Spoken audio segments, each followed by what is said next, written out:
Let's go, boys. This is a great fight. This is our feature bout. And these are two killers. Regis Prochazka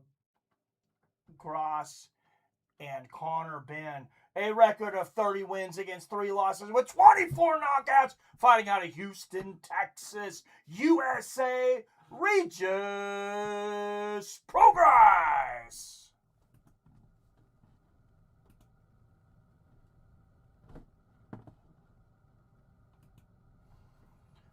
What is going on, ladies and gentlemen?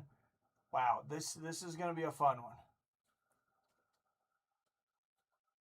And this guy, you would think he's already a world champion. People love him. England loves him, at least. I don't know how the States feel about him.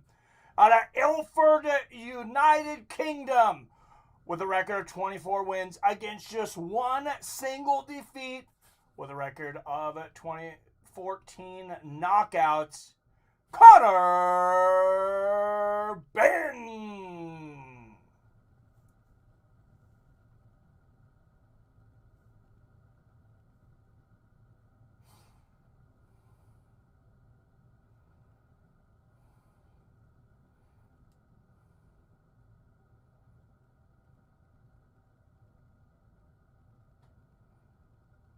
Just getting some notifications out, texting some people. What's up, the drunken charge? There he is. What's good? No sound. It says, I'm seeing sound on my mic here. Let's see what the problem is here. Thank you, Robert. What is, yeah, I'm curious what the hell's going on here.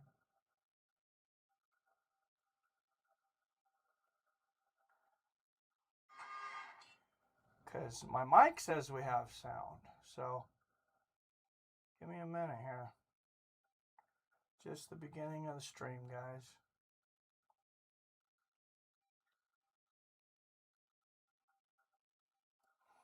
Well, thanks, Robert. I don't know why we didn't have sound, but because my mic says we have sound. Oh, so maybe it cut in last minute, but I need to switch over to. Oh, there we go. Maybe it would help if the microphone was up here, right? Thanks, Robert. I was on a Zoom call yesterday, and I was using the microphone on the camera, and then I guess it switched over. I don't know. Here we go. Ben in the black and yellow, Regis in the purple, and Ben off to a quick start, throwing power punches. 1-2, left hook. Let's go. What's going on, Mr. Torin Brown? Yellow, Regis in the I don't know why you can't, because I can hear my own sound here. What do you got, Torin? Do you have sound? OBS is telling me I have sound. YouTube's telling me I have sound. Anybody else have sound or don't have sound?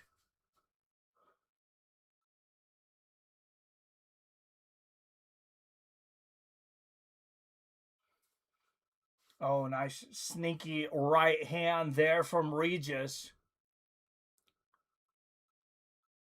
Good left hook from Conor Ben. Conor Ben has a way of turning his body, though, to where it makes it hard to see sometimes whether he landed or not. There's a good straight right from Progress. Oh, and a great exchange with 108, 107, 106, 105, 4, 3, 2, 1. 1 minute left in this first round. And there's the first clinch of the fight. What's up, Ziggy? Can you hear me, Ziggy? Phil.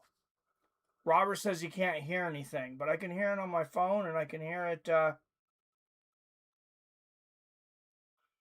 everywhere else. I'm going to put this in the live chat. Conor Ben's hands today, though, man, they are fast. They are very fast. And, I mean, he is going up against a killer here today in Regis Progress.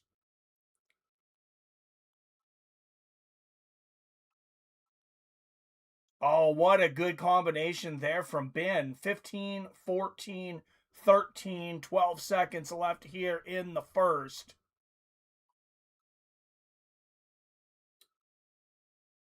A huge Netflix card today. Good left hook there from Regis. Nice overhand right over the top. And there's a 1-2. And he buckled him. Conor Ben hits Progress at the bell. And those knees are wobbling, son.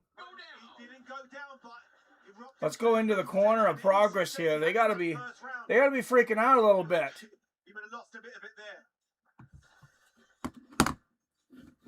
That was a wild shot. Let's watch the replay here. This is the left hook. Let's see where it is. What was it? It was he clipped him with a left hook on the ear. And let's see it. Oh, a beautiful right hook. Turned all his weight into it. Right on the ear of Regis Progress. What a shot. What a shot. Let's go over to Robinhood, check out some betting odds.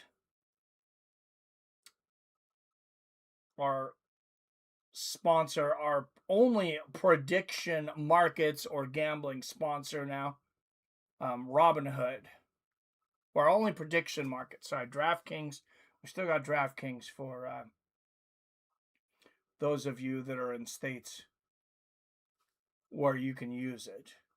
Oh, wow. Conor Ben, they already have him as a 94% chance of winning.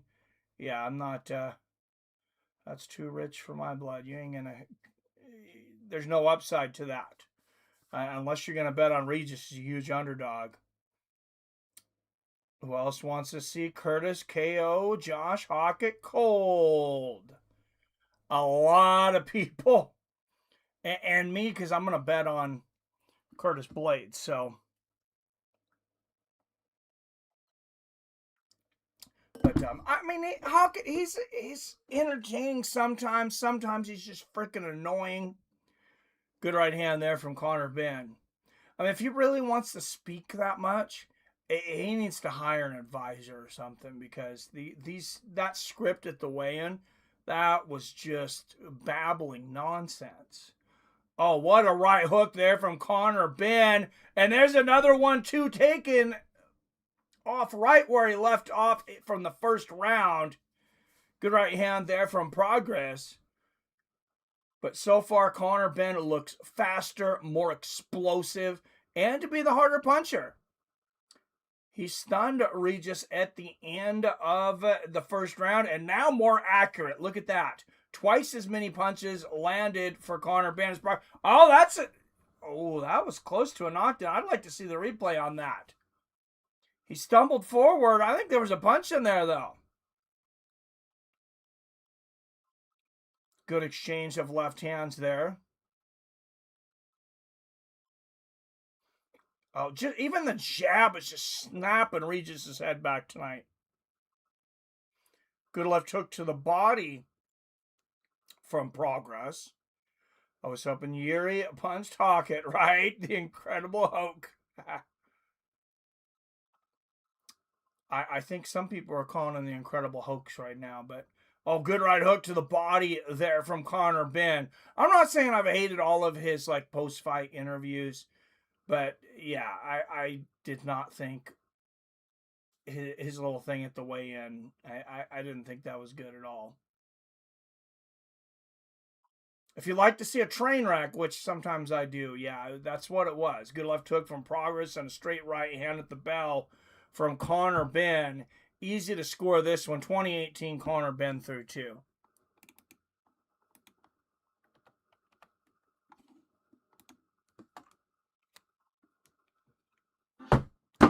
Oh, Lord. Here we go.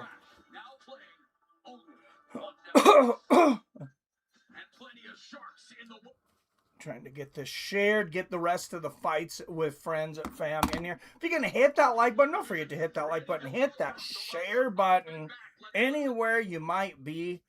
We need hours right now, honestly. We're below the threshold for YouTube right now.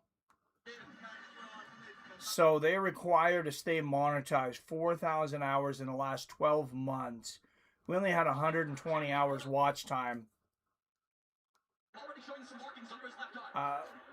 last month. So that was obviously because I was not active. But so very important today, if you leave the room, if you can keep the stream running, I really appreciate that. Good jumping right hook there from Conor Ben. Only seeing 3 likes, though. If you guys could get the likes up, and like I said, especially the shares, even if you think, oh, nobody looks at my Facebook page or my Messenger or whatever it is. Couple people in here watching for a couple hours would really help our overall hours right now. Good jab there from Conor Ben. Oh, and a nice right hook from Conor Ben. Oh, double jab. He's just putting on a clinic right now. Take notes, kids. Take notes. This is what you want to do. Oh, snapping Progress his head back with 2 more big jabs. Catches him on the left hook after missing the straight right. That's something that Mike Tyson did very well when he was aggressive. He would miss a shot, and he would anticipate where the fighter was going to be when he blocked or dodged it. And that's what Conor Ben did right there. Misses the one shot, and he's waiting for Regis on the other side. That's just hundreds and hundreds of hours in the gym and sparring. Good right hook there from Conor Ben. There's a couple good jabs from Conor. There's getting to be mixed feelings about sparring and how much people should spar. And some people, if they should spar at all, that's where you learn that. Good couple jabs from Conor Ben there. That's where you learn that. The fighter ducks under your shot. You're waiting on the other side. You only learn that from sparring. You can watch it on a film and know what to do, but when you go out there and try to execute, it's not gonna come out right. You have to practice that.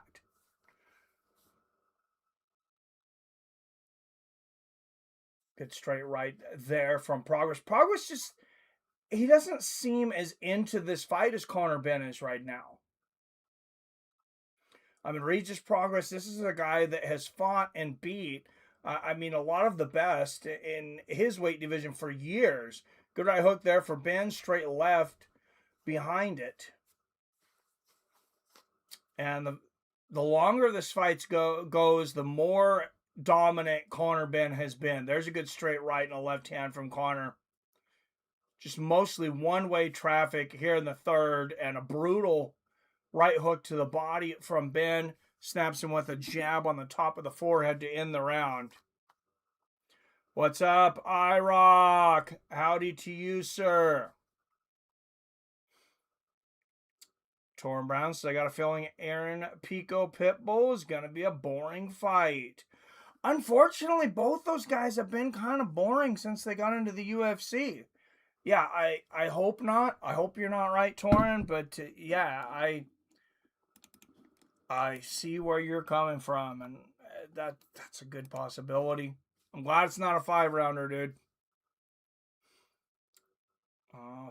What's up? Alex Tincano says Regis Progress is well past his best days 6 to 7 years ago.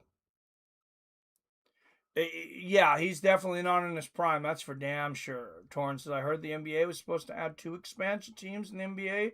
One being based in Las Vegas, the other being based in Seattle. I'm hearing it's going to be the Seattle Supersonics. Yes, I've been watching that for about 2 years. They've been talking about it.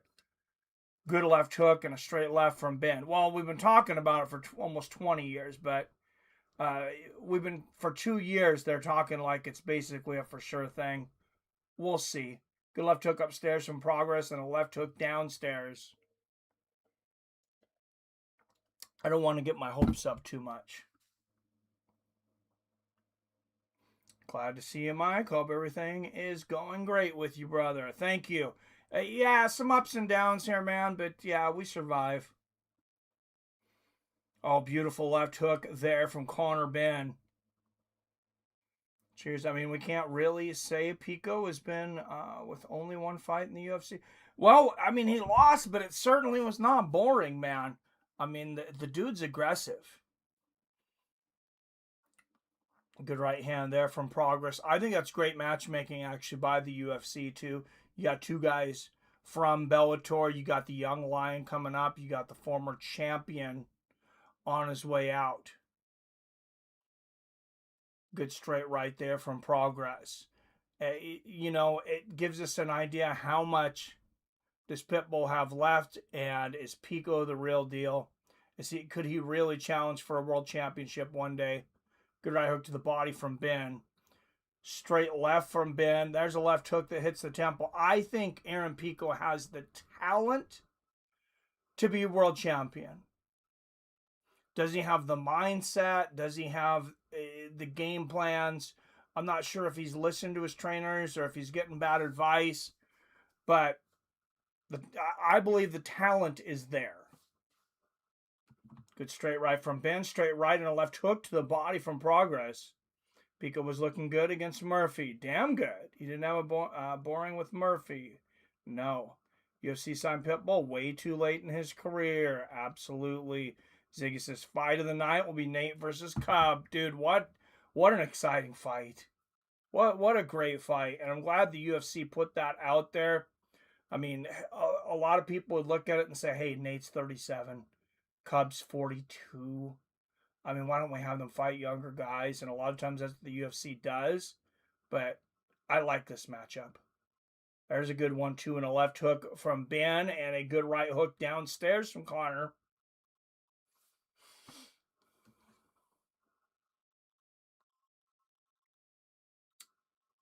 Would have loved to have seen Pitbull in the UFC in 2018. Both of us, man.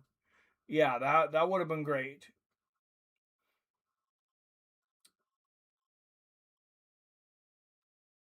All right, I'm going to get this out to some people.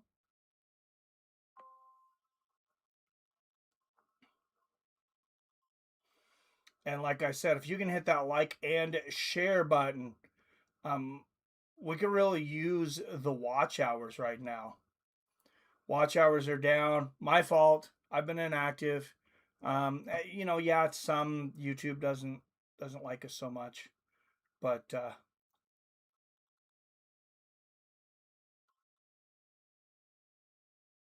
that's certainly not all of it.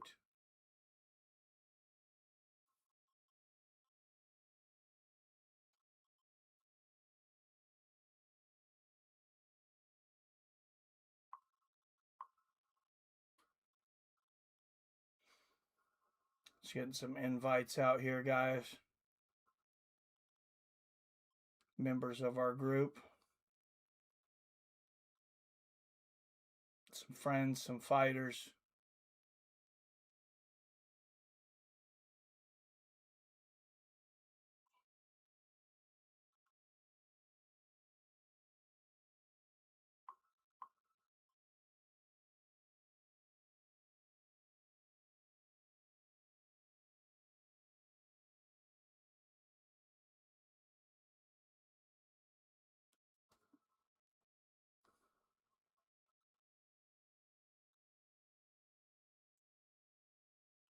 All right, 2, 15, 14, 13, 12, 11, 210 left here in the fifth.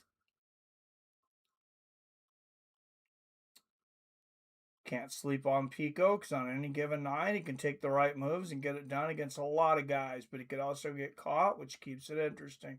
Yeah, he's definitely one of the most entertaining fighters in the UFC. Him and Terrence McKinney right now. Now, Terrence, I doubt that he's going to get to championship level. Good right hook to the body from Conor Ben. But man, are his fights exciting. Good left uppercut to the body from Ben. A left hand for Progress.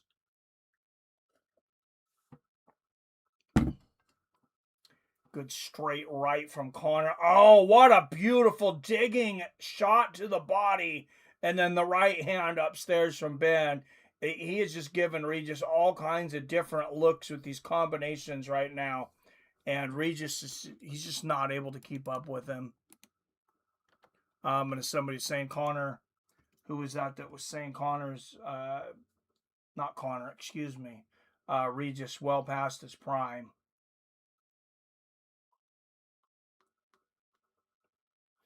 Thing with MVP, only finds knockouts and the opponent comes in aggressively. Guys have yet to do so. Well, and then they gave him a sparring partner, his own sparring partner last time. That was lame. A couple of good left hooks to the body from Progress. Progress getting a little desperate. And a digging left hook, right hook combo to the body from Ben. There's a straight right upstairs from Regis. 32-31 coming into 30 seconds left here in the fifth. And Regis is running out of rounds here. Good right hook from Ben. Oh, right uppercut, left hook, Connor Ben.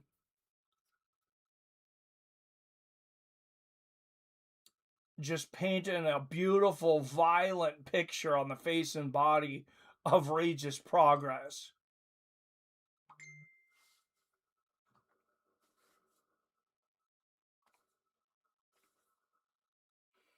And there is the end of the round. And there is the former heavyweight champion, Tyson Fury. Gloves already on. Co-main event coming up next.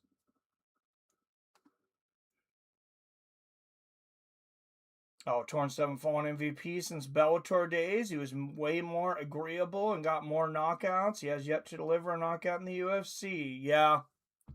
Yeah, it sucks, man. It sucks. They're just, a lot of the fighters aren't living up to their hype, but MVP, like, he's frustrated. He's saying, hey, I've been asking for fights. I've wanted my 3 fights a year, which is what I'm supposed to be guaranteed. He's like, they're not giving them to me. They finally offer me a fight, and it's my freaking sparring partner. Yeah, he's very frustrated. And I don't understand why you would not use that guy. Why you would not want him in there to fight. He's exciting. The fans like him. They seem to like him. Either like him or hate him. Good left hook to Connor Ben. Oh, what a combination from Ben. Oh, what a beautiful left hook from Regis. He snicks that in there on the chin.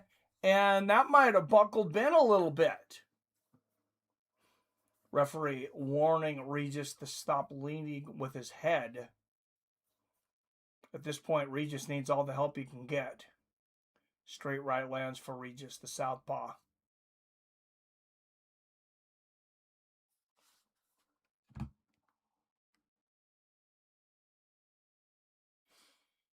Time UFC 327 prelims get started. Little over an hour. And that card is solid. So I like this, Torin. I think you probably like this too. The fight nights are ugly now. It's a lot of fighters that we don't know who they are. Oh, man! Connor just unleashed 4 shots of hell there on Regis Progress. And Regis stays upright. And Progress, they got Progress winning the last 2 rounds here. David Hayes' scorecard, he's got this a 48-47 fight. I'm not sure I agree with that. Good left hand there from Connor. I have yet to give Regis a round.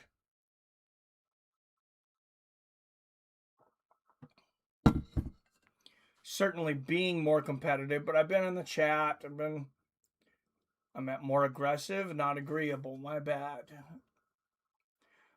I took it as agreeable to exchange and take chances, so.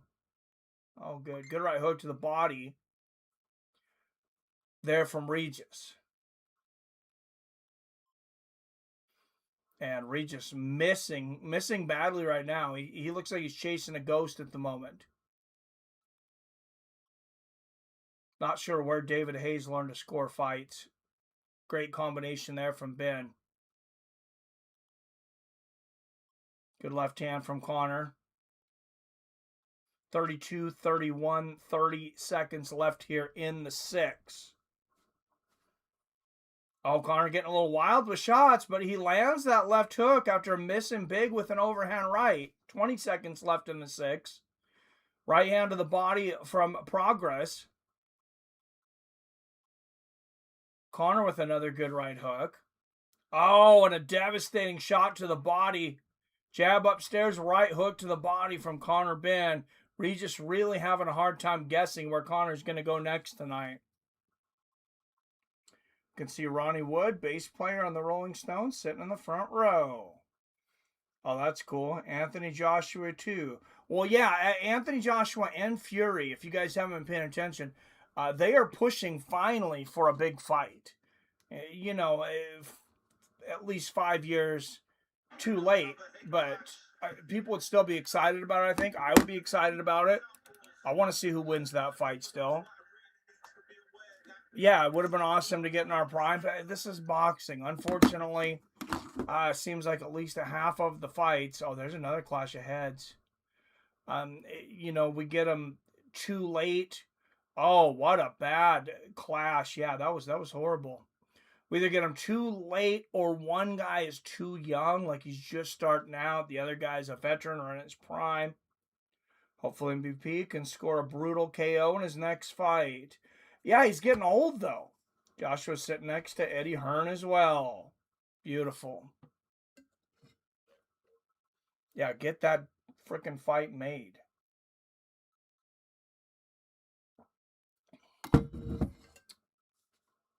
Before these guys are drinking their lunch out of a straw. Left hand there from Progress. Right uppercut, left hook combo from Ben. Now he goes with the right hand downstairs. Ben just never stops working.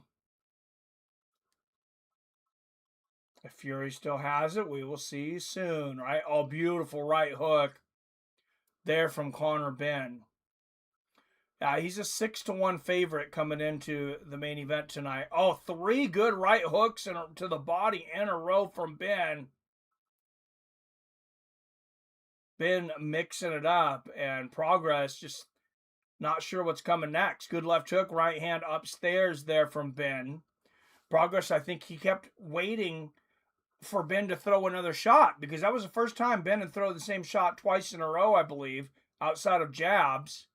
And he threw it 3 times in a row. Oh, good left hook downstairs and then upstairs. The same shot from Ben. Beautiful uppercut to the body and then a couple of love taps in the clinch. 130, 29, 28, 27, 26, 125 left in this 7th round. Great right hook to the body and an uppercut from Conor Benn. Ben seems to be trying to take Regis out now.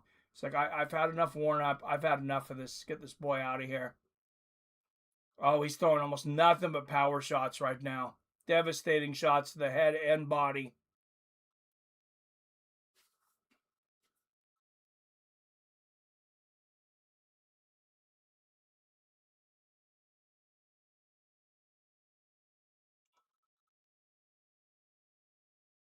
Let's go to our Fights with Friends group here. Oh, what a great right hook from Conor Benn and the shoe shine downstairs from Regis.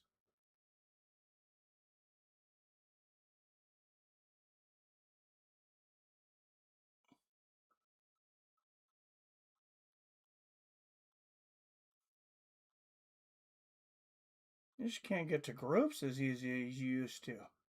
God, I hate Facebook. Why am I still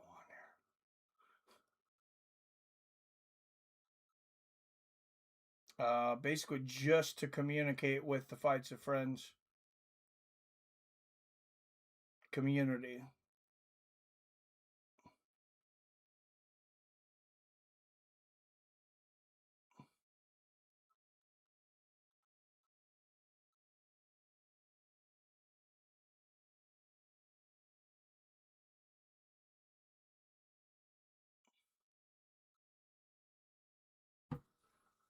And we're going to go into the corner actually this time instead of playing stupid music and Oh, no, they're playing music. They're not going to go into the corner. That's okay. We know what's going on in this fight.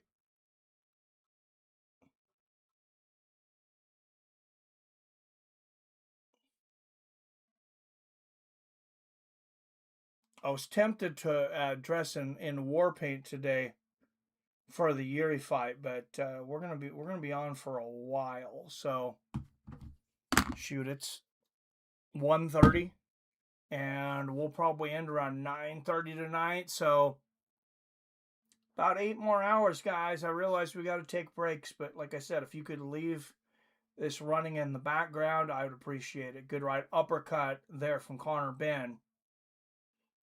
Love to get a ton of watch time for this stream. Good right hook downstairs, left hook upstairs for Connor. I think a lot of people don't even know this is happening today. Honestly, I kind of forgot about it until I seen an advertisement for it last night. There's a good right hook from Ben. So I'm looking for, there we go. There's a phone cord. Just make sure I'm charging here so the phone doesn't start getting down in battery. 209, 876, 205 left in the 8th. Change around here.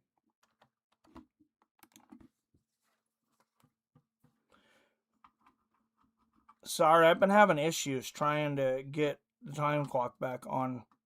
I might need help from somebody. I might need to bring in an expert. I don't know. I had it on the old channel.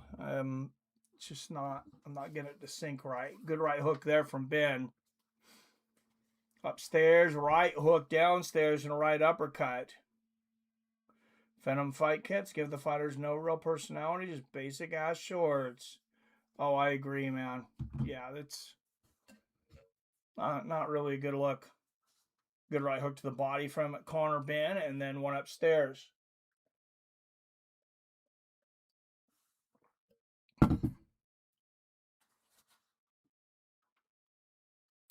I mean, what needs to happen, I think, is like the top 5 or 10 guys in the UFC right now. I'm talking about like Ilya Topuria. Oh, good right hook upstairs there from Regis. Regis putting up more of a fight here. Oh, he missed big there, though, with that left. And Ben countered with a big right on the chin. Good right hand to the body from Ben. Oh, and a wild overhand right connects upstairs, one to the body. And then the jab and another right hook. Oh, beautiful right uppercut. Regis he's just ducking right into the shots of Ben tonight, too. Give them all custom shorts, not just certain fighters. No, I agree, but what I'm saying, good left hook there from Connor Ben. For one thing, yeah, I like what you were saying. Let them go back to their own sponsors and things, but get like the top 5 or 10 guys. Oh, good right uppercut to the body and a right hook upstairs from Ben at the bell. And Regis saying, I'm game. Dude, you're getting the absolute living shit kicked out of you.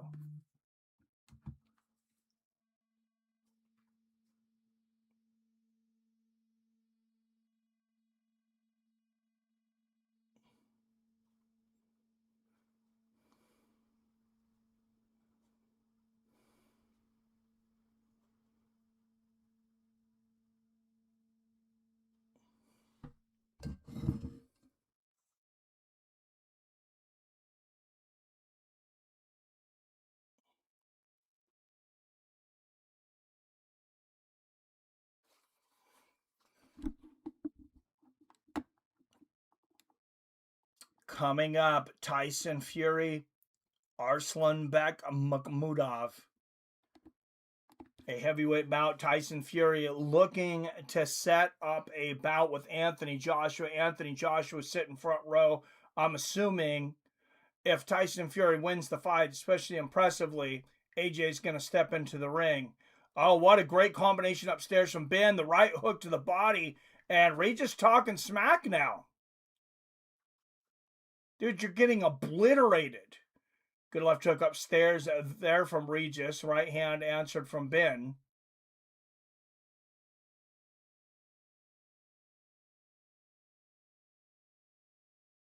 Oh, beautiful right hook shots to the body from Ben. Yeah, I don't know why Regis would be talking smack. I think the last thing he wants to do right now is to make Conor Ben more aggressive.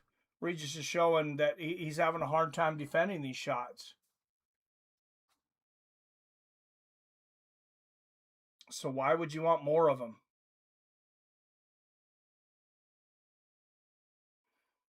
Good left hand there from Regis.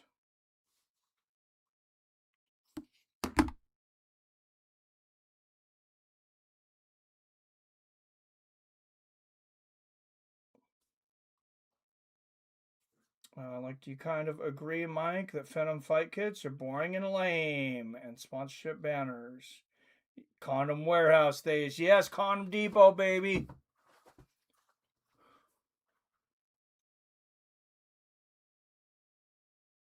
But yeah, I kind of agree. I would rather see them go back to the old school sponsors and things. And Venom could have been one of those. It's like one of those smaller companies, makes good quality stuff. Good jab and right hook from Conor Ben. But your company changes when you sign a big contract like that. I mean, I don't blame them. If I'm Venom and the UFC wants to give me whatever it is, hundreds of millions of dollars for the sports sponsorship, hell yeah, I'm going to take it. Couple of good lefts there from Conor Ben. Right hook to the body from Ben, or however that works. I'm sure it's advantageous to Venom. If anything, it's great advertising. Good right hook to the body there from Ben, and there's a left hook downstairs. Oh, Rick Chaos in the crowd. 13 months straight as a top contender, and I know that got cut off for some reason. He's been sponsoring the show for much longer than that. Robert's Condom Depot. Like we watched in Anderson Silva, Rich Franklin yesterday in that fight. Truly maybe missed sponsor shorts. Silva had on his yellow and black Burger King shorts. Franklin had on his brown and pink. Oh yeah, this is beautiful. I mean, at the end of the day, yeah, they're sponsors, they're corporations. Burger King's also a big corporation, whatever. Yeah, to get the shorts that they want, though. I mean, they're the ones throwing the punches and getting kicked in the head. And Rick Chaos with the first donation of the night, dropping a deuce.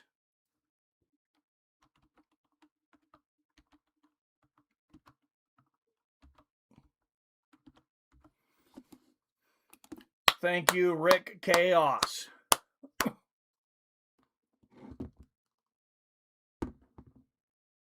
And there's Tyson Fury warming up in the back. And now round 10 of this super welterweight attraction. They're calling it a special attraction. I guess that's their way of saying 3-spot like in the UFC. And yeah, it's two big names. Good combination from Ben. Oh, he is really digging in the body now. Just pushes Progress over. Progress kind of flopping there too. It kind of seemed like, I don't know that Ben was really pushing him hard enough. He should have went over. Referee's going to give Conor an earful anyways.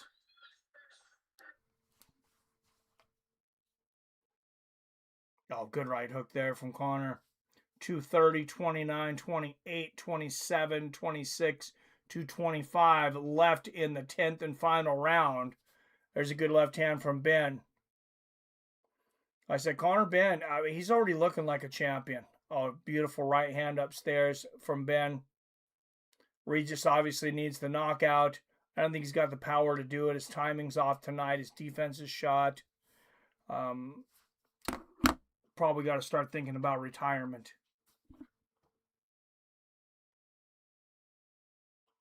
Oh, good right hand there from Connor Ben. A beautiful right hook from Ben. There's the left hook on the chin. Counter right hand from Progress. And Regis Progress, he needs to have David Hay score every single one of his fights. Good right hand and a left hook from Connor. He doesn't have it close, but he gave Progress 2 rounds, and I'm still scratching my head as to how Regis Progress won a round tonight.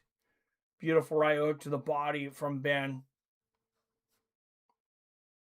Still Arcade Chaos. That's just the handle I had to use. I could put it up there as Arcade Chaos if you want.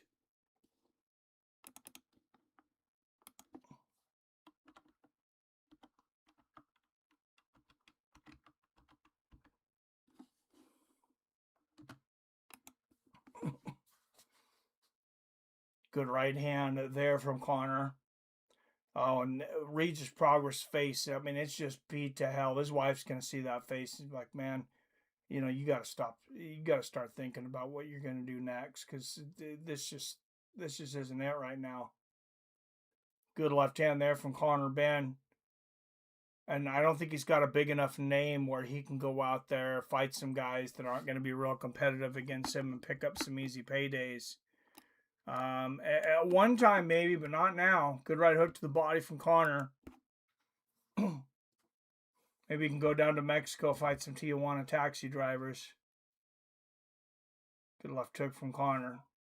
Oh, blasting left hook from Connor Ben. As many power shots as Ben hit him with, I'll give Regis some credit. He never went down.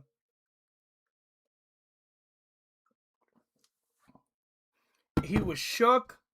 His knees were wobbly at the end of the first round and kept upright for the whole rest of the fight. Give him an A for toughness. A for toughness, F for fighting. Been really considering a move to Colorado. Oh, did I miss a troll? Thank you, Robert. Yeah, you got to talk to Billy about that. He's the Colorado guy. It's the only online I have with Switch right now is the basic Game Boy NES, SNES for the online play, unless we get specific games. Yeah, that's what I have right now too, but, well, yeah, I figured just tell me some of the games. Later we'll compare. Let me know some of the games you have, and I'll just buy some of those games. I noticed Capcom Fighting Collection is on sale right now, 1 and 2. There's a lot of good games on sale right now if you haven't checked in a while, Arcade Chaos. I have a ton of other games that have online play. Yeah, we'll go through that list, and I'll just buy some of the games that you have.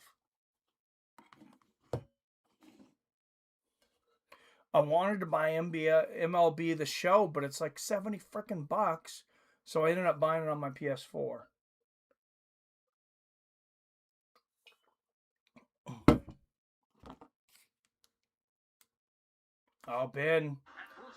Ben's got some bad cuts on the inside of his eyes from those head clashes. I think both of those big cuts are from head clashes, and Regis's face is pretty torn up from head clashes and punches.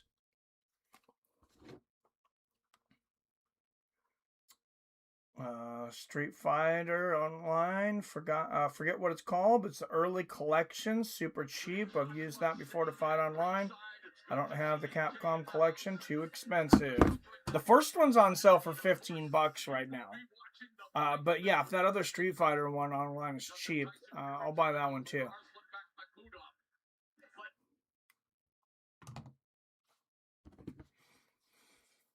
I don't know if you can stream right off of the Switch, but that'd be nice. Currently have a PS4. I'll just purchase an Xbox One a few days ago. Nice. Yeah, I'm on PS4. I haven't bit the bullet for 5, but all 3 judges scored the same, 98-92 for the winner by unanimous decision. Oh, the judges had it a lot closer than I did too. Maybe I wasn't paying enough attention in a couple of those rounds, I guess, but I thought Connor won pretty much every round, but I just brought Saints the Third remastered for the PS4. Nice. Rick's always wanted a PS4. I have a PS3 now for about a year that my cousin gave me. Still haven't fired it up. Shame on me. It's because I need a new controller and I didn't get it yet. Yeah, if you check Facebook Marketplace too, PS4s will go real cheap now. Over here, I mean, you can probably find one. Might not come with games. They come with a controller too, but I think you can pick one up for like $75.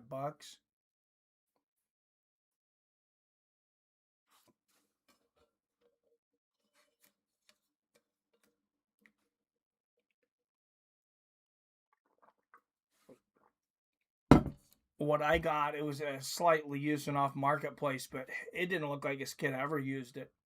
Like it was like brand new, $140. Came with a couple of the external controllers too. Came with the expensive dock that works for the Switch and the premium Switch, Switch 2. I guess he got a Switch 2 and he's just like, yeah, I don't need this anymore. Got 3 and 4. I played a lot more of 4 than 3. There's people that say like 3 better than 4 from what I've played. I haven't got that yet. Yeah, I was looking, seeing that the old Grand Theft Auto collection was on Switch 2. They're also Chaos. I'll have to, I think I'm going to pick that up while it's on sale. Obviously, no online play, but I never played much at all of San Andreas, so. Phil D. Roll, 54 months as top contender. Give it up for Phil.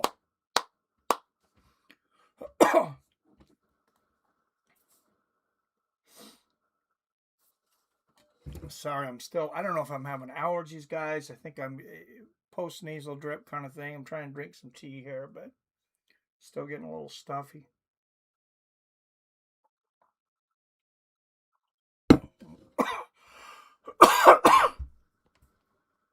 Playing San Andreas right now.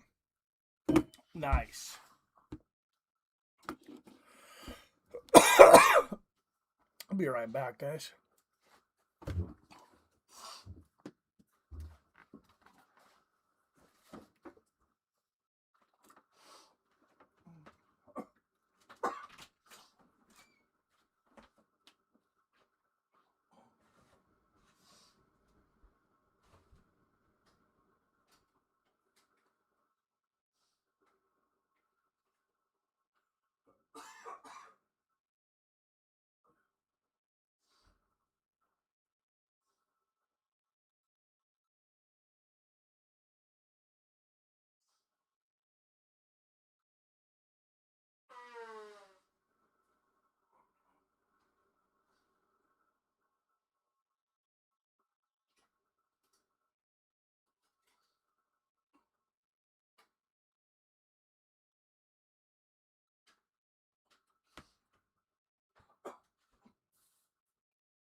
Yeah, I had bought that Nintendo Switch Lite arcade a while back, and yeah, I would not recommend that to anybody. Can't hook it up to the TV. It's way smaller. I don't think it goes online at all. I mean, listen, we're broadcasting in 190 countries. This is the first time that Netflix is doing a live event on British soil. Lennox, for the other countries that don't know. What does boxing mean to the Brits? It'll be interesting to see what the numbers are on this one, because it's an earlier show for American people.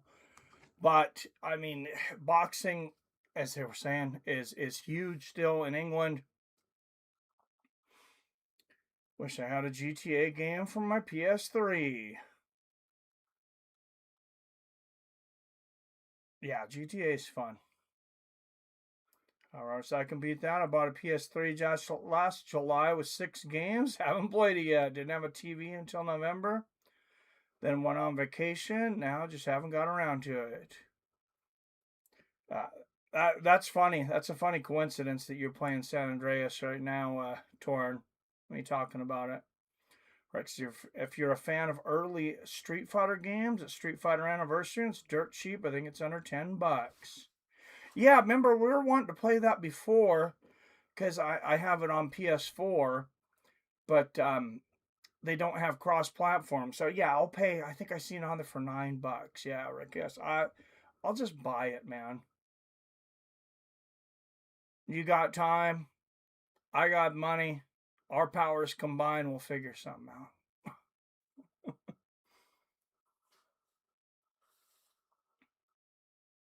Not that I have a lot of money either, but definitely don't have a lot of time. So I just got that GTA box set, pretty much for my Xbox. GTA 3, Vice City, and San Andreas. Yes, that's the one I'm gonna get. That's on sale for Switch, Phil. I think I played San Andreas more than any other made so far. I was effing 18 years old. Yeah, I was real young when Vice City came out. That was the first GTA I played, so I really played the hell out of that game.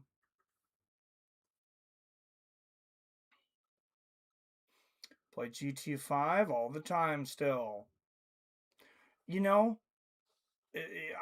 this is dumb. I have GTA 5 for PlayStation 4. I think I booted up once and played it for 10 minutes, because I stopped playing games for quite a while.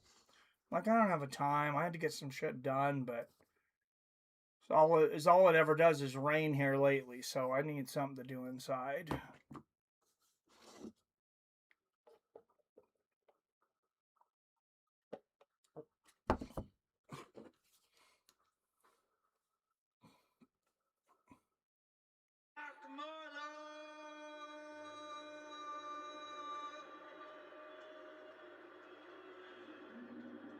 This is not the main, is it?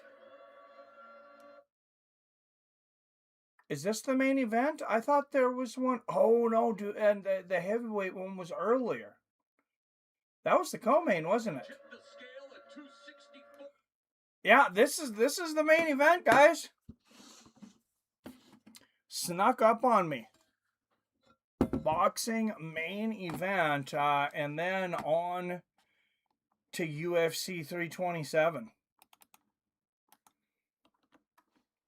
Tyson Fury tonight trying to set up a super fight with Anthony Joshua. Of course, this man walking down to the ring trying to spoil all of those plans. I'm assuming he's going to get a few boos tonight. Short hooks and the kind of jab used to impose, not just... Can anybody use copy-free music and noises for us streamers? Yes, here we go, Phil. Or even like a pool or a golf or something competitive. Maybe football. Yeah, that'd be good. Same game, just new updated graphics. Nice. Yeah, I like it when they remake them, and sometimes they touch up different areas that looked, didn't look very well. All right, Arslan Makhmudov. I gotta pause this to remember how to spell the damn name. Arslanbek. Why won't it pause? Oh, there we go. Okay.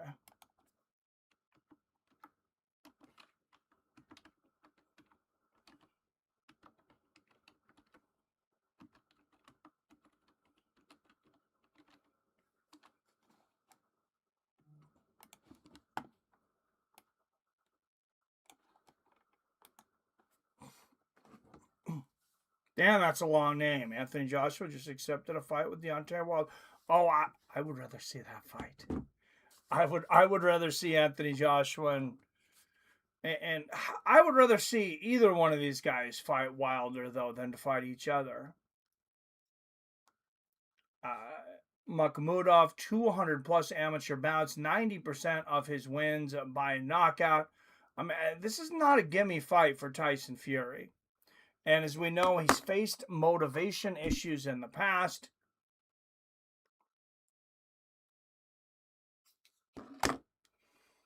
And a moment of silence for the great Ricky Hatton that we lost this year.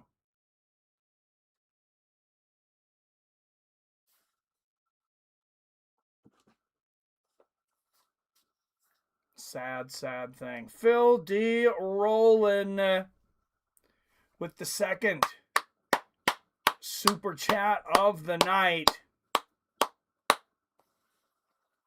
Thank you, Phil D. Roll. Billy says, what's up, beautiful bastards? About to fly this plane here in the Mile High State.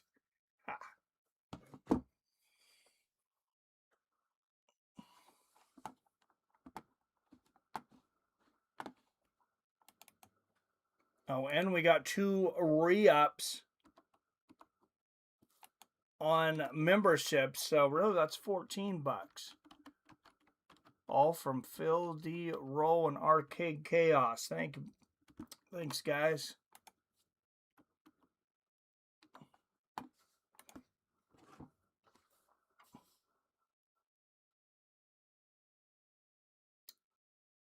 Phil and Chaos, hello. I'm kind of scared for Jiri, but if he goes in there and does this crazy unorthodox thing that he does, he gets the job done, that will be awesomeness. I think this is going to be an incredible fight. I mean, obviously Ulberg's younger, but his style is somewhat similar to Glover Teixeira. Those fights. I was talking to Mr. Wyatt Matheson, the other day. Oh, here's some fireworks. And he was saying that might be his favorite fight, Glover Teixeira and Jiri Prochazka. I think Jiri's, he might be the most entertaining guy in the sport to watch right now. He's probably my favorite active fighter. I'm having a hard time considering Israel Adesanya an active fighter anymore.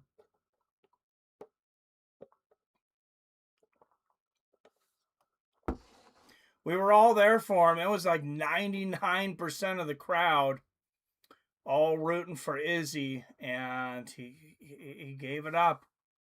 I don't know. It's like he didn't have the heart. Betting Jiri big. I hope I don't regret it. I'm betting Jiri too. I don't know how big I'm going to go. What's your guys on the thoughts on the down Vato? Who's down Vato? You talking about Hokie or Hoke? Flying knee. He fakes the shoot and he goes high with the flying knee. That'd be nice.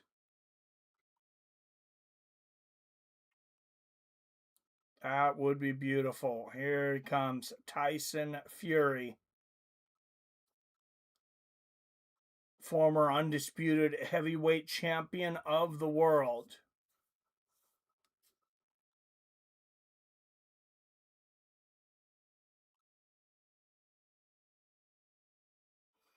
And he is an 84% favorite on prediction markets. They have him 84% chance of winning this fight. If you think Makhmudov is going to do it, you can get him for 18 cents on the dollar. Tyson Fury, 2-time world heavyweight champion. First fight for 476 days, though. 6 knockdowns in those last 7 fights. 24 knockouts, of course, out of his 34 wins. Has fought the best of the best throughout his career. Criticism aside, and there has been a lot of it. I think Tyson Fury as a fighter will go down as one of the greatest of all time. Regardless of what you think of him as a person. Dean says, oh man, See, Seattle's becoming a hotbed for UFC. They seem to love that city. Well, and we love them. That's the thing. We just broke the gate for fight nights. We broke the record. What's up, Billy Hughes in the house? What's happening, everybody? Hey, I made a comment on our YouTube thing about England sucking Tyson Fury's dick, and they kicked me out of the chat, so you might need to fix that. Oh, shit. Okay, I'll have to figure that out. Thanks for letting me know. Yeah. Fucking Facebook. Or no, it's YouTube that did it. Oh, YouTube did? They kicked you out of the chat? Yeah, because I made a comment about, I hope Josh Hogan gets knocked out, and now that's not going to come up. And Oh, okay. it might have now, but Okay. anyway, their panties are in a bunch. All right, I'll try to figure it out here. All right, thanks for letting me know. Yeah, I'll call in later. Okay, all right, sounds All good. right, Bye. All right, let me find out if it's hopefully it shows where you're removed, because there it is, Billy Hughes 69. Try to comment now. Because you commented after that, I think. Oh, maybe I can't see it. The last one I see is I'm betting Jiri big. Hope I don't regret it. Let's see if I can pin it. Port removed. It doesn't even show you're removed on here. Maybe just remove the comment. It shows you as active as a standard moderator. I don't know why standard moderator. Isn't there a better one? Oh, shoot. I clicked it and it says you're no longer a moderator. Let me fix that. Managing moderator. I wonder if that's why we were having issues with you doing share on the channel. I don't know how it got to a standard moderator. Test. Yep, there we are. All right, guys. It is the main event of the evening. We got some heavyweight boxing going on here. 12 rounds in the heavyweight division.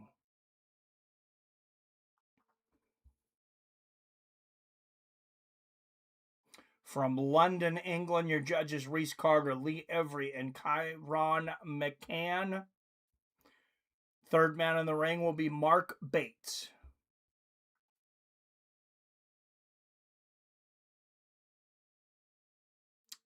And now, fights with friends, family. From Seattle, Washington, via London, England. It is time. Let's fucking go! This Fights with Friend production brought to you from our sponsors at DraftKings and Robinhood. Never has there been an easier time to become a degenerate gambler. Go from rags to riches or riches to rags in a short period of time. Robinhood and DraftKings, they are your friends or your foes, depending on the day. And first, out of the blue corner, fighting out of Montreal, Canada. Standing 6'5.5", weighing in at 265 pounds. 21 wins against 2 losses with 19 knockouts, including over 200 fights as an amateur. Arslanbek Makhmudov.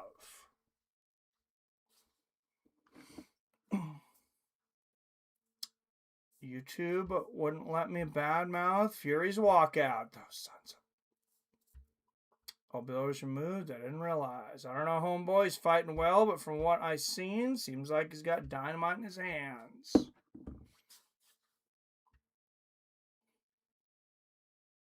And out of the red corner, he is fighting out of Isle of Manchester, weighing in at 268 pounds, standing 6'9", with a professional record of 34 wins against just 2 defeats, 1 draw, and 24 big wins coming by way of knockout. Presenting the former 2-time undisputed heavyweight champion of the world, I give you the Gypsy King, Tyson Fury!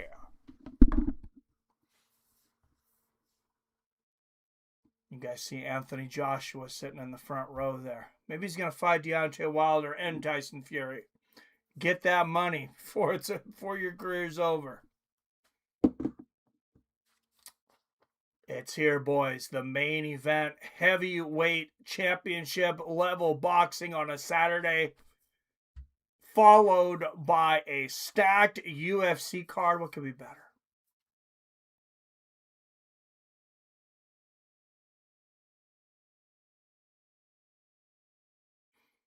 Ding, ding, and here we go. Arslanbek in the black and white trunks. Fury also basically black and white, but he's got the British flag. Oh, there's a right hook from Makhmudov, and Fury's legs bent down there. I don't think he was hurt. I think he's just maybe taking a little dip there. Buy on the dip, boys. Buy on the dip. Mauro Ranallo, a familiar voice in the MMA community, one of the commentators tonight. Good left hook in the clinch from Makhmudov. What kind of Tyson Fury are we going to see tonight? We've seen him lack motivation in the past. He's been off for 467 days. None of us will ever forget the long layoff he came off of when he fought Francis Ngannou. Francis Ngannou in just his first professional boxing match floored Tyson Fury. That fight was, I believe that one was scored a draw, right? Isn't that Tyson Fury's draw? And Makhmudov swinging wildly. Fury easily blocking all of those shots. 145, 44, 43, 42, 41, 140 left in the first. And Saiba, whatever your name is, get the out of here. Goodbye.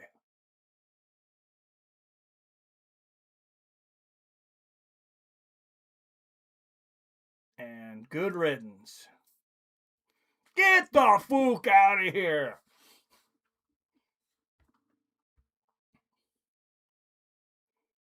Arslan came out aggressive. He's circling, taking his time a little bit here. Lands a left hand there. Left hook to the body. Definitely be more aggressive than Tyson Fury.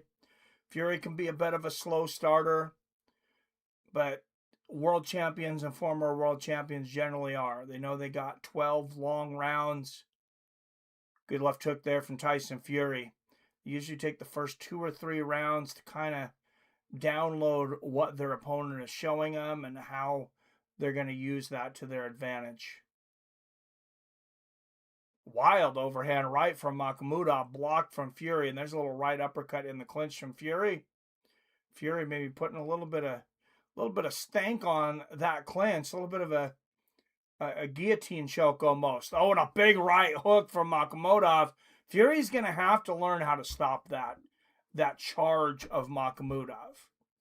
He is just charging inside the reach of Fury, and he's landed some shots several times. Yeah, I think getting that jab busy like Fury's doing right now is going to be the solution to that. And into the first round, Arslanbek Makhmudov wins the round on my cards, 10-9.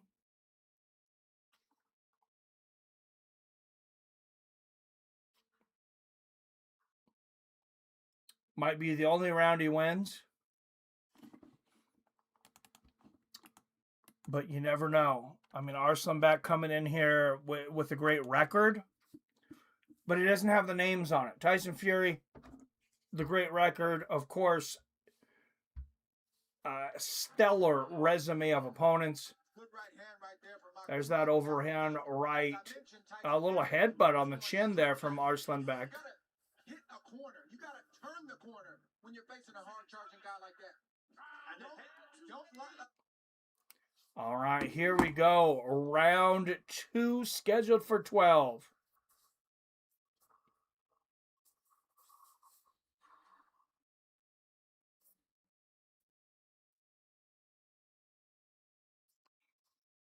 Oh, big left hook there from Arslanbek.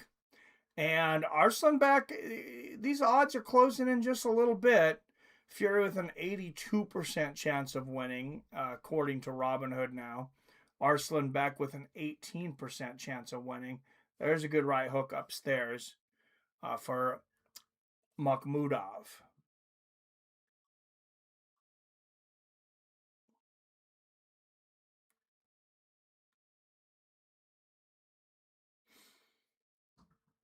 And we're always advertising the stocks on Robinhood because in the past, you couldn't get bonuses for betting for prediction market, but now you can.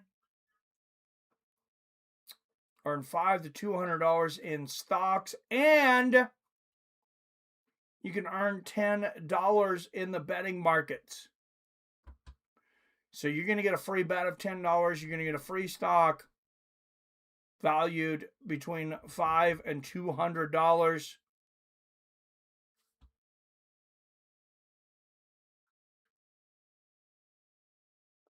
Thank you, Robinhood. Good left hand there for Fury. Like and share the stream. I just posted the stream on my Facebook account. Yes, thank you, Billy. As I was saying earlier, shares really important right now. Good right hook there from Tyson Fury. Obviously, watch hours were down last month because of my inactivity, going to UFC Seattle and missing a lot of events because of work and things. Good left hand there from Fury. But watch hours have to average about 375 a month to stay monetized. Good left hand for Fury. And we only had like 130 last month. So nice hat, Mike. I like it. Thank you. Good right hook there from Fury. Fury much more aggressive in this round. Oh, there's a good one too from Fury. And you got to wonder, oh, good counter left hook there from Fury. He's got Makhmudov in the corner. Pop shots him with a couple of good shots. You got to wonder if Fury would take Makhmudov out of here early if he sees the opportunity or if he wants some work. Good right hook from Makhmudov. Good combination from Fury. And let's see where the odds are now.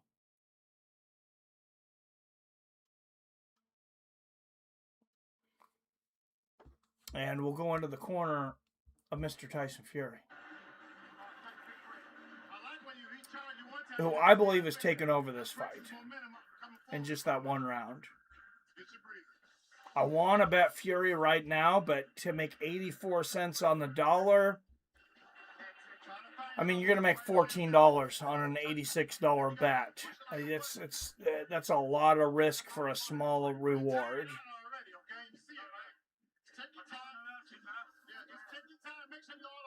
What's up, Ozra? Says, holy shit, bombs.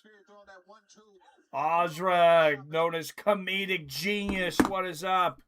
What's going on, my man? Long-time veteran of the show.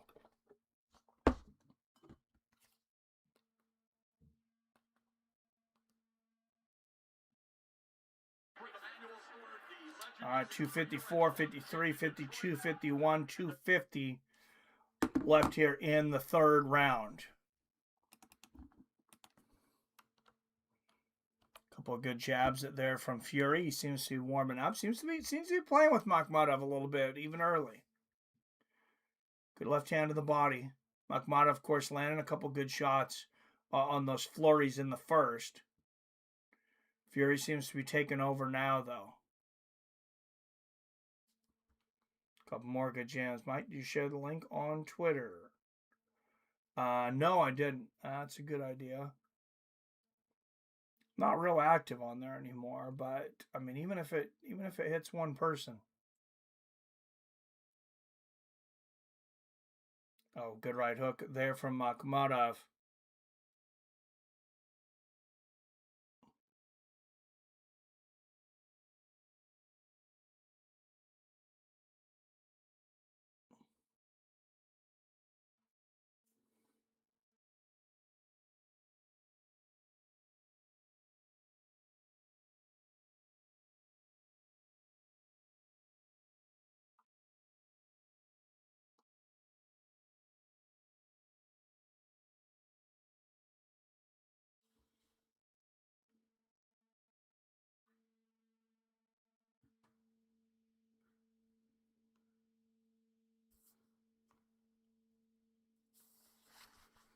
And a clinch in the corner with 115, 14, 13, 12, 11, 110 left in the third.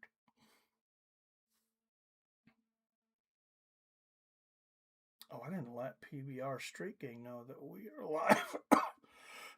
He doesn't do Facebook.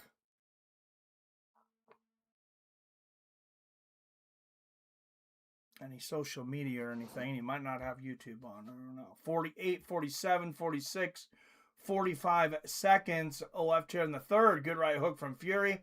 Makhmudov comes back with a good right hook of his own.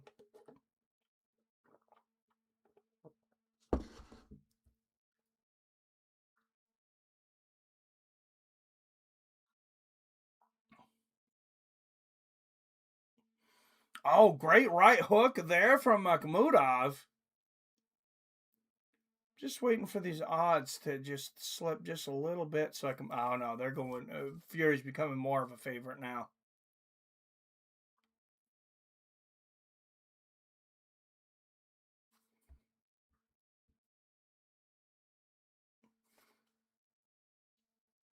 Counter left there from Makhmudov. Just a little teeny shot there to end the round. And here is Anthony Joshua.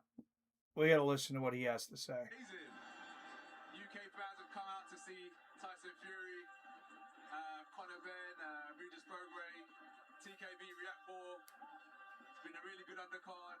I'm enjoying it. It's actually full in here as well, so boxing's thriving in the UK. But we all know you're probably here on a spying mission. His Excellency, Turkey Al Alshay. We know. I'm not that much of a good spy. I'm front row. But I'm on the prize 100%. You know what I'm here for. It's been a long time coming. He's been out the ring for a long time, and this is welcome back, and we'll be in the deep end really soon. What's the plan? Is it planned to fight Fury next, or are you going to have a fight in between? The plan is right hand, left hook until something connects, and boom. I'm very, very powerful guy, strong guy, and I'm hungry. Anthony Joshua says he's a very powerful guy and he's hungry. That's what you like to hear.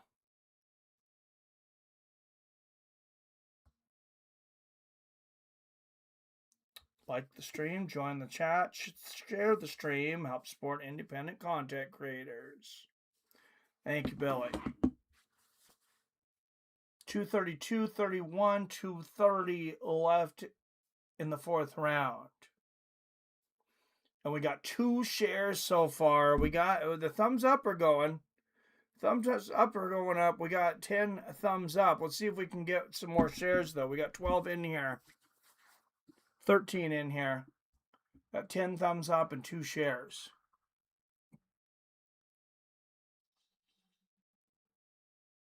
.203, 2-1, 2 minutes left here in the fourth. Oh, good left hook and a right hand there from Makhmudov.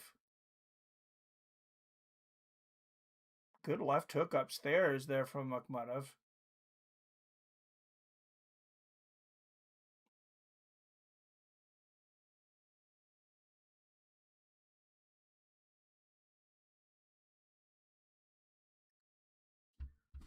Fury landing the jab there.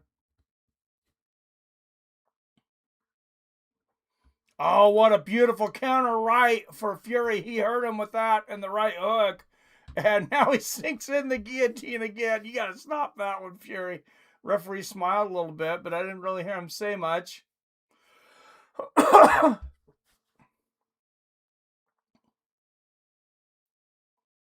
Good jab upstairs and a right hook to the body. Fury seeming to be completely in control here.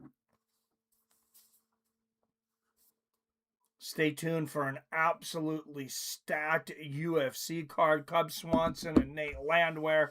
Oh, beautiful right hook from Makhmudov. And that gives Fury a little scare. That was a great shot.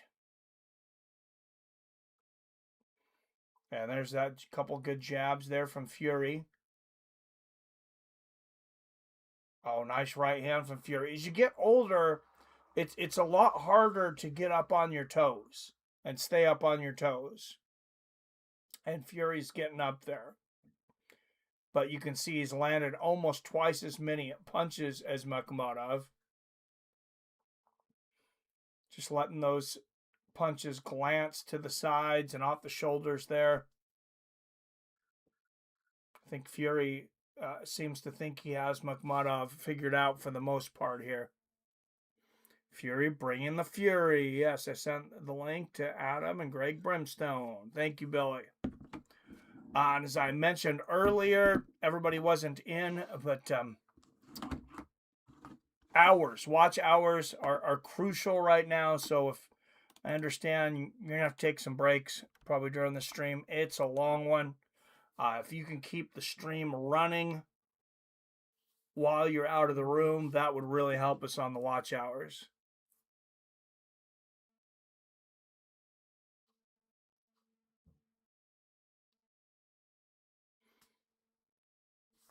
And you see on the replay, a big left hook. Oh, wow. Overhand left there for Makhmudov. His best shot of the fight for sure.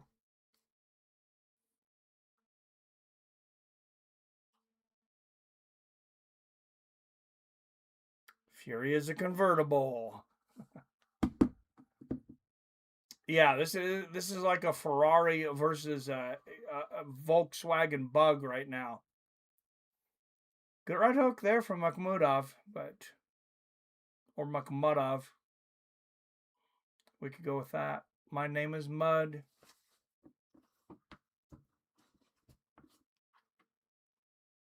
Shots in the clinch there from Fury. I hit him upside the head with that aluminum baseball bat. My name is Mud. 2:13, 12, 11, 2:10 left here in the fifth. Good jab there from Fury. And there's another one. I mean, it's more than just a jab. He just really puts his weight behind that, gets on his toes, and he really just pops that. It's really one of the best jabs in boxing today. It's got to be right up there with Muhammad Ali and Larry Holmes.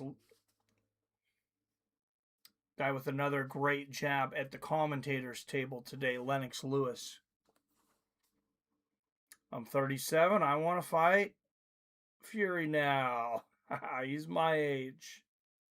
Who does Wilder fight next? I don't know, but Wilder just fought last weekend. All right, so everybody say hi to PBR Street Gang. He is out there. He just does not, he's not able to be in the chat right now.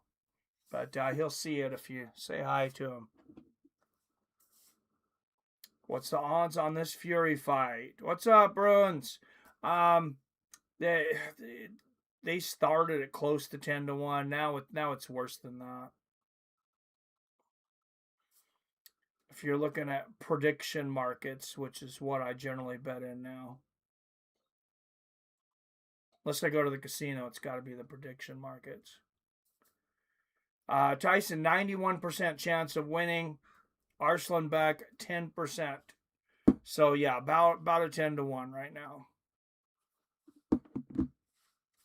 Maybe I should have taken the action at 84 on Fury. Just hard to justify betting $84 to win 16. I've done things like that. You got to be very confident, though. Not a lot of upside to that. Good jab there from Fury.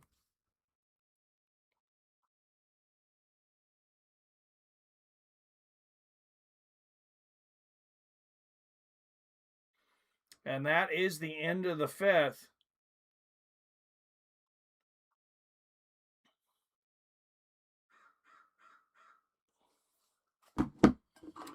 Let's go into the corner of Tyson Fury.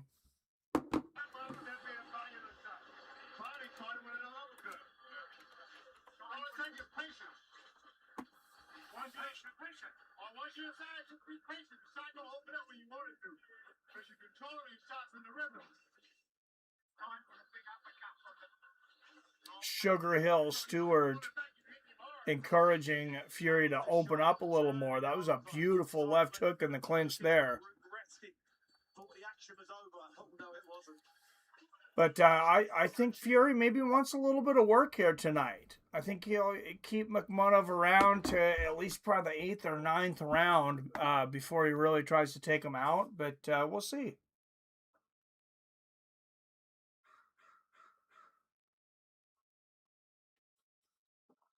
Makhmudov has power, so it's always a risk. Remember, only 2 of his wins went the distance. Oh, great left hook from Fury. He does not look like he's been away for 427 days. And there's a beautiful right uppercut. Joshua, I'm sure, watching, thinking, man, I wish he looked a little rustier right now. Makhmudov with that charge again. Lands 1 or 2 shots. Good jab from Fury. And there's the jab to the body from Fury.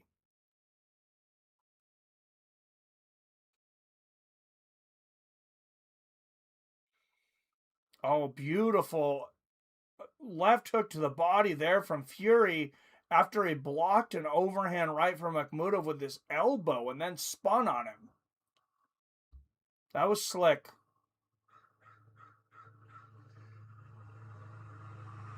That's one of those moves where you're saying, you're not on my level, kid.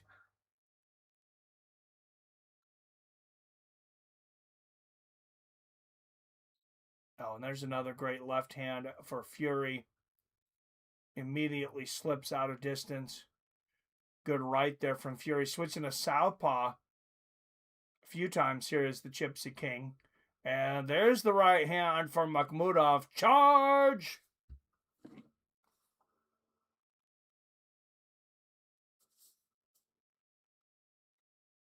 What's up, Josh in the house? What's going on, my friend Greg Brimstone?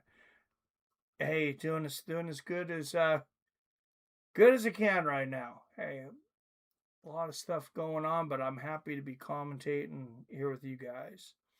Hell yeah, so many banger fights tonight. I haven't been keeping up with fights announcements. So I had no idea the card was so stacked. Reyes Walker should be a really fun one. I think so too. There's this Clash of the Titans. Yeah, I like the Cub Swanson Landwehr fight. Of course, I love the main event with Ulberg and Jiri. 20 seconds left in the 6.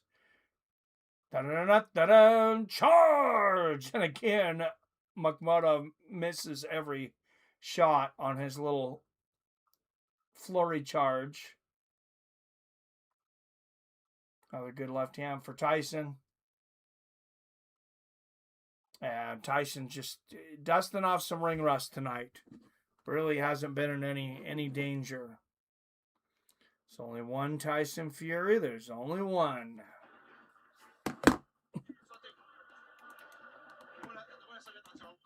And round 7, you gotta start thinking here in a round or two, Fury starts thinking about taking this guy out. Another liver shot by Fury. Curtis Blades in the house too. A lot of fun fights. Yes. Yeah, Curtis Blades and Hoke. That's a great fight. Kelvin Gastelum early. We may or may not get to that fight. It's actually the second fight of the prelims. I was surprised by that.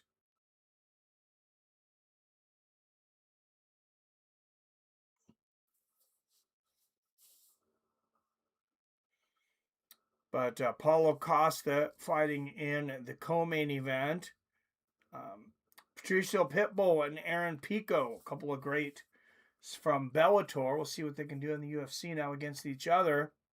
Matus Gamrot on the card on the prelims. A little disrespect there, I think, but against Esteban Robovics, Tatiana Suarez, and Lupi Godinez also on the prelims.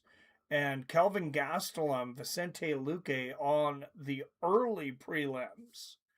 But like I said, it is a stacked card, so it may not be a disrespect. It's just so many good fighters on this card. Good left hand there from Fury, and that's how I have it. Same as David Hayes' scorecard. Fury gave away the first round. Hasn't blinked since. He's won the last 5. Really hope Blades puts Hockett out. Me too. Fury taking him to hell right now. Right, Gastelum on the early prelims. Does that mean he's leaving? I don't know. Triple jab and taunting by Fury. He got married recently. I don't know if it was his first marriage or again.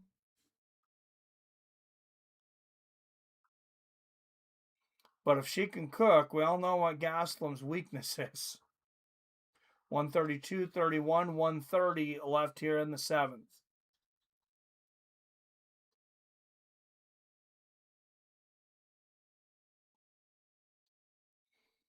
Great defense again by Fury. Lands 3-4 uppercuts to the body. There's 5 in the clinch.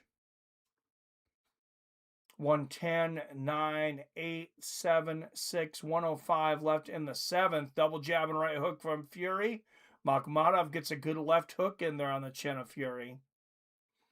As I mentioned earlier, that's Makhmudov's ace in the hole.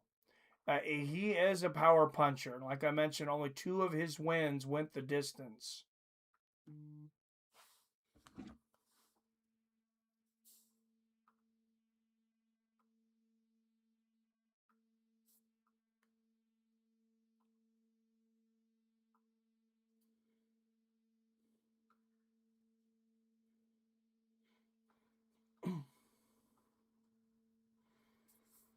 Fury's opponent legit. I mean, his record's legit, but I was looking at it, Billy.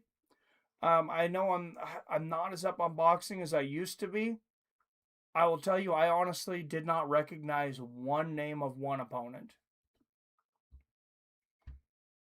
Good left hook there from Makhmudov.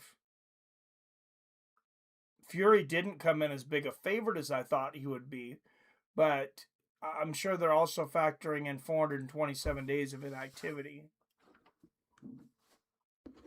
And let's go back to Tyson's Fury again. Corner again. They never go to Makhmudov's. Not sure if that's because they don't have a translator.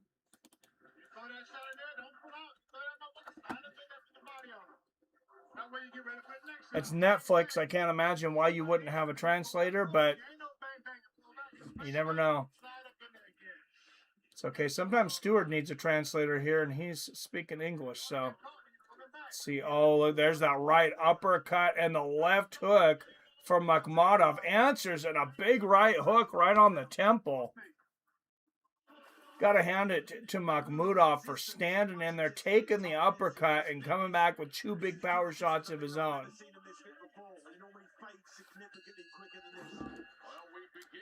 Wilder versus Ngannou. Will that finally happen? That'd be nice. That would be fun. Fury looked good in his fight. Was it last weekend? Weekend before? I'm losing weeks lately. A couple of good jabs there from Fury.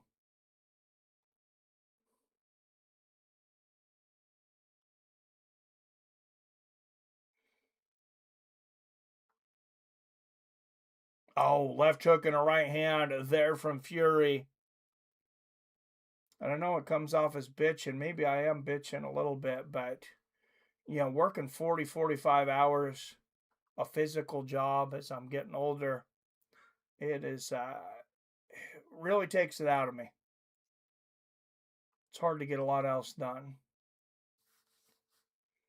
Good right hand there from Makhmudov.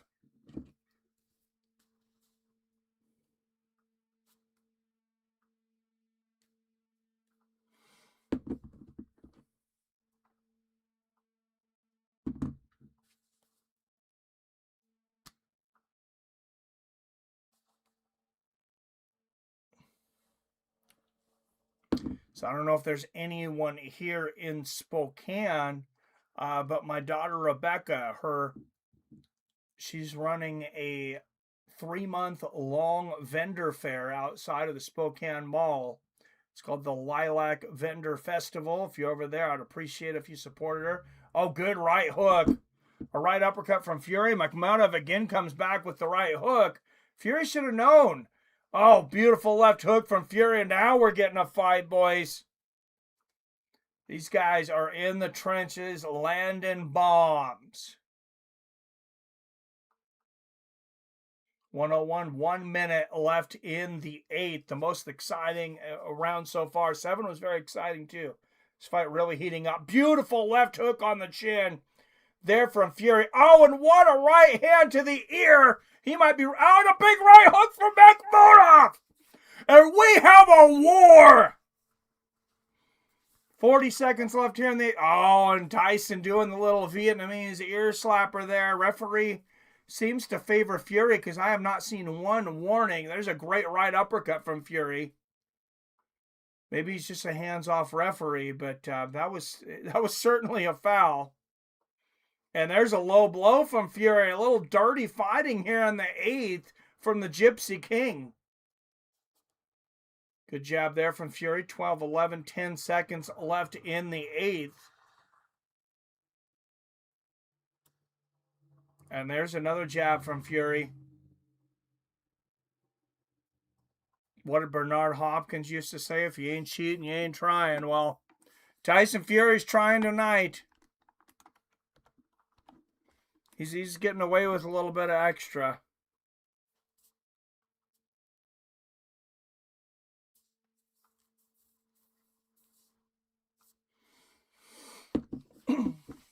Oh, finally, we're going to go into the corner. Oh, I thought we were going to the corner, Makhmudov. Let's watch the replay. Big left hook from Fury. In other words, don't come at me like that. As he's backing up. One of the best ever to do it as he's backing up. That left hook. Just beautiful. And there's the thunderous right uppercut.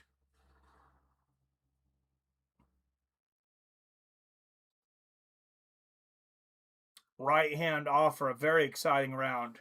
Well, 26-inch neck is crazy. Never seen anything like it. All right, we're going into the 9th, guys. I have a pretty confident feeling that this isn't going to make it to the 10th. Oh, big left hand there from Fury. I'm going to say at least a knockdown in this round. And you see Fury outlanding Makhmudov 106-44. Accuracy better for Fury as well. A couple of good jabs there from Fury. Makhmudov misses again on the charge. Left hook to the body from Fury. 221, 20, 219, 18, 17, 16, 215. Left in the 9th. There's a couple of right uppercuts downstairs and a left hook to the body from Fury.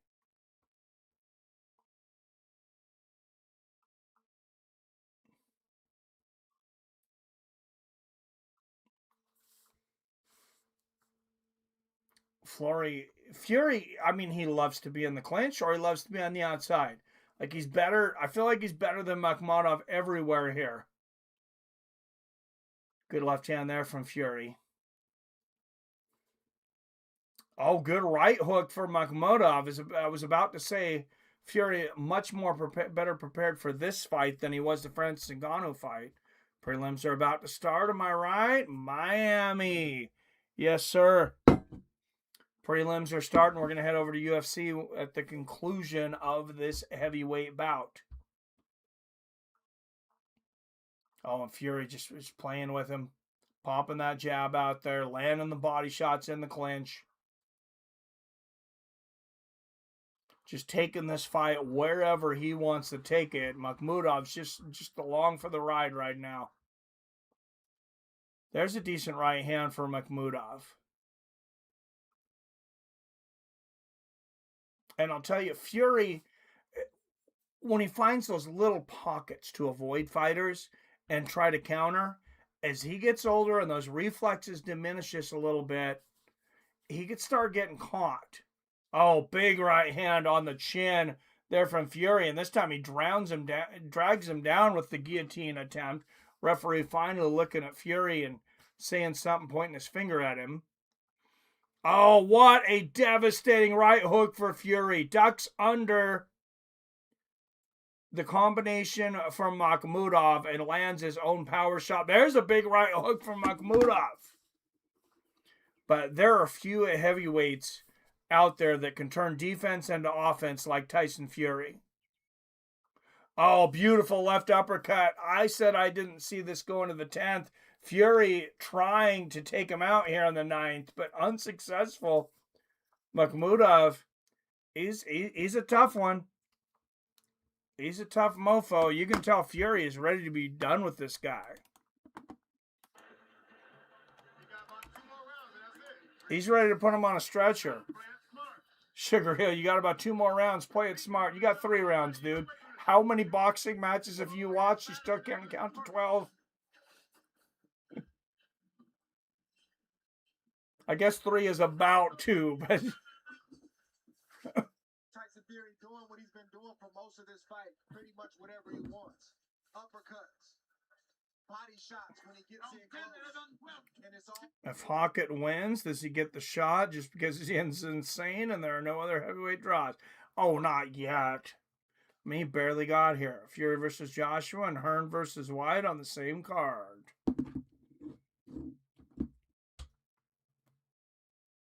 Yeah, I'd watch that one. Good left hand there from Makhmudov to start the 10th. And Fury back with the jab and the shots to the body in the clinch. Seems to be able to do this anytime he wants. Just peppering the left side of Makhmudov with those right hooks. Looking a little bit like Rocky punching the side of beef in the first movie. 2:19, 18, 17, 16, 2:15 left here in the 10th. Fury continuing to punish the midsection of Makhmudov. Oh, beautiful right uppercut in the clinch from Fury.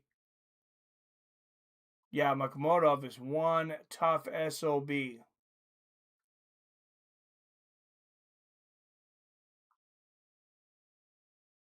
Good exchange there in a clinch. Makhmudov going with the double underhooks. We've seen several guillotine attempts from Fury. Now Makhmudov with the double underhooks. Maybe they're ready to watch that UFC card. They're both like, let's get this done so we can watch. Fury, yeah. Oh, what a 1-2 from Fury. Stops Makhmudov in his tracks. Somehow he's able to fall into the chest of Fury and not go down. Good right hook and a left hand for Makhmudov. And there's another right hook for Makhmudov.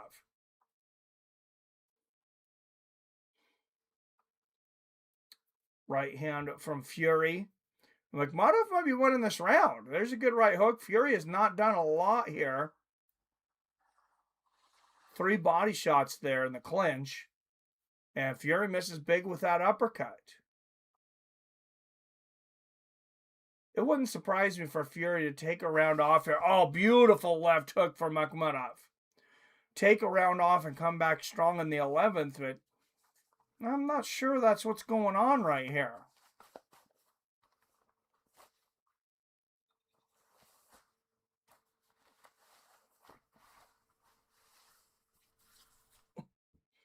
.40 seconds left in the 10th.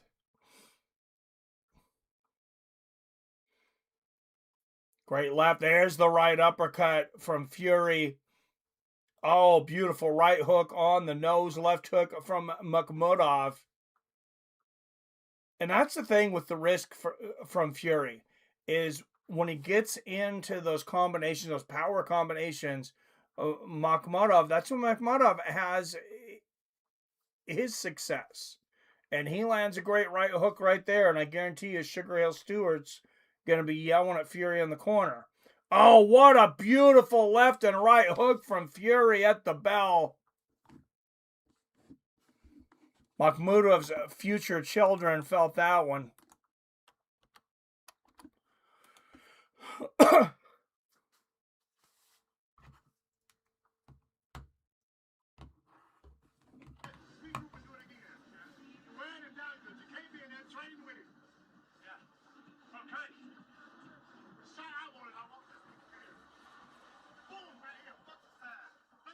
Yeah, let's watch the replay. There's the right uppercut from Fury.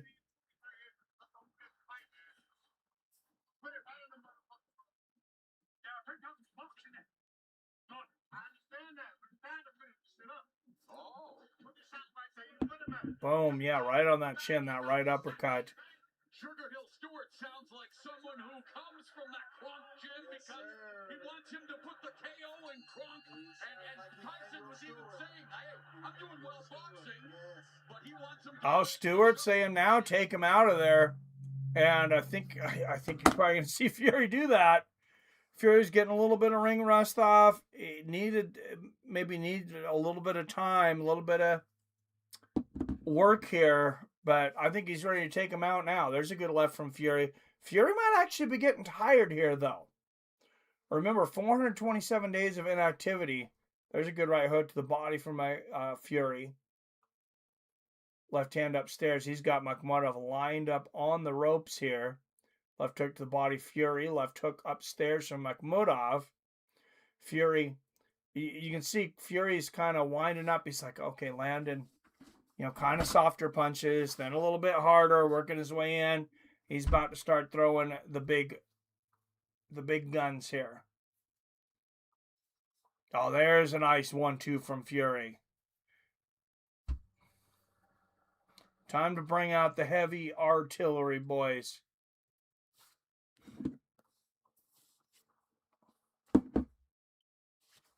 $13 up in the chat. Don't forget to hit that like and share button. Up to 13 likes and 4 shares. So thank you. Thank you very much for the shares there too. Good left hand there from Fury. And there's the left hook. Oh, big overhand right from Makhmudov though. Makhmudov might be landing one at a time, but they're hard shots. Great right hook to the body from Makhmudov. Seemed to cause Fury to take a spit take. There's a good right from Fury. Oh, good right uppercut to the body from Tyson. 1 minute, 59, 58, 57, 56, 55 seconds in this 11th round.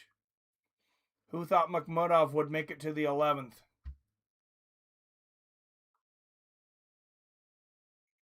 Couple of good left hooks upstairs in the clinch for Tyson. Oh, there's that wild right uppercut from Fury.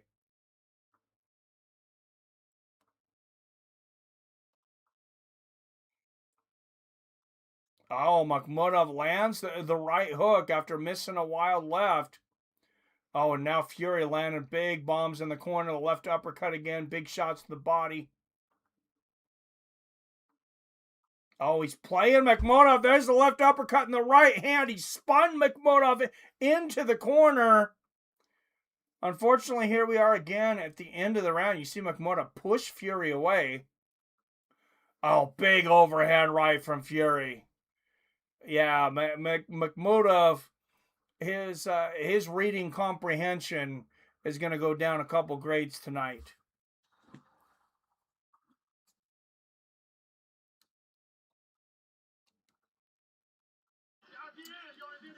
Yes, Dean, it counts you. Thank you. Yeah, beautiful right uppercut there.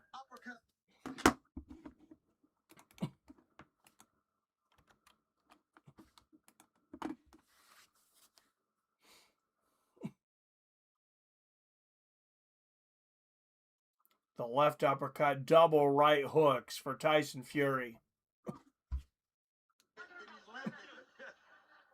Well, at the age of 37, after another long layoff, Tyson Fury showing that his delivery system is still working very well. Yeah, add the 427-day layoff to being 37 years old. Very impressive. Oh, beautiful right uppercut from Fury. Left hook gets through for Makhmudov in the final round. What an overhand right for Makhmudov. As I've mentioned several times, Makhmudov has real power. This is not a guy used to going to the scorecards. Good right hand upstairs and the uppercut to the body for Fury. Here we are back in the clinch where Fury has really dominated. There's a right hook to the ear there from Fury. David Hayes' scorecard still has Makhmudov winning just one round, that first round. Good right uppercut and a right hook for Fury. Makhmudov proving he's dangerous to the last drop. Fury matadoring that combination. Lands a couple little pop shots of his own.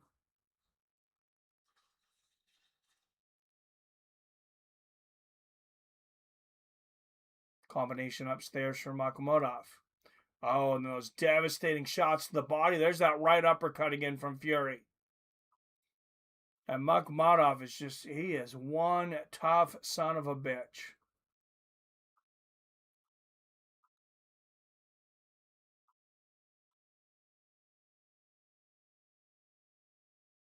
This guy don't drink out of straws, and he doesn't use a filter for his cigarettes.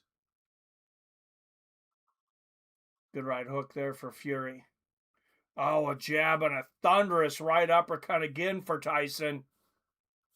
He really wants that knockout. 1 minute left to get it. Oh, what a left uppercut. How did Makhmudov stay up for that? Oh, Makhmudov, another left hook. Makhmudov's hurt badly. He almost went down a couple times there. There's a left hook to the body. Makhmudov holds on. Fury trying to get out of the clinch here. He says, fight me. Oh, another beautiful left hook from Fury. And Makhmudov trying to land those bombs, but it's obvious his equilibrium is off right now. As Fury lands another left hook to the body. 25 seconds left in this fight. Can Fury take him out? Setting him up with a couple good jabs here. 15 seconds left. He's going to need a bomb. Oh, and instead it's the right hand of Makhmudov there. And Fury putting his hands out, trying to bait him. And it's Makhmudov that lands a big right hook. And Fury raising his hand at the bell. Easy win here for Tyson Fury. Going to be either 11 rounds won by Fury on their card or 12, depending on how you've seen it. But I don't see how even the ghost of Ray Charles could give Makhmudov more than one round. And as the fight went on, he started to find his rhythm and timing. The ankles started coming in. He started.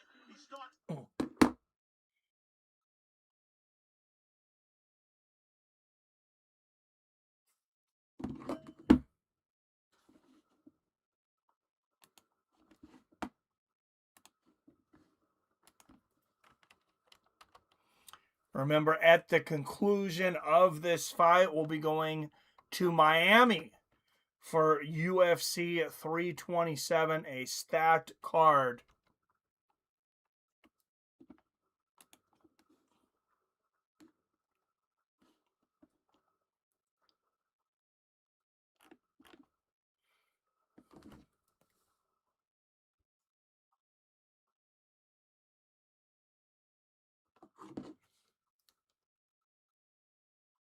Watch with that educated eye. What's one thing you'd like to see him do more in the next fight, especially if it's against... Always with the music, these people. Oh, that left uppercut again.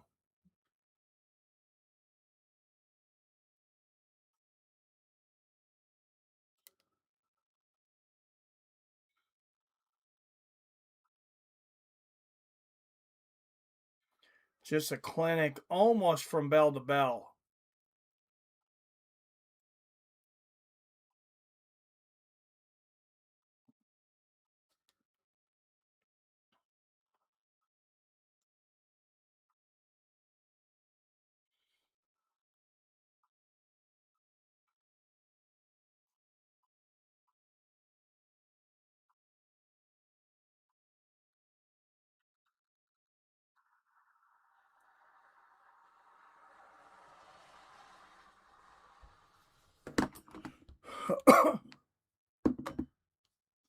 And there's Anthony Joshua. That's going to be an interesting conversation. Tyson Fury saying, "Get in here."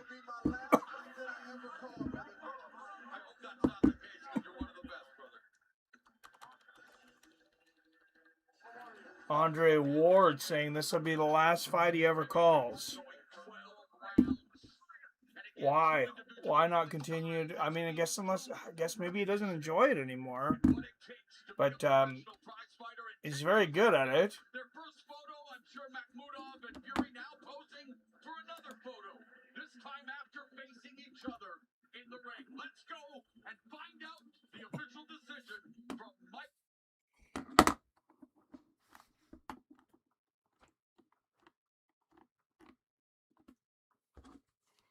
All right, official decision here. 120 to 108. Reese Carter scores it 119 to 109. To the winner, with loving memory to the Ricky Hatton. The Gypsy King is back. The winner, Tyson Fury Tyson. making it look easier than easy. And save for the one judge who, like David Hayes, gave Makhmudov a round. It was a shutout for the most part for Tyson Fury. And we will switch over to UFC, baby. Miami, 327, a stacked card.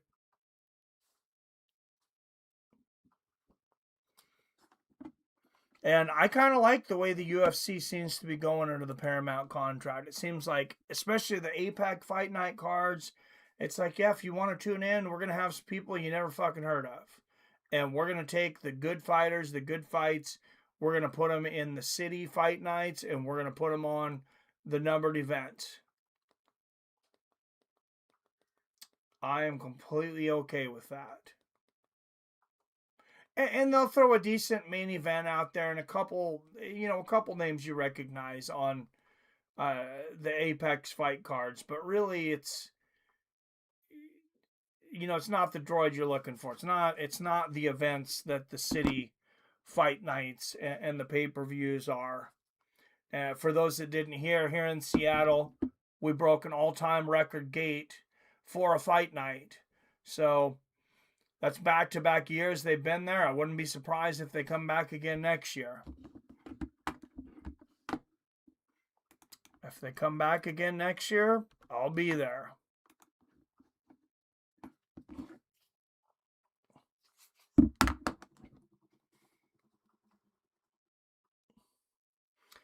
Health and work schedule willing.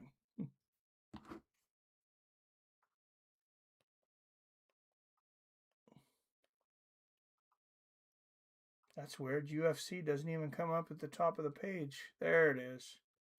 There it is in the on now.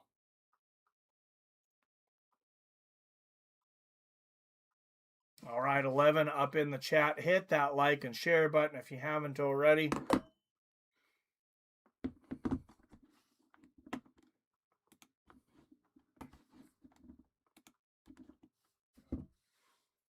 Oh, and we're going to start with an eye poke, Radke and Prado. This is the first fight here, though, guys, so we're going to get to see most of this card.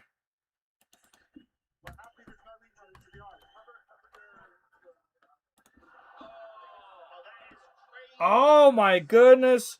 I mean, he just fisted him in the eyeball.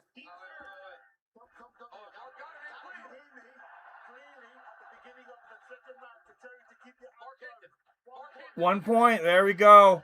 For all of you saying that they need to take away more points. 4-12, 11, 4-10 left in this fight. Prado versus Radke. Oh, great body kick there from Prado.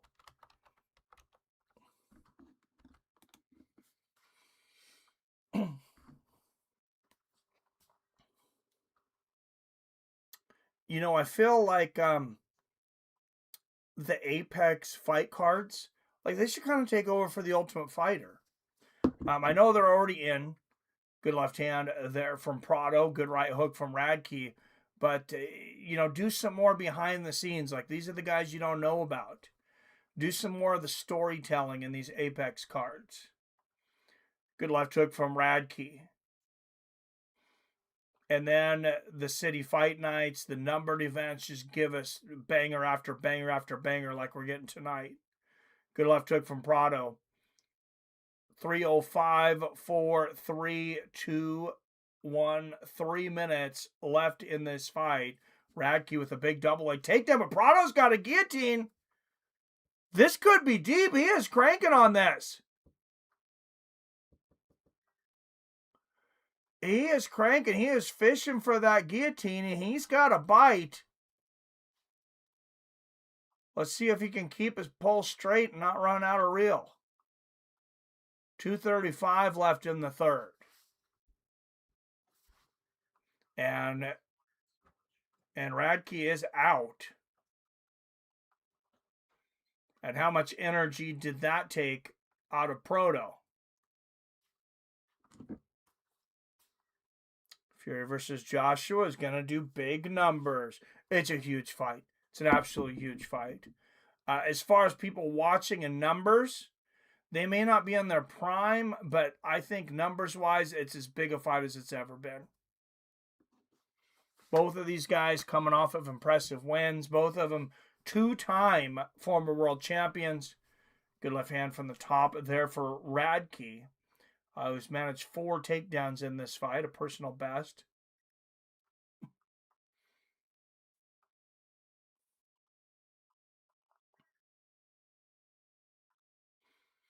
And Radke just grinding ground and pound here.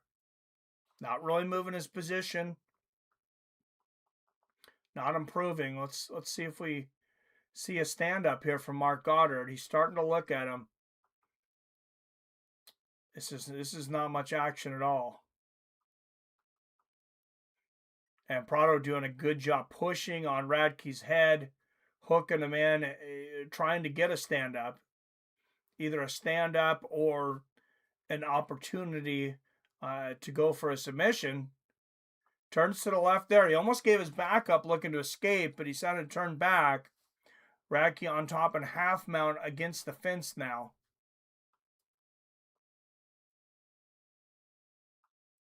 And now Prado on his side. Might be some more striking opportunities here for Radke, and there is. There's 3-4 left hooks in a row right on the ear of Prado.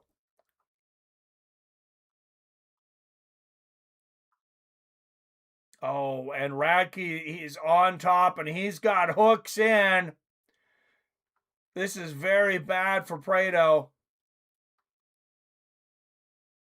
20 seconds left in the third. Looks like he's going to be able to defend it, though. I felt like Radke maybe should have stayed on top with the hooks in and continued with the strikes. And Prado landed some big strikes to get out of this and end the round. Great finish to this fight. That choke was in deep. Yes, it was. All right, guys. As I mentioned earlier, this broadcast brought to you by DraftKings and Robinhood, but we got a new sponsor. And they're in the family. Not only them in the Fights of Friends family, they're my family. My daughter Rebecca, she's running a big vendor fair in Spokane, Washington. If you're in Spokane or you get the chance to run up there this summer, she's got a lot of vendors, food, crafts, all kinds of things. You guys' wives would be into this. There's activities for the kids, 40+ vendors. And this is her first season running this. This is her market, her business. So I'm very proud of her. Booths, food trucks, live performers, games, activity, and more. Bring the whole family down If you're in the Spokane area, to the Lilac City Vendor Fair, you will not be disappointed.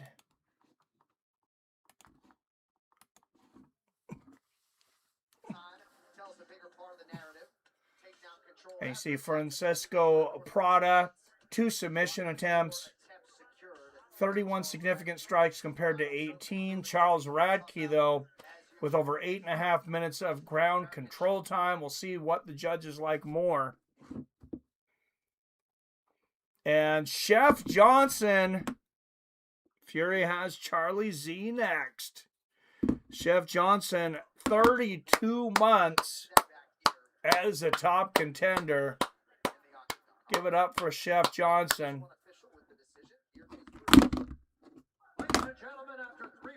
And that's the $5 level, bringing us up to $19 on the night. 30-26 with the point taken.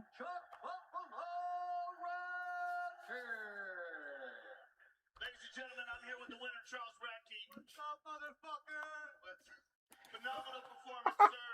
And a great way to kick off this card. Hard-fought victory. You showed excellent grappling, tight technical striking. 2 victories in a row for you. You look fantastic tonight. Let's give this motherfucker some credit, all right? He came in here and pushed me to the very edge. That fucking choke was tight. But there's one thing I gotta say. I was in the crowd at the highest of nosebleeds in the same stadium 3 years ago, trying to make my way to the UFC, and I fucking did it. And I'm talking to Joe Rogan, but Joe Rogan is talking to me. I am talking to you, sir, and it's an honor to do so. It was a phenomenal performance and a great highlight for you. You're moving up in the rankings now. Who would you like to face next? Check this out. I don't give anybody credit that can suck my fucking dick. Radke making the most of his mic time here. You fucking faggots! What's up, baby? Fuck the welterweight division. All right. Well, you said what you want to say. Congratulations, sir. Hey, All right. tell my Aunt Tracy that you love her right now. Say it. I love you, Aunt Tracy. Charles Radke, ladies and I have a feeling Radke just won a bet there. The shout out from Joe Rogan and Charles Radke working the mic in his usual rank. Yes. It's going to be Charles Buffalo every time. All right, so let's Mikey Musumeci back in action on May 23rd, Thursday, May 23rd against Dantzler, Bantamweight Championship in UFC BJJ 8. Mikey Musumeci, one of the most dangerous BJJ practitioners pound for pound in the world right now, if not the most dangerous. And there he is, Kelvin Gastelum in the back, former Ultimate Fighter winner, former World Championship challenger, took Israel Adesanya in his prime to the brink. And his opponent tonight will be Vicente Luque, tied for second most performance awards in the welterweight division.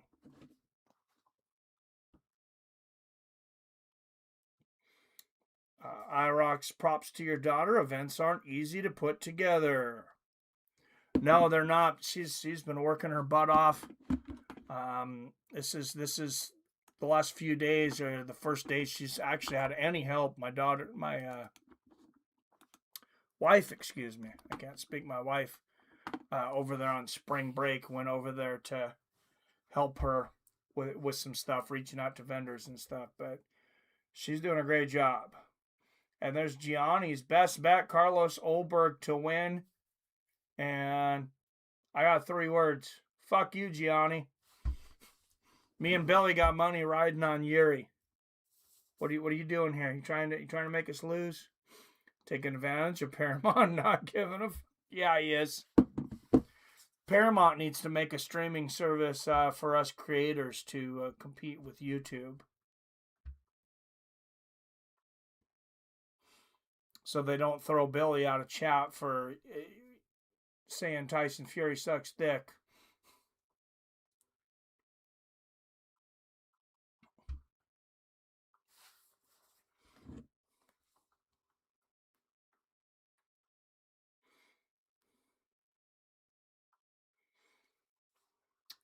All right, Kelvin Gastelum, Vicente Luque. And they're going to go to that Israel Adesanya fight from years back. Be interesting to see how that fight would look today. Adesanya on a losing streak. Both guys older.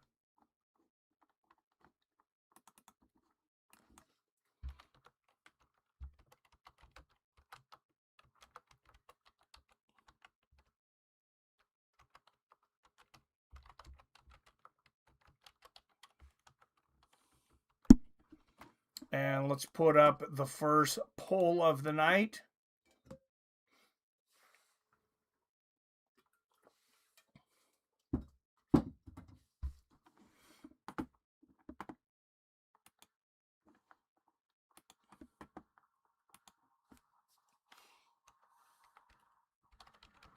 Is it the silent assassin or the cupcake assassin? Who's going to take this?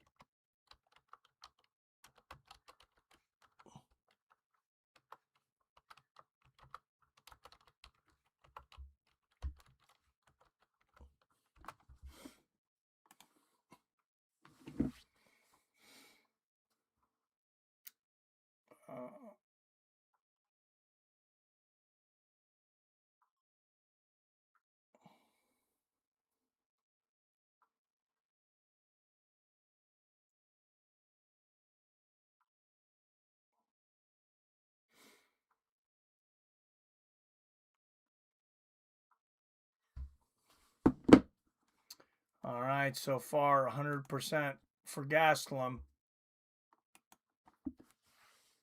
Yeah, Luque's falling off a bit, and then with the scary things going on with that concussion and maybe with his brain, I'm not sure how comfortable I am with him continuing to fight. Gastelum, not known for explosive power, so maybe not a bad opponent. I'm going with Kelvin. I think Luque is done. Yeah, pretty much, man.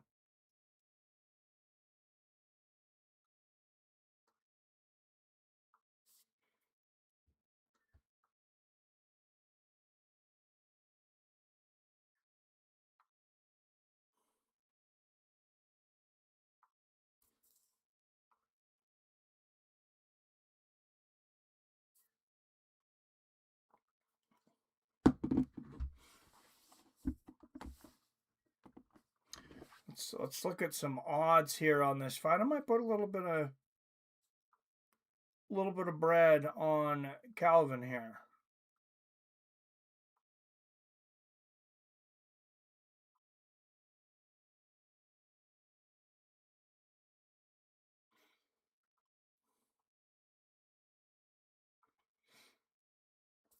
Jiri and Ulberg odds absolutely even. So Gastelum's a 72. So you got to put down $72 to get the $100 payout, which means you only made 28 bucks.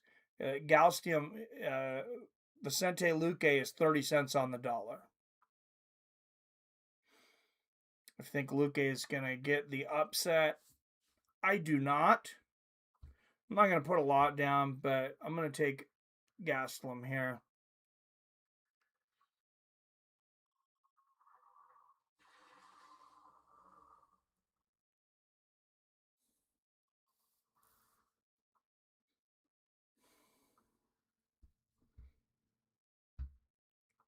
We'll put down a $10 bet. 10.36 payout 14, so it only win $3.70, but it's not a big bet.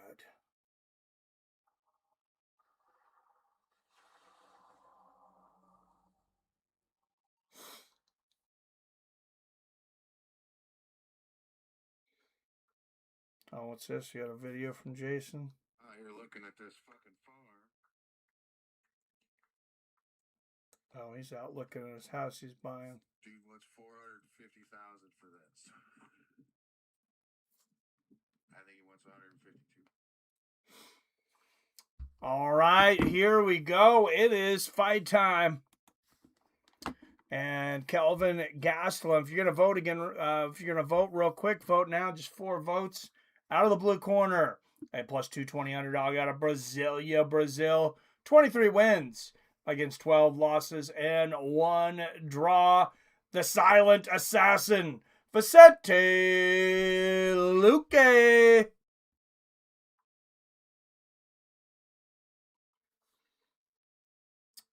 I will be watching these live odds, though, boys.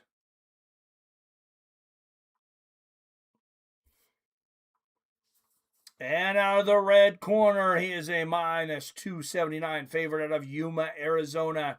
21 wins against 10 losses. The former Ultimate Fighter winner and a former world champion contender, Kelvin Gastelum. See those kids up in the front row? They're having the time of their lives. Somebody's got some rich parents. All right, and this poll is going to end at 80-20, 80% in favor of Kelvin Gastelum. All right, here we go. Gastelum in the blue, Luque in the yellow and green.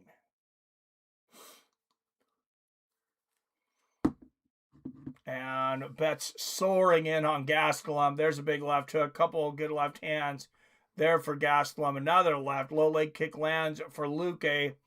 But there's a shot to the body, big left hook upstairs. Kelvin not messing around here early. Oh, beautiful left hook there for Kelvin.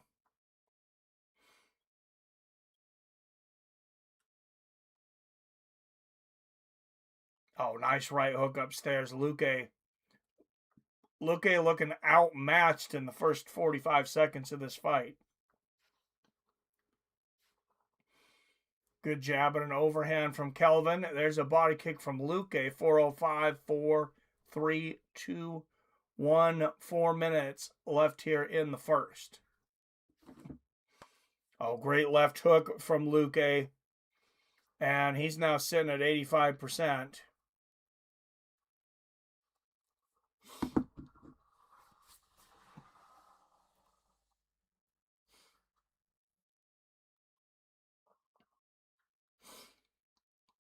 And look at all those empty seats here in Miami. All of them. Pretty much all of them that aren't employees or commentators. Thousands of dollars spent on those seats. And a lot of these guys won't show up until the last 2 or 3 fights. And there's Kelvin with the takedown. He's going for a guillotine. Luque, a hard guy to submit. I don't know if he's ever been submitted.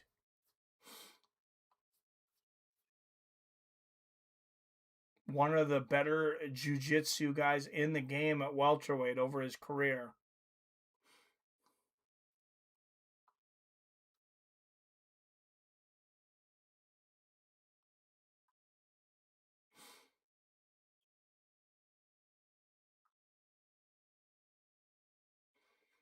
Oh, Gastelum wants to throw that knee to the head so bad, and Luque's so open for it.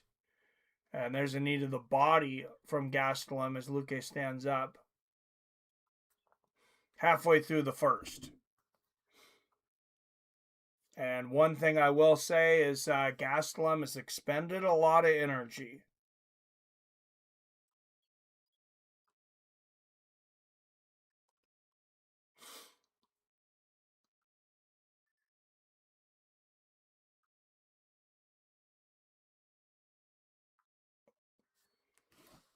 Oh, big left uppercut from Gastelum. There's a right hand from Luque. 2 minutes left here in the first. Oh, and there's a left hook from Luque. Gastelum is hurt. And Gastelum just went down to a 40% shot. I'm throwing it in. I don't think he's going to get knocked out here. 39.5. So I got Kelvin on 39.5 cents on the dollar. $40 a bet to win 60 for a $100 payoff. You got to come back here, Kelvin. Nice elbow from Luque. Luque proven. He's still got the power, though. Oh, Luke's got the back. Kelvin's got to be careful here. Here's a guillotine attempt. And Luke has a ton of time. Luke, as I mentioned earlier, a BJJ expert. Oh, this is really hairy for Gastelum. And there's the tap, and Vicente Luque, with 52 seconds left in the first, submits Kelvin Gastelum. What a change of fortunes for Kelvin.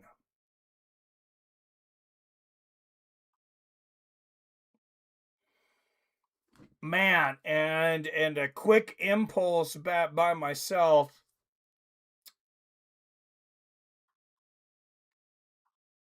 Loses me $41.50 with the commission. Son of a bitch.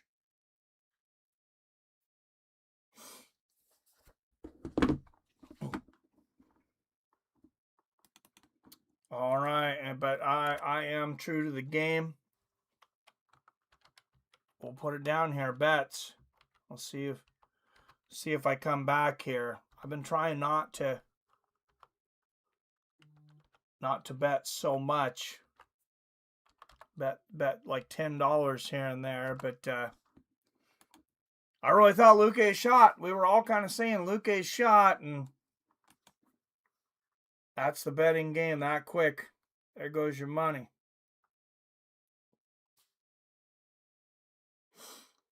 Well, I was wrong again. Yeah. Say 2 moonshine soaked cherries. Yes, Mike, you need Luque to win. Round 1, then bet Kelvin. Yeah, I got it. I got everything I needed.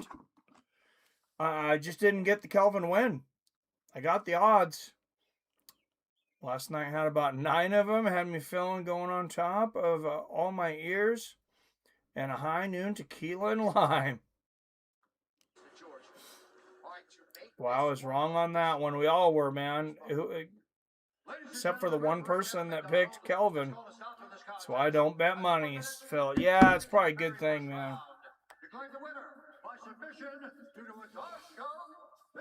Because I generally do pretty good, but yeah, I just $41.50.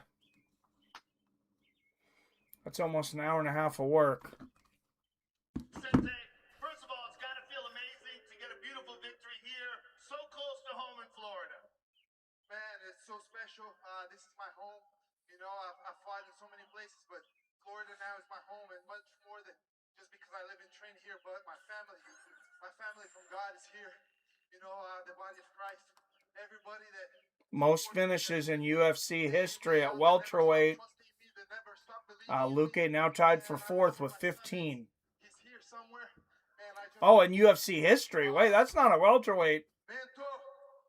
We are more than winners in Jesus Christ. Never forget that. We are winners. Luque tied for 4th all time in UFC finishes. Vicente, you showed your well-rounded, solid game tonight. You dropped him with a right uppercut. And on the ground, you're one of the best finishers in the sport. Let's take a look at it here. You hit him with a right uppercut there, which dropped him. You got on top of him. I was the only one to take the other guy. That was you, huh, Chef Johnson? Good pick. I'm nervous about Jiri bet now. Not off to a good start. Did you bet Calvin too? 4 minutes and 8 seconds. More exciting than all the boxing matches put together I watched earlier. Yeah, that was exciting, man.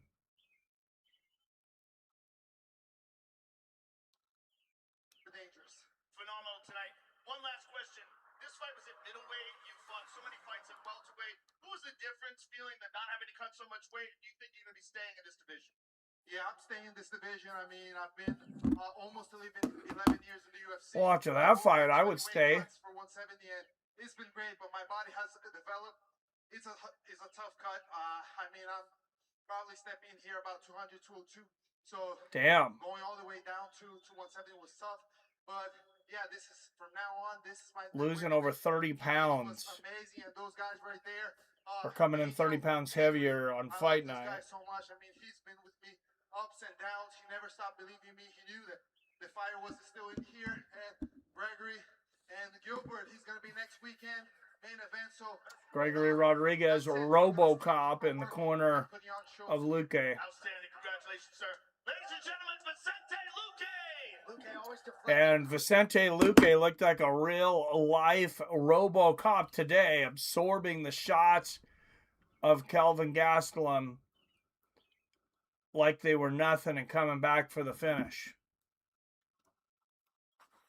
Let's take a moment and shout out the great K1 fighters like Pete Ernst, Badr Hari, etc.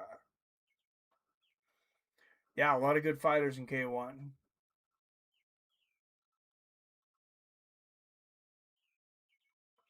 New in-depth look, a show called Becoming a Fighter. I don't know, wasn't that the Ultimate Fighter? Markel Madero's warming up right now. That last fight should have not only been on the early prelims, it should have been on the main card, in my opinion. I think the UFC also thought that Luque was probably done. He made us all look dumb.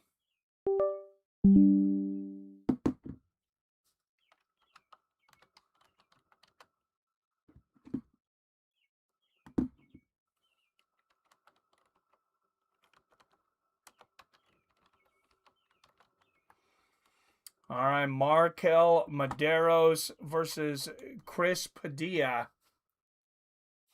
Up next.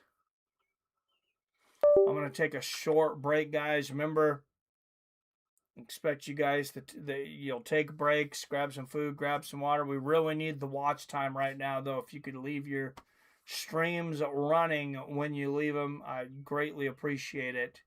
Like I said, we had less than half of the watch time that we need on average last month to stay monetized.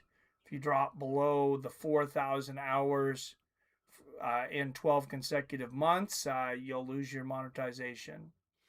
We had just over 100 hours last month, and you need about, what was I figured out? It's over 300. 300 times 12 is 3,600. I don't know, 3,300, something like that. But we'll get it. All right, I'll be back in a minute.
All right, guys, here we go. Chris Padilla, Markel Medeiros. Guys, I don't even remember who the fuck Markel Medeiros is.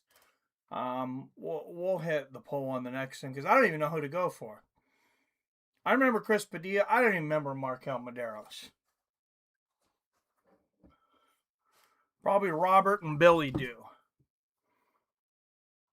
Oh, light is. Oh, I must have bumped the light there. There we go. All right, Chris Padilla tied for 4th longest active win streak in a lightweight division. What's our odds on this one? Maybe we can do a poll. I don't vote in it. I'm not allowed. I only vote when I'm the tiebreaker. So let's do this. Padilla versus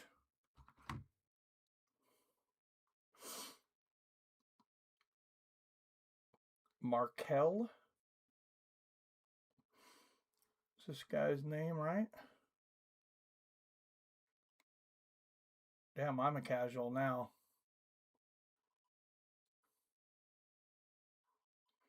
All right, Markel Medeiros, a year younger, an inch taller. Chris Padilla missed weight, 158.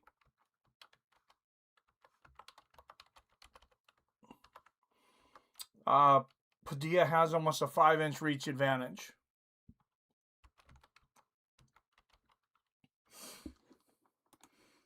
All right, this will be a quick poll, but we'll get it in there. All right, out of the blue corner, he is a plus 130 underdog from Glendale, Arizona. 11 wins against just 1 defeat. First time closing as a UFC underdog, Markel Medeiros. Hey, at least odds-wise, this could be a really competitive fight. Thought Kelvin was going to knock him out in the first minute. Yeah, me too, man. All right, now to the red corner. He is a minus 155 favorite out of Gardena, California. 17 wins against 6 losses. Chris Padilla.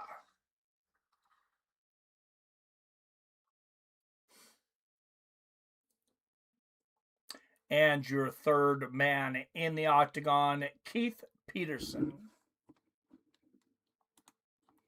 Poll, we got 75% for Medeiros. You got another second if you want to come in. 75% Medeiros, 25% Padilla. All right, fight started, poll's over. And somehow, guys, we are 0-1 tonight.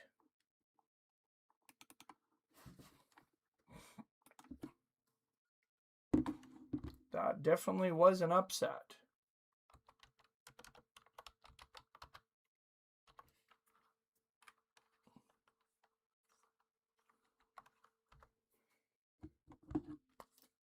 All right, Padilla putting Medeiros into the fence. Good knee to the body from Medeiros, though. Medeiros bringing it back to the center of the cage. Lands another knee to the body. Left hand lands for Padilla, back in the center of the cage. Good little leg kick for Chris.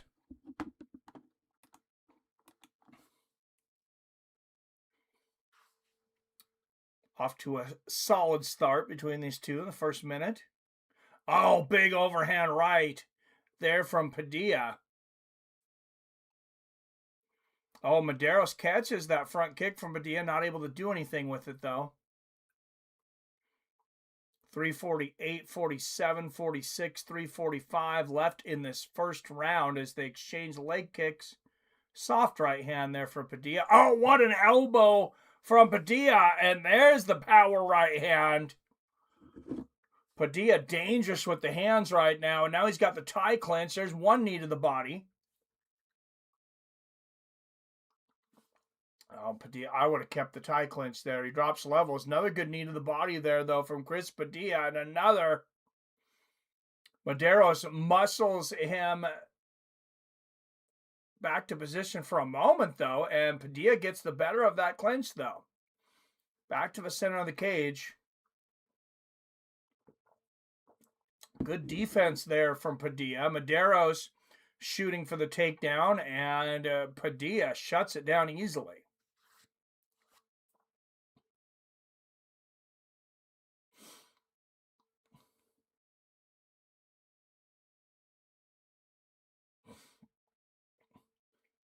Good right hand in the middle of the cage from Medeiros.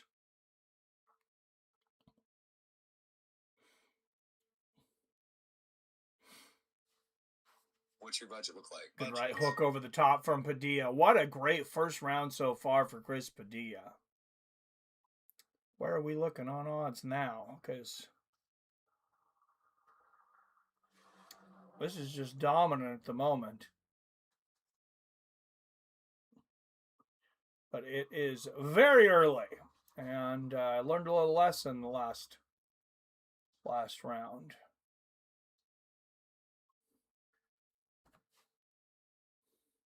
Oh, Chris Padilla. I'm going to learn that I'm not going to bet Chris Padilla at 81 cents on the dollar. That's an overreaction.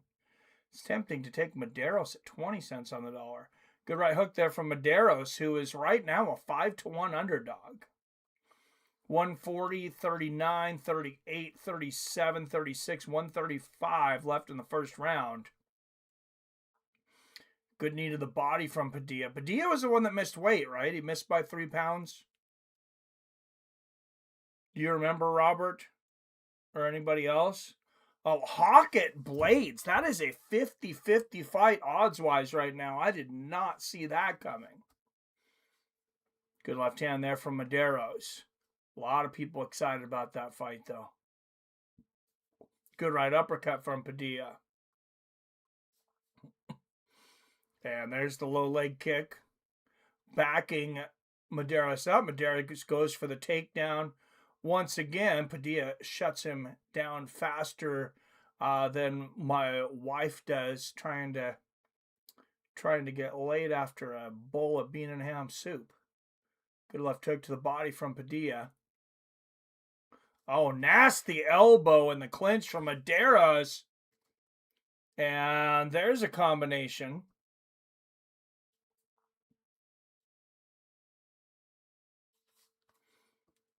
Still looking at 5-1 odds on Medeiros. It's tempting. Oh, and Padilla's eye is cut open badly. So yeah, I'm gonna take a little chance on Medeiros. Not much of one. I'm gonna bet $3.75 to win 15. If anybody takes the bet. It's pending. Oh, it's because the odds went up to 28 cents after that flurry. I think I missed my. But as much as as much as he is bleeding right now. Yeah, I think I'm gonna put a small bet on him even at 29. Oh, it just went to 38, 36, 38. Yeah, I lost my chance. I'm not betting now. Shit, I had him at 29 and it did not. Oh, now it's back to 29.30. It is all over the place right now. All right, $4.65 to win 15 at 29 cents. Wow, I've never seen odds moving that quickly. Official can cocktail of UFC. 2 shots in every can. Scott Ream, the cut man, former pro fighter himself, as good as it gets, did a really good job on Taco Padilla, but that is a nasty gash above that right eye. Well, I didn't get 23 cents, I guess, but I got 29. Would have been nice to get 21 or 23. And here comes Chris Padilla. There's a right hand. And he really has been dominating. I don't know if that was the best idea, but 4-1 odds. Wow, what a gash. Yeah, and the chance that the fight could be stopped because of that gash, which that's a win. Padilla going off with the leg kicks to start the second, and Medeiros has no answer for him, and there's a good right hook upstairs from Padilla. Right uppercut Padilla. There's a jab and a right hook from Medeiros. And Medeiros finally checking a couple leg kicks there, lands a right hook of his own. If I'm his corner, though, I'm telling him attack the eye because Padilla's been piecing him up.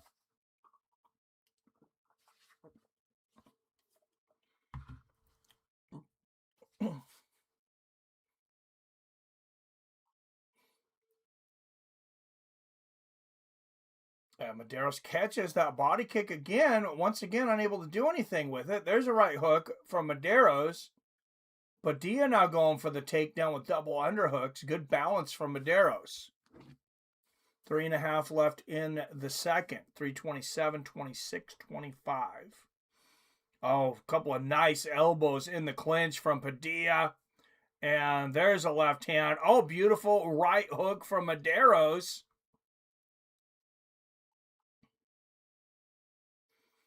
But Padilla just peppering him with uppercuts and hooks in close.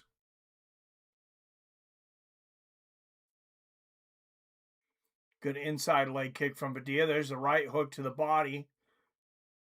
Padilla lands a double jab. There's a elbow uppercut.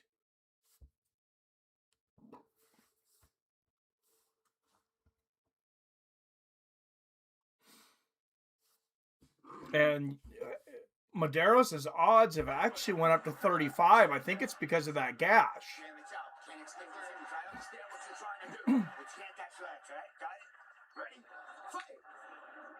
Oh, and a little bit of little eye poke there from Medeiros.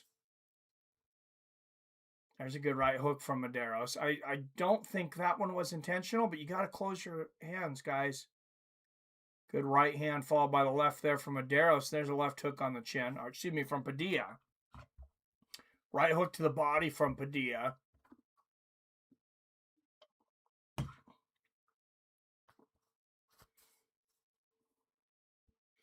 Good inside leg kick from Chris. Oh, nasty elbow from Medeiros.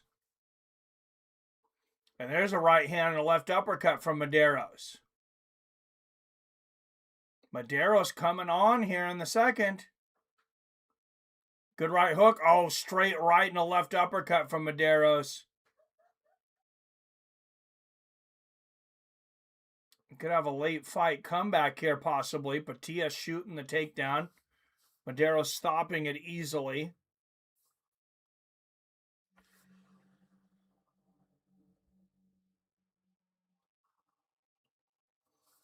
Oh, right hook, left uppercut from Medeiros. Starting to turn this fight around here in the second. Good elbow from Medeiros, but there's a right hook from Padilla. Medeiros shoots for the takedown. Can't get it. Lands a knee to the body.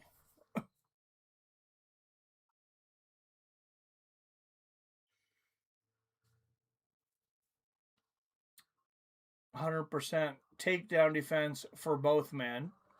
Or you could look at it as 0% success on the takedowns. 1 minute left in the second.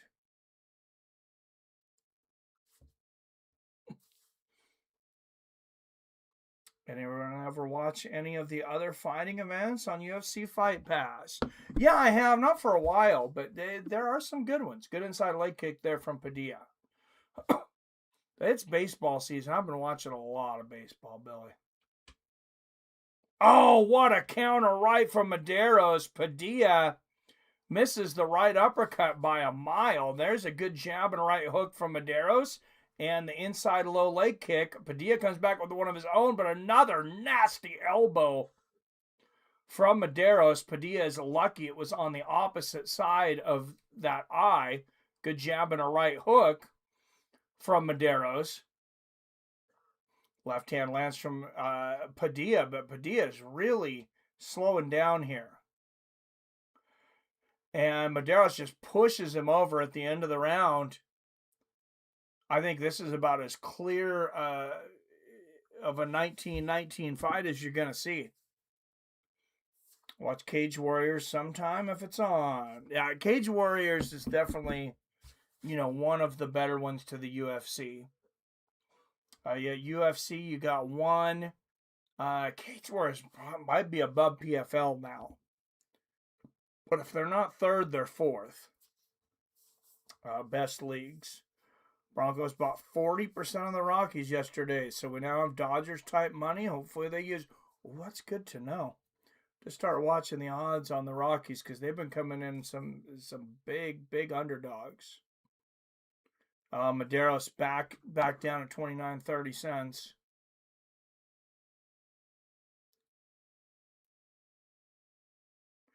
And there's the man, PBR Street Gang. What is up, my friend? Oh, hey, it was weird. It didn't even ring. It's like all of a sudden you were just kind of there. Huh. Anyway, how's it going? Hey, I'm doing good, man. How are you? I just finished work, so driving back to the apartment. Thought I'd give you a call and see how you're doing. Nice, yeah, I'm doing good. Just third round of a pretty good fight here. Yeah. I was watching it before I left work. That and the fight before it was really good. Pedro and Rakic.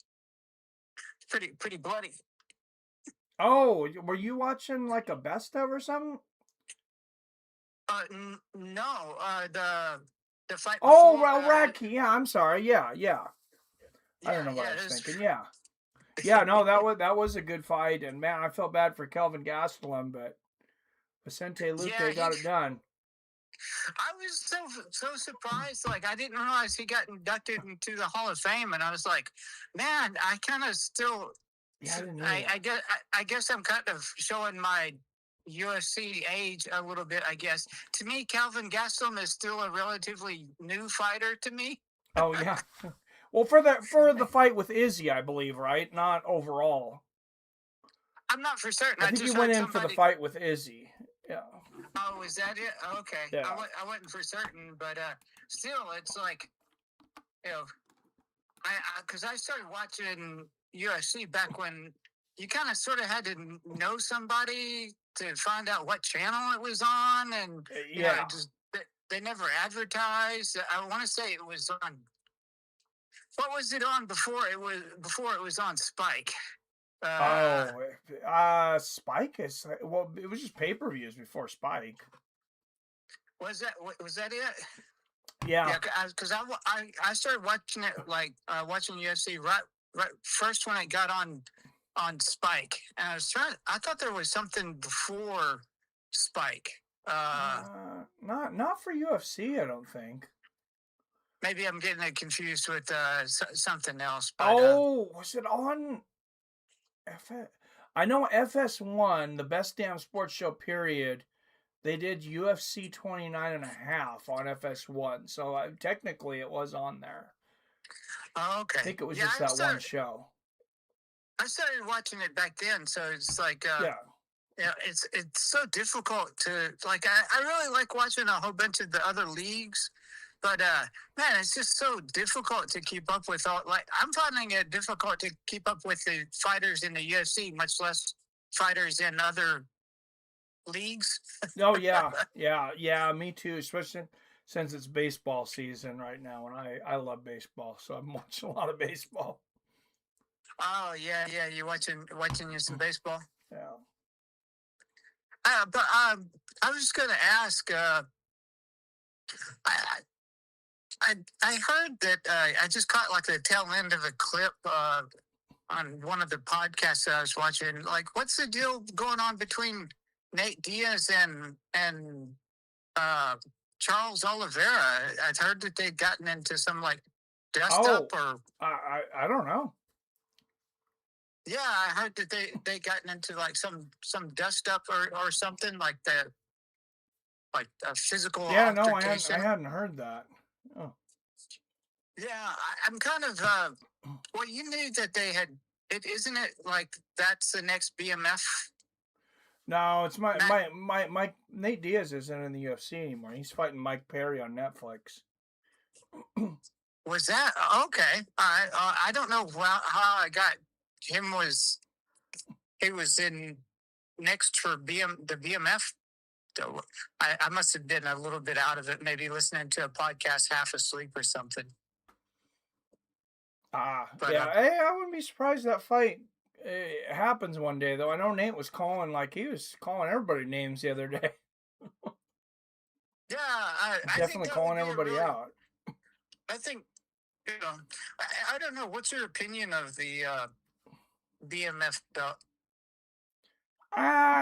Did you ever watch WWE when you were a kid? Yeah. Remember the Intercontinental belt? That was the one that Macho Man Randy Savage always had. Yeah, I think he had it for. That's kind of what I think of it. Like, it's like a secondary belt. I mean, I don't have an issue with it. Boxing has so many belts, but yeah, I don't think of it like a world championship or anything. Yeah, kind of.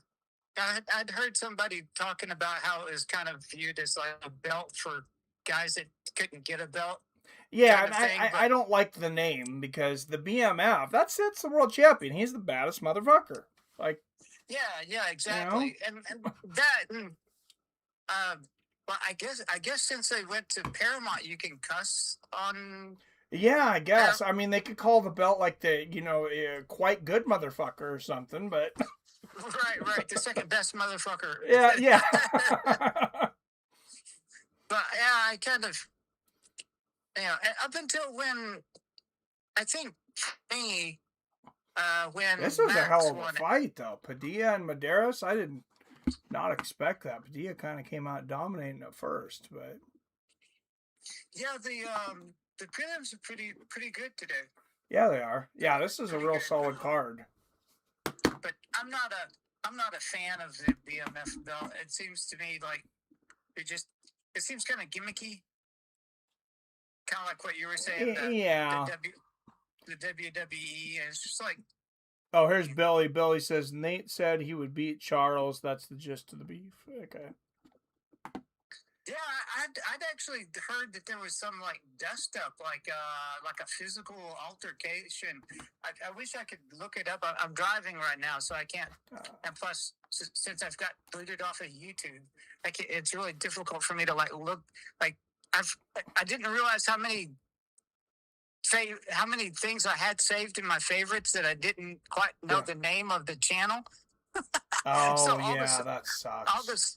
All the stuff that I had saved YouTube. I can't believe that. Yeah, and I actually even created another channel just to try to get back up on YouTube so I could find all my stuff. Yeah. And they booted me off again. I guess they were paying attention to my IP. And ridiculous. Booted me off again. It's like, this is silliness. If you don't like what somebody is saying, then just delete the comment. Yeah. Change the channel. Go somewhere else. Yeah, and it's not like everyone else is saying such nice things in comments. Everybody knows that the comment section is a vomit full of a dumpster fire. It's like pretty much. That's where you if you can't handle someone saying something kind of nasty in the comments, then it's you that doesn't need to be on YouTube, not me. Yeah, it's But yeah, I can't. It's I've been having a little bit of a difficulty finding all my stuff, and there was some podcast that I was listening to that they were talking about like Charles and Nick had gotten into it, and for some reason, I don't know. Like I said, maybe I was listening to the channel while I was half asleep or something. I had heard that there was like talks of a matchup between those two for BMF, but I don't know. Yeah. I think Nate would be a great candidate for the BMF belt. Oh well, yeah. I mean, they made it for him. Remember, it was his idea for the fight with Masvidal. Yeah. Oh really? I'd forgotten.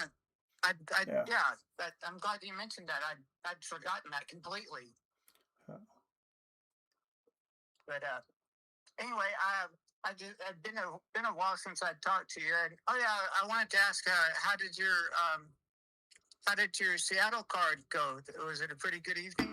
Oh yeah, it was a great card. All the fans were like so happy.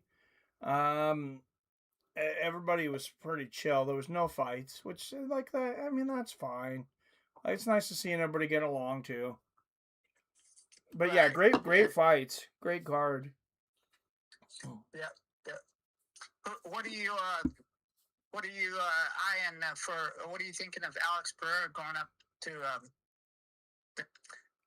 heavyweight? I think he's going to be the first three-time or three-weight champion in the UFC. Yeah, I hope so. I just don't know if he can get past John Jones. I don't know that he's going to fight Jones, though. I'd heard somebody, Chelsea, I think it was Chelsea, talking a little bit about it. I really, really like Alex Pereira, but I just, even an aged John Jones. Yeah. What is he now, like 38? Yeah, he's up there. It just doesn't seem to really, seem to affect him. Yeah. At least not yet. It's hard. He got, when did he beat Shogun Rua at 22?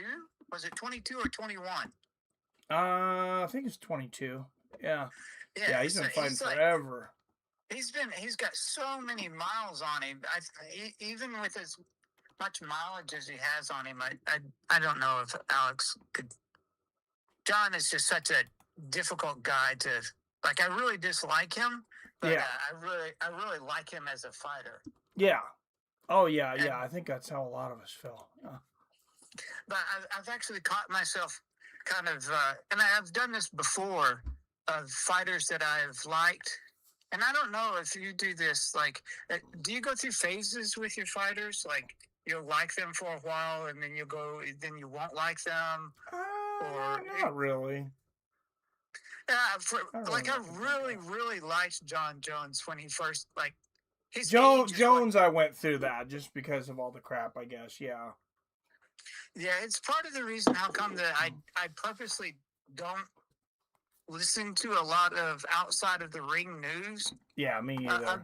About fighters, because I'm just interested in that fight. That night.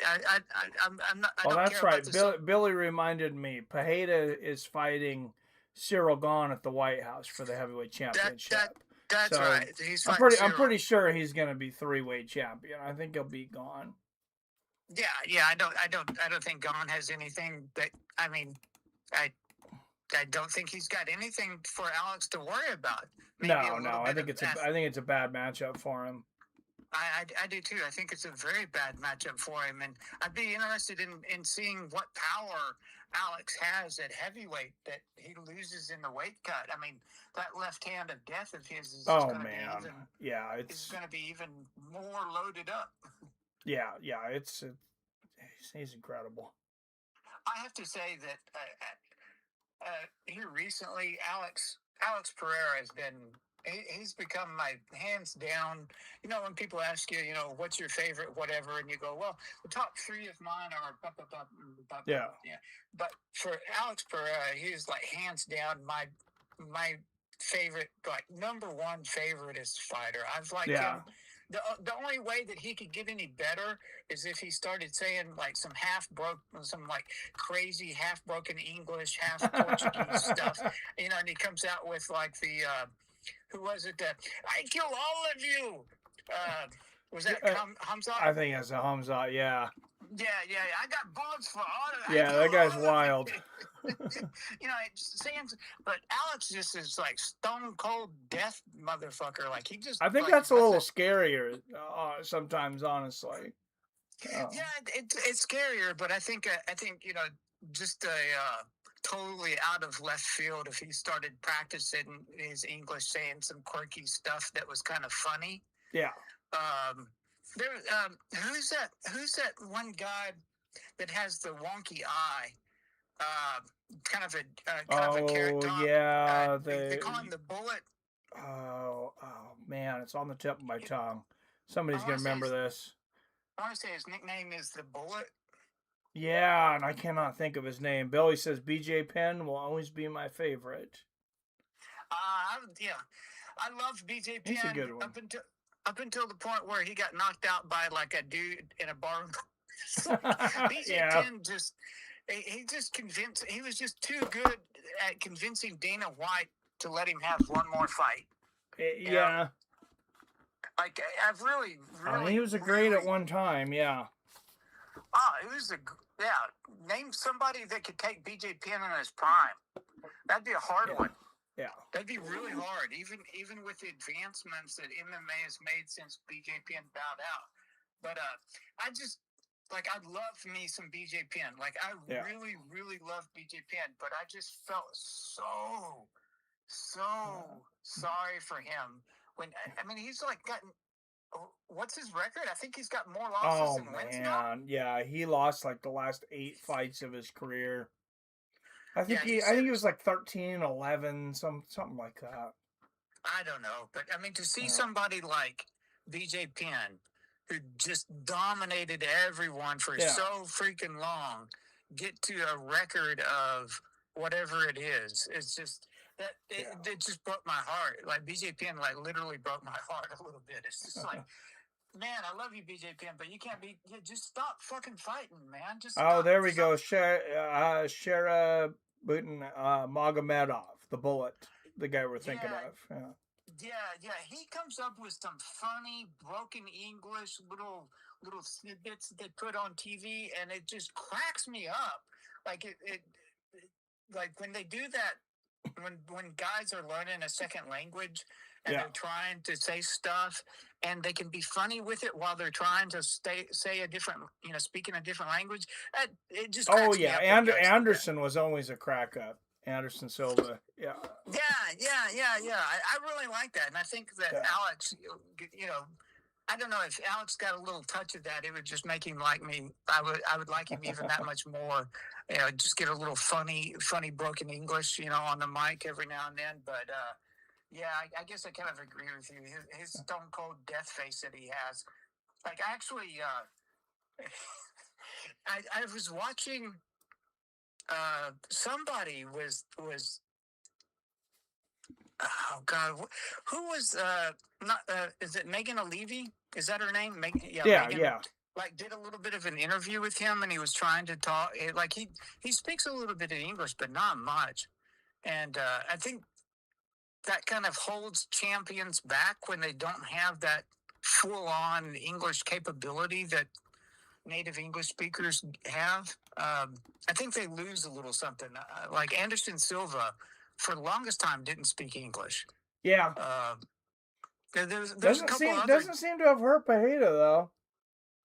No, not at all. Not at all. But I reckon his fan base would get even larger if he got that. like Roberto Duran. I don't feel like everybody respected him back in the day because he didn't speak English. He was big, but he could have been a lot bigger.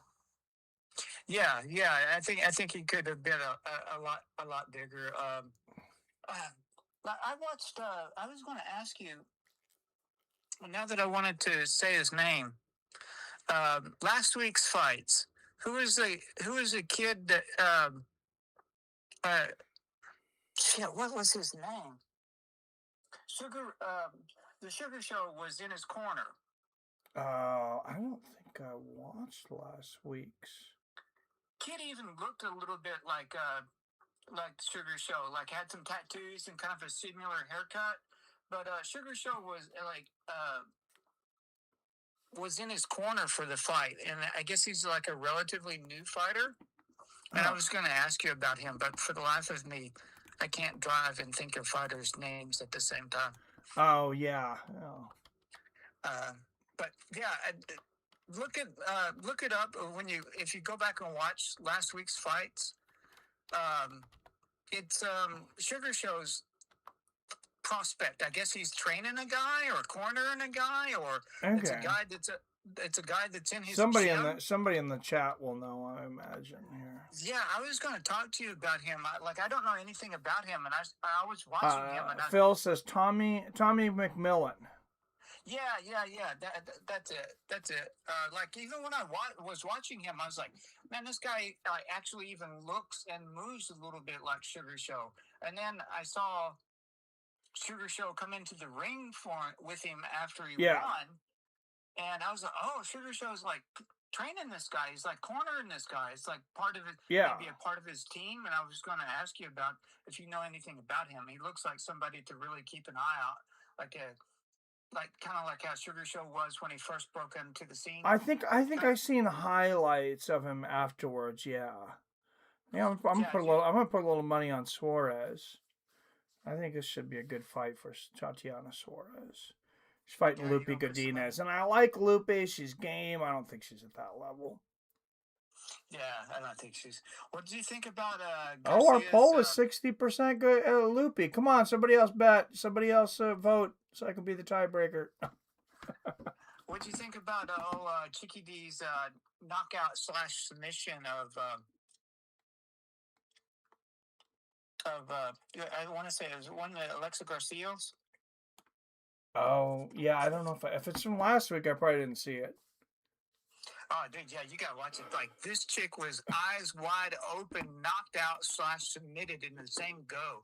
Like, Garcia knocked her out, and then before they could stop to get to her, submitted her. It was so fast. It was so fast. I've never seen a knockout / submission as quick as that one. And the girls, when the ref broke it up, the girl's eyes, she was out with her eyes wide open. Oh, that's always scary. And didn't move for 40 seconds. Oh, Godinez got Suarez down. She's beating the shit out of her. It's only the first minute, but pretty good fight so far. Lupe's got Suarez in a bad position. Oh, Suarez is up now. Damn, belly to back. Looks like Godinez has gotten better.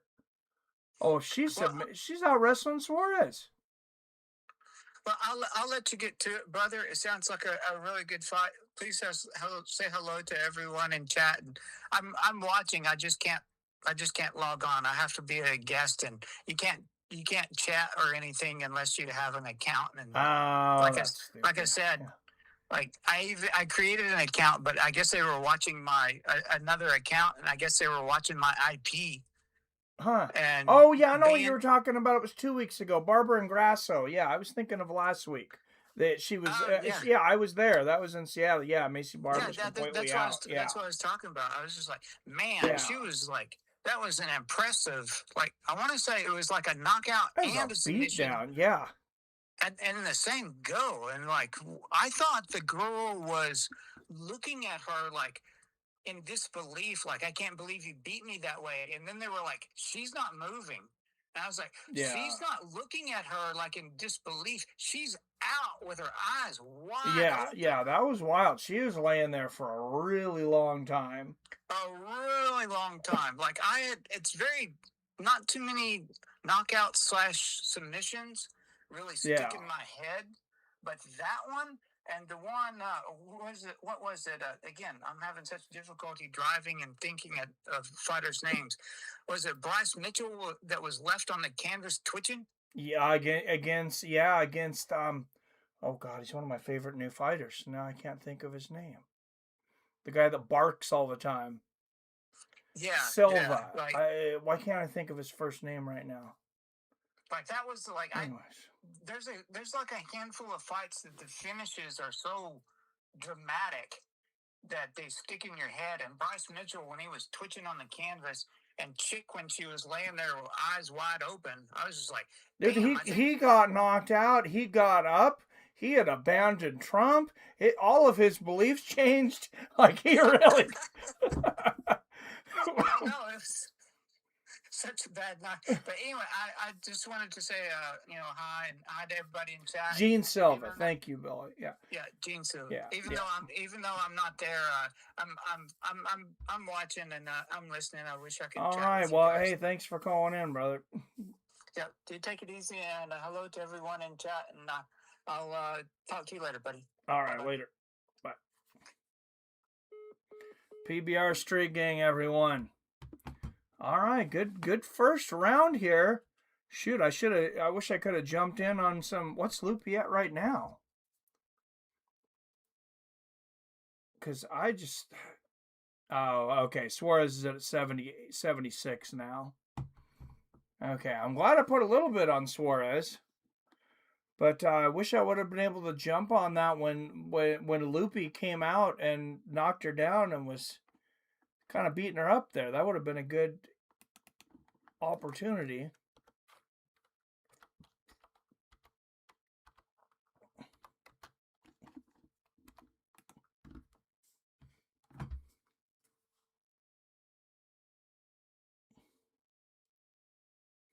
Yeah, I put 23 bucks on Suarez to win. I don't remember what it was. It'll tell me if I win it. Ola PBR, Brimstone, yes. On the way to ground, Grasso cracked her again, then wrapped her up in a choke. Yeah, that was really awesome live. People were going absolutely batshit. So I can make PBR an account here and send you the login, Mike, if he wants. I don't know, man, because I don't want it like risking your IP though. Yeah, I'll ask him if you want his number. He'll probably give it to you. I know he said he'd like to talk to you in the past.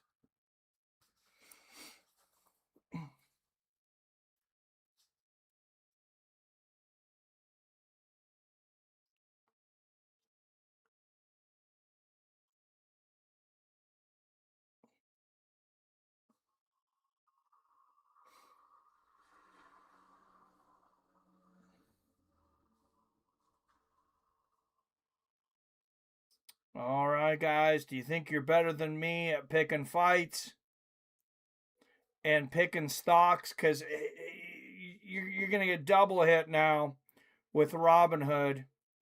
You're going to get a free $10 bet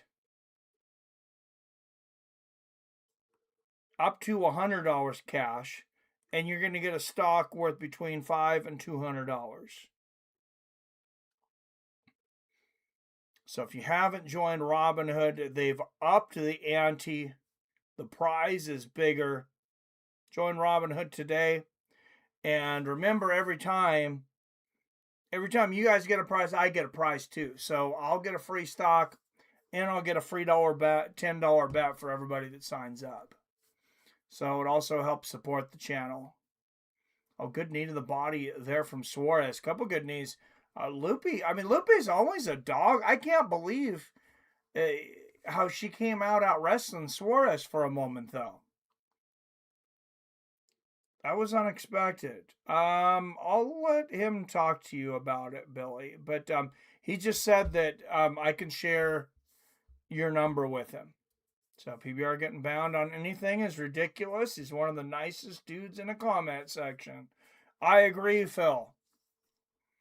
I agree. YouTube can be a weird place. Like I said, Paramount needs to make a video platform like YouTube to compete. One that's not so damn biased. All right, 12 up in the chat. Don't forget to hit that like and share button. We got 15 likes. We got 5 shares so far.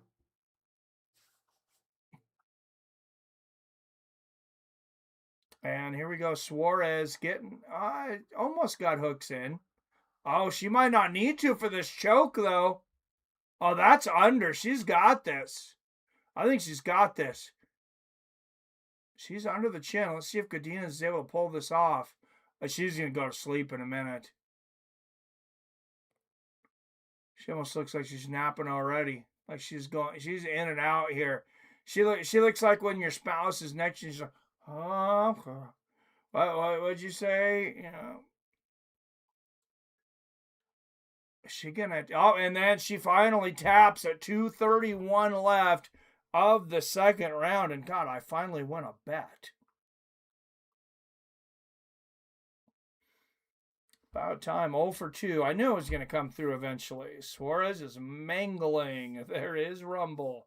Yeah, that was another good fight. Solid card so far. Not one bad fight.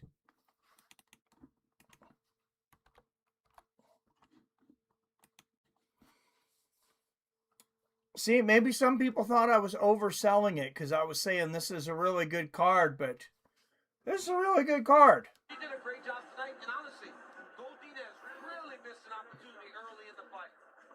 I mean, hand it to Lupe, though. I mean, she brung it tonight. Jumps on the back, but she sits her back in her lap. Godinez got the pin, and watch out.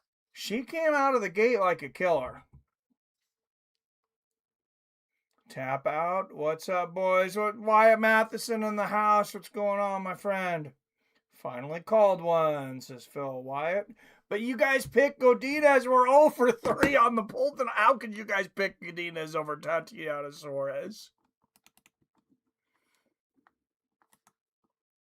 All right, 0 for 3 on the picks. And Wyatt comes in. Must be good luck, Wyatt. I was 0 for 2 on my bets. I won that one. I was down $46, but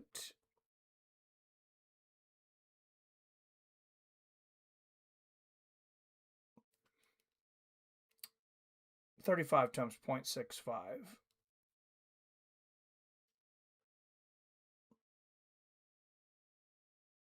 Hasn't paid out yet, but so what is that? $14. $14 win. That gets me what? I'm only negative 32 now. That's what happens when you bet favorites. Slow.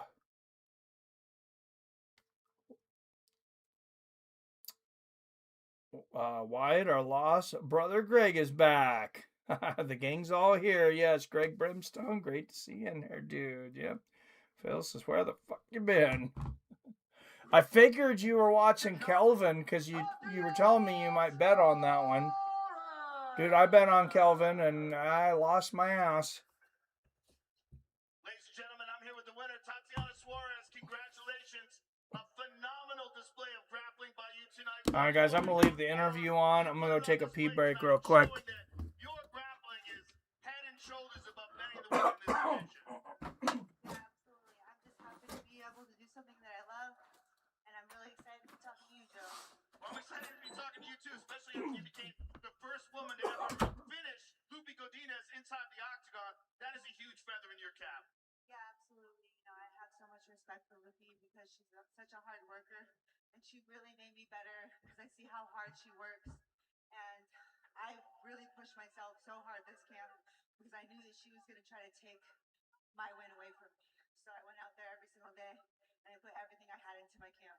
Well, I know you've had a crack at the crown before, but this division is wide open now, and with 2 in a row, especially such a dominant performance, this puts you in an excellent position.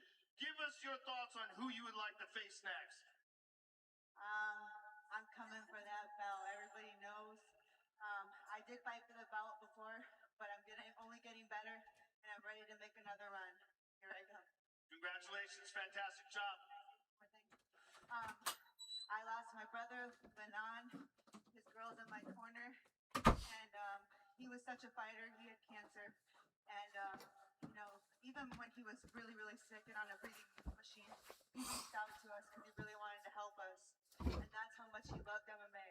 So I just want to pay a tribute to my brother, Lenon. We love you, and I hope this one made you proud. Ladies and gentlemen, Tatiana Suarez. Moment of silence for Luan Tatiana Suarez's brother. Back in the mix in the UFC strawweight division.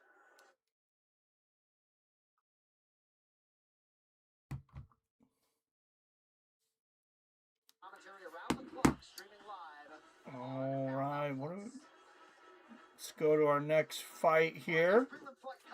It's been nothing but solid fights so far. I don't know if you watched the other ones, Wyatt. Thiago Silva? Thiago, you know, talk to me about Mateusz's grappling, because we often refer to him as a grappler, but he's shown a lot of strength. Oh, he's not coming back to fight, but he looks good. He looked fat in his last fight. Make sure that we maximize his greatness in both areas and take to his advantage. I think he can finish this guy standing up on the ground, but we're going to use a very smart approach to use his strikings to get the takedown. Yeah, absolutely. I mean, you are facing a very dangerous yet unranked opponent. He seems very relaxed about this. motivation to get a hand raised for Mateusz tonight? I think it's just him being himself and a relentless forward pressure, unorthodox striking where, you don't know where he's going to hit you with. And if you get too aggressive, the takedown's always there. Well, listen, we are really looking forward to this matchup at 155. Tiago, we appreciate your time as always. Best of luck to you guys. John, I'll throw it back to you. All right, MJ, thank you. On the other side, Argentina's Esteban Ribovics has a huge chance to make headway tonight. He's an all-action fighter and one who easily could be riding a 5-fight winning streak. All right, I'm gonna make another little bet on Gamrot here. Hopefully Esteban doesn't make me regret that. And let's get up another poll. Come on, guys, we got to win one. Row and 3. What's going on? Matus Gamrot versus Esteban Ribovics. Like I said, Gamrot, decent favorite, 68% chance of winning. They got Ribovics at 32, well, 67 now, 33 on Ribovics.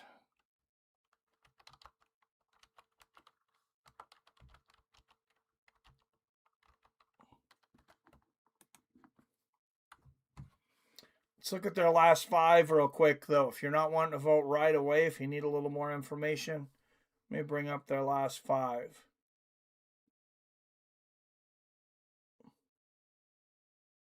Does it let you guys change your vote or cancel, like, once you voted, or if you, like, accidentally hit the wrong button?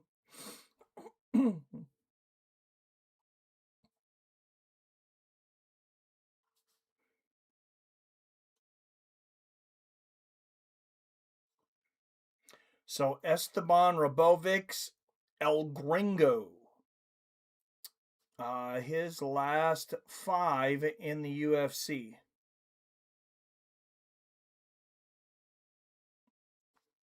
He is 4 for 5, with including a 37-second knockout of Terrence McKinney. Well, no, Terrence McKinney comes out like an absolute wild man. He's going to finish or get finished, and Ribovics finished him. And then he had a split decision loss. He's 4-1 in his last 5. 2 fights ago, he had a split decision loss to Nasrat Haqparast. Gamrot fought much tougher opponents. He's 3 for 5 in his last 5. Victories over Rafael Fiziev, Rafael Dos Anjos, and Ludovic Klein. Losses to Dan Hooker. Split decision loss to Dan Hooker, and he was submitted in the second round by Charles Oliveira in his last fight. Which, if he wasn't, he would probably be an even bigger favorite here. So I'm happy to take this. Jiri, Mike, and I spoke on this. If you want Ulberg to win, you want humanity to fail. Yep.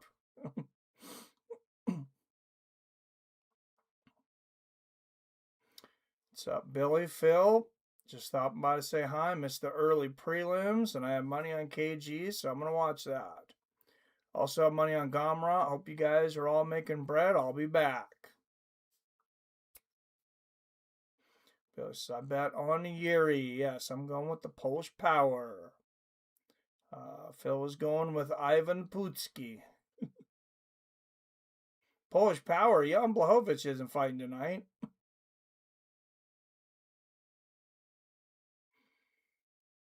Yeah, I am really looking forward to that. Prochazka and Ulberg, but we got a lot of good fights before that, too.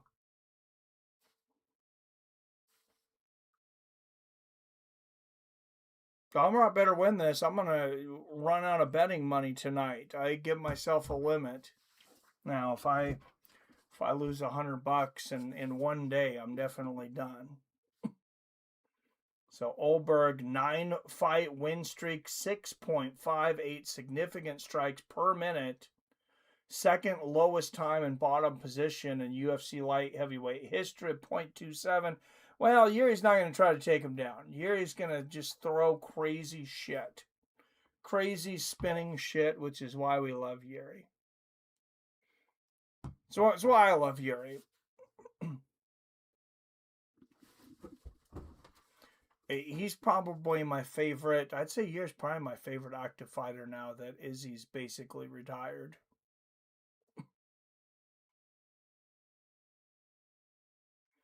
And showing some highlights here from Carlos Ulberg. Maybe get a little idea of what he might try against Jiri.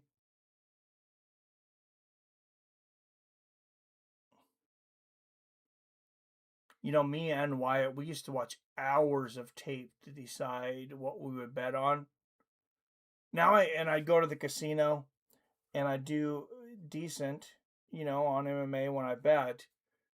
Now I can bet anytime at my house, and I am betting, and I'm not doing near as much research. Phil says, "Where's Jason? The gang's not all here." Jason's out with his realtor looking at a house, so positive thoughts for that. Yeah, even odds. Look at that. Curtis Blades and Josh Hokett. I'm going to put a little money on Blades too. I had a little money on Reyes. I don't think I'm going to bet Cub Swanson and Nate Landwehr, though. That's a wild fight that could go anyway. Billy says, speaking of changing how you like fighters, I started hating Lyoto Machida, but ended up loving his fights.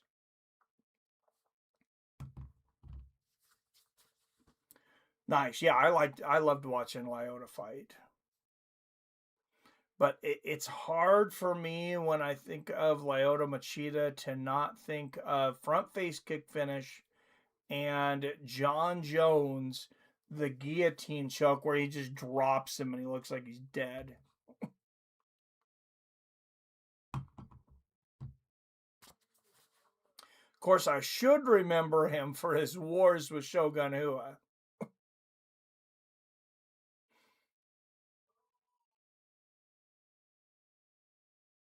Yeah, that was quite the knockout of Terrence McKinney. But like I said, Terrence McKinney, he's a kill or be killed guy. Like, you know he's going to come at you 100 miles an hour. Last week in Seattle, he got a quick finish. But put him in against another good finisher, like, it's a coin flip.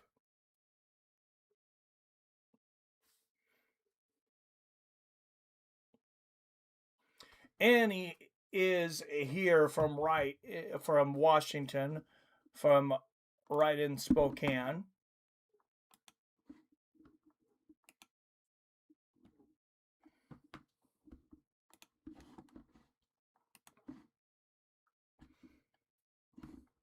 And as I mentioned earlier, longtime sponsors, Robinhood, DraftKings. I want to give a shout out to another sponsor here, though, that I want you guys to support this. If you're in the Spokane area, if you decide to visit the Spokane area this summer, why can't I maximize this? What's going on here? Anyways, my F11. Oh, wrong keyboard. So this is my daughter's project. It's the first year. It's the Lilac City Vendor Fair. It's at the Spokane Mall. It's going to be outside. It's an outdoor vendor market running from May through August, 11 a.m., 4 p.m., every Friday, Saturday, and Sunday. And a little local artist. That is my daughter's brand there. So please, I don't know if any of you are going to end up in that area in Spokane, but that is her business. So if you end up there, I would appreciate if you supported it and check it out. Lots of good food trucks, food, crafts. If you have kids there, she's got a whole play area and stuff. It's good time for the whole family.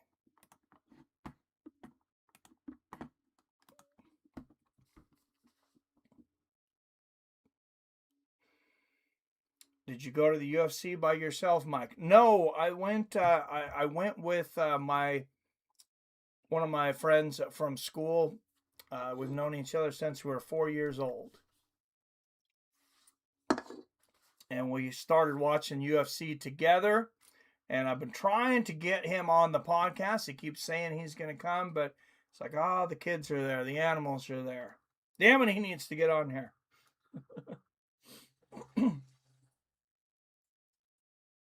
Should message him right now. Great time to call into the podcast.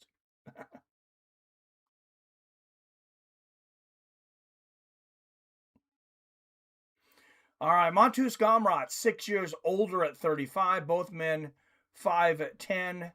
Gamrot is going to have an 1.5 inch reach advantage at 70.5 inches.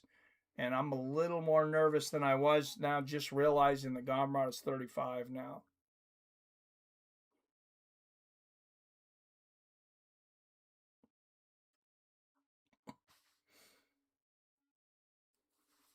Yeah, it was a good time. Out of the blue corner, a plus 185 underdog out of Cordoba, Argentina. 15 wins against just 2 defeats. Esteban Robovics.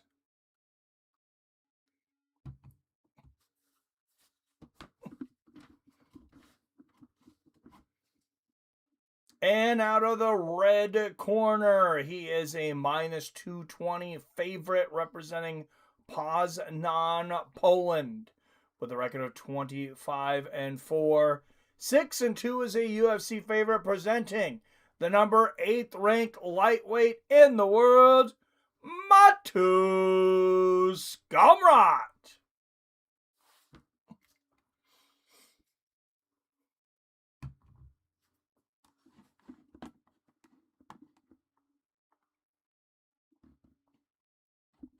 And our third man will be Kevin McDonald. All right, first 100% pull I think we've seen in quite some time. Makes me feel good about my bet, guys. All right, Montus Gamrot with 100% approval from the Fights of Friends crowd. Gamrot in the white trunks, Robovics in the blue.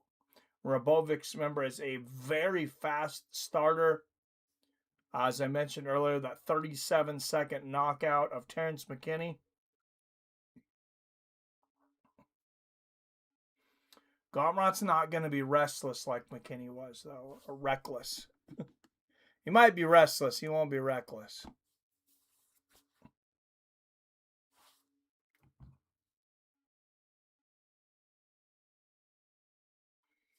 Let's watch our live odds. 73% chance now considered for Gamrot to win. That's just more bets coming in on Gamrot, though. Good body kick from Gamrot following the left hook from Robovics.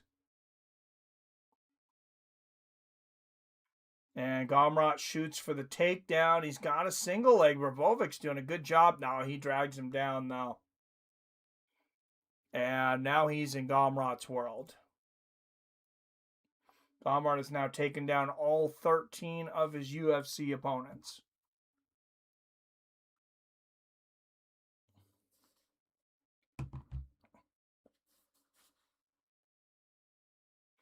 We'll see how Robovic deals off of his back. I don't know that we've seen him on his back. He might have been his back some against Nas Haqparast. I'm having a hard time remembering that fight.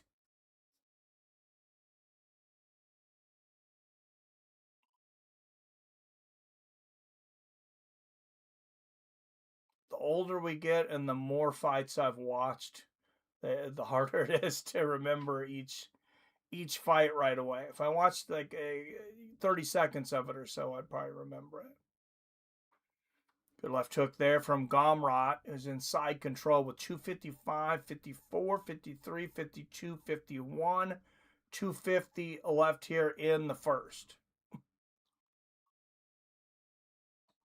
And Robovic's working on trying to get up, eats a right hook.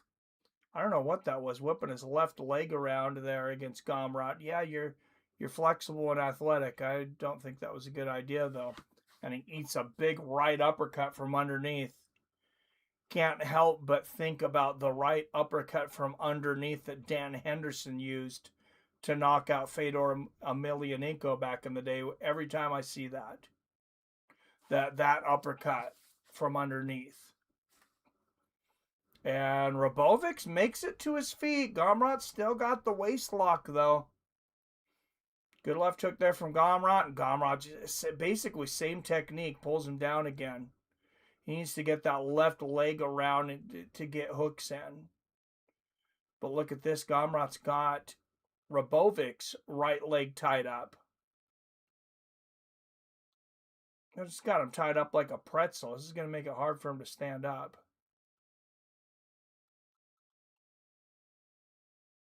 I mean, what is he going? I've seen the pretzel. I don't know what Gamrot's going for here.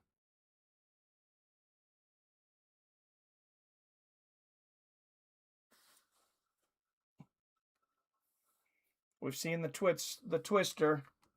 Seen the Boston Crab. I like the look of the outdoor cage they had last night from Masvidal's promotion. Oh, was it outdoors? I always love outdoor events, but I know fighters hate to fight outdoors. Absolutely hate it. And Gamrot back to side control. And promoters definitely hate it because of, now you're dealing with unpredictable weather. Rovovic's working off of the fence here. With his feet, not able to get out of this position, though. I'm just waiting for Gamrot to start dropping some elbows here with that left elbow. Robovic's at least doing a good job of nullifying damage here.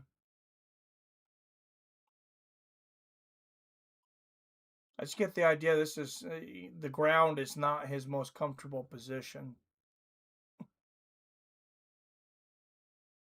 Oh, nice elbows to the body from Gamrot.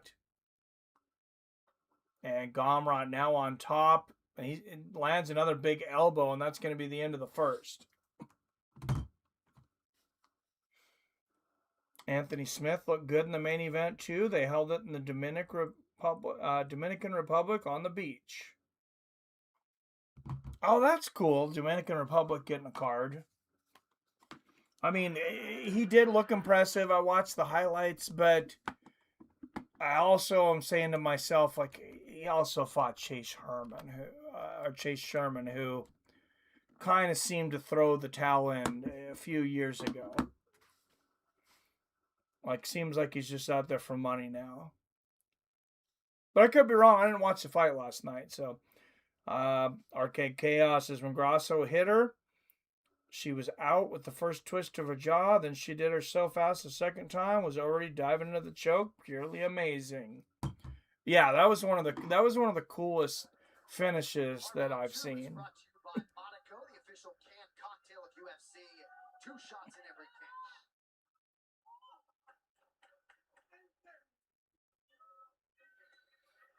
And you notice all of the sudden, we're not seeing as many women fights, but we're seeing much more entertaining ones. That Suarez-Godinez fight earlier, that was fire. All right, round 2, 450, 251, 450 left in the second.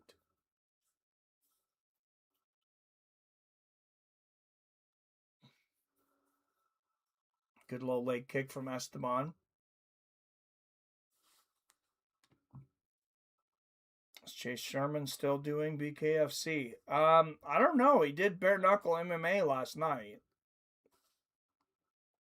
BKFC seems like a better place for him than MMA because he was always just kind of a boxer with power. Yeah, Gamrot's at 84% right now. Esteban's at 16 cents on the dollar. Bare knuckle MMA was an entertaining card. Masvidal is on to something. He needs a backer, though. Good right hand from Robovics.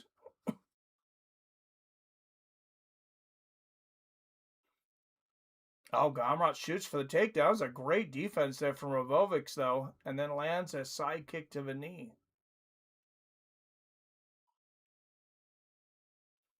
Robovics has some very strange movements. Oh, Gomrot, that was a quick shoot, though, when he gets the takedown again. Robovic's holding on to a guillotine. I don't think there's anything there, though. Yeah, and he lets go. Kind of had that look on his face when your kid thinks he found gold and it's just pyrite. That fool's gold. You ever take your kids out for gold mining and they have all the pyrite, the fool's gold? Yeah, I saw Anthony Smith get a W over there. Yep. What's up, Adam from Allen? Just watching on the sly at work. Volume kind of low to get by. What's up, folks? H, watching a good night of fights so far, man. Hope you're having a good day at work. Plus, is Masvidal is going to fight in UFC this summer? Any ideas who it will be against?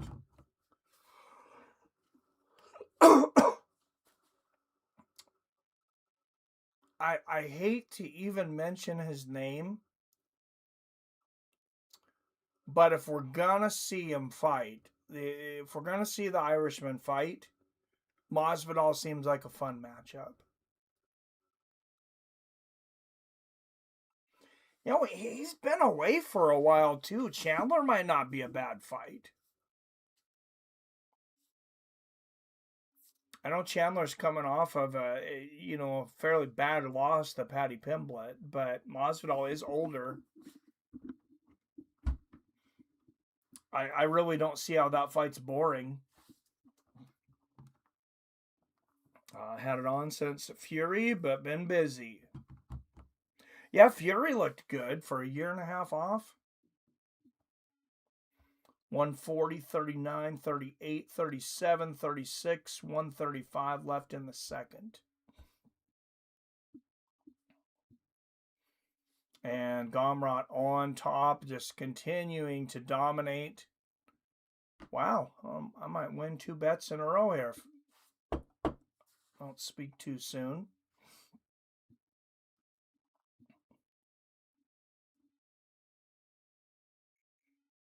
Nice elbow there from Gomrot.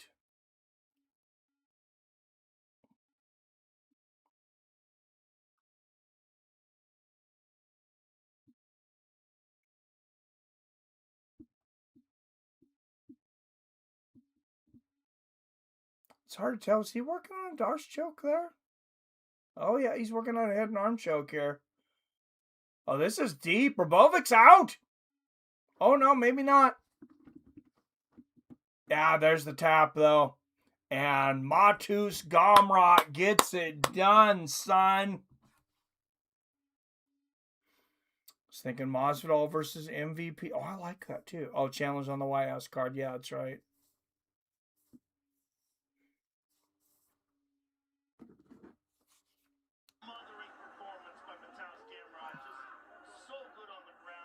And Esteban Ravovics, I feel like he's going to be good. This was such a huge, quick step up for him. Obviously needs some work on the ground.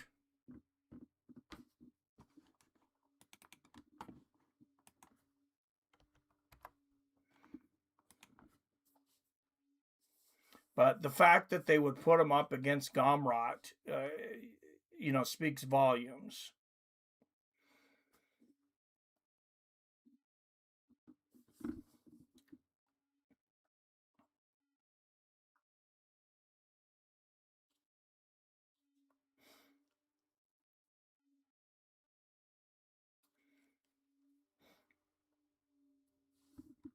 And we got another $8 back. I'm 2-2, guys. I just didn't win as much off my wins as I lost on my losses. So we're negative 24.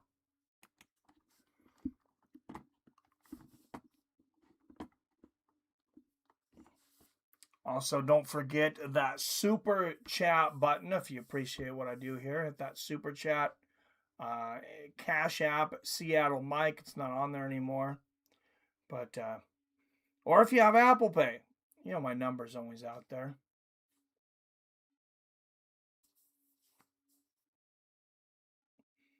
I feel like they threw Gomrot a bone on this one. This kid had nothing on him. Yeah, great stand-up guy, but yeah, not a guy who could really challenge him on the ground. From what I've heard, it kind of sounds like every once in a while they'll kind of throw a ranked fighter a bone if he asks for it. If he's like, hey, I would like a fight where, you know, the guy's not ranked above me. You know, I just want to get back on the winning track, get a little cash. Because he's going to get another 25 grand, remember, for the finish now, too. He gets his show, he gets his win, he gets another 25 grand for the finish. And he could get submission of the night, so there's another 50 grand. 4 minutes, 19 seconds of round number 2. Declaring the winner by submission due to an arm triangle, And the community gets on the board. 1-3 now. First win of the night. Good job, guys. I don't know who to pick on the Pitbull versus Pico fight. I like Pico just because he's younger, I think. But he can also be so reckless. Another fantastic performance from you, sir. Showing just a complete smothering style and showing why you are one of the absolute best 155-pounders in the world. Joe, hey everybody, Miami, what's up? I wanna say I took second time guys without ranking, and second time I show how's the difference with me and guys with the ranking. Hey, give me some motherfuckers in the top. If not, in my mind is Diego Lopez. I respect him. Do they tell everyone that they have to swear now? Like, bro, I am here, number 7. Is there an F-bomb bonus? Everybody, I wanna say thank you so much for American top. We're 2-3. I thought we picked Swear. No.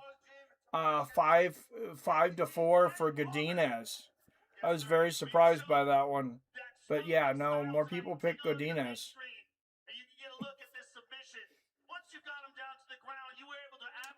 Swear it up, says Phil. Yeah, I wish YouTube would follow suit. Like I said, Paramount needs to develop a video streaming service to compete with YouTube. Easier said than done, though. I will come to the top, non-stop. Nobody can stop me. And Polish language, please, because for my fans to Poland, Polska, dziękuję za wsparcie, dziękuję za wszystkie słowa.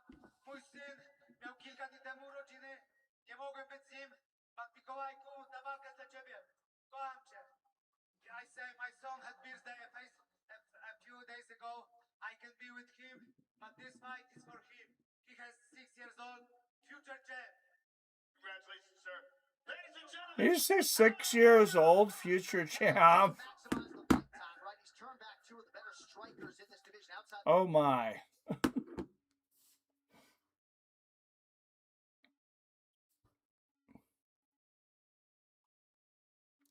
Not sure how I feel about it. How much are you training your 6-year-old? I hope they're not getting hit in the head. And there is Dana White's most hated individual, Manel Kopp, Drew Dober, Rashad Evans in the crowd.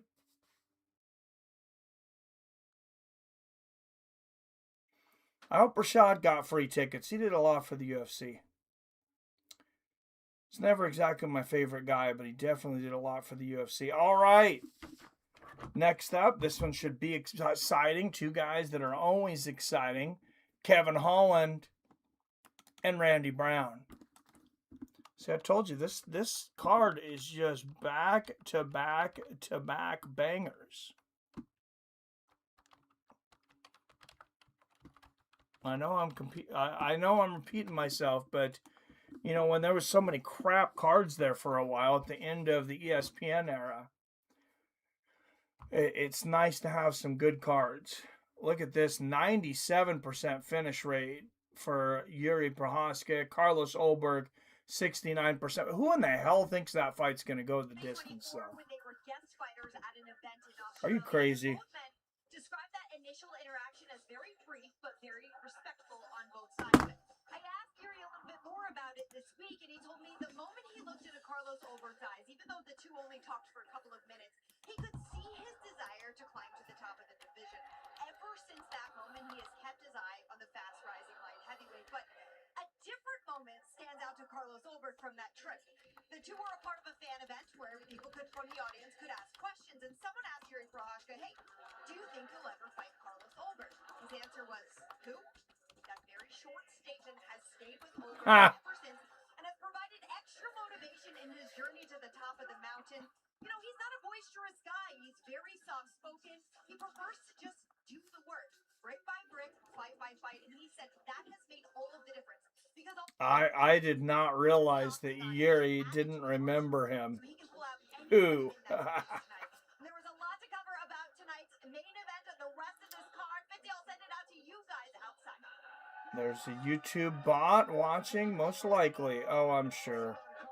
Phil, it just happened to some of my comments, and I checked. I didn't use any bad words, so who knows? What's up, Daniel Barry? Happy Saturday, man. How are you doing? I'm voting Randy Rude Boy, says Phil. Kevin's so unpredictable. I mean, I love watching him fight, but yeah, you never know what Kevin Holland you're going to get. That being said, I think Randy Brown, personally, I think he's kind of done. How old's Randy Brown? He's only 35. Okay, so he's 3-5 in his, or 3-2, sorry, in his last 5. Submitted Muslim Salikov, defeated Elizu Zaleski dos Santos by unanimous decision. Then he lost a split decision to Brian Battle, comes back and knocks out Nicholas Dalby, and then he was knocked out by Gabriel Bonfim, minute and 40 seconds of the second round in his last fight. Holland, oh geez, this guy's all over the place. He's 33 now. He's lost his last 2, 3 of the last 5. He's got victories over Gunnar Nelson and Vicente Luque. He's got losses, first round submission loss to Rainier de Ritter. His last fight he lost, which was a weird fight, a lot of fouls to Mike Mullet though. And then he lost the one he said he would like to get back. He's like, I bailed this guy out of jail. And a lot of people are like, you have no business losing to this guy. And that's Daniel Rodriguez. Don't think Randy Brown has ever fought Daniel Rodriguez. No.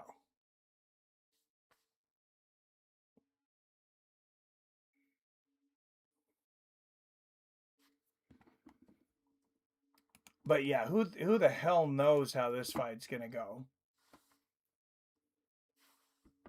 All right, everybody, please hit that like button if you haven't. Make sure you hit that share button.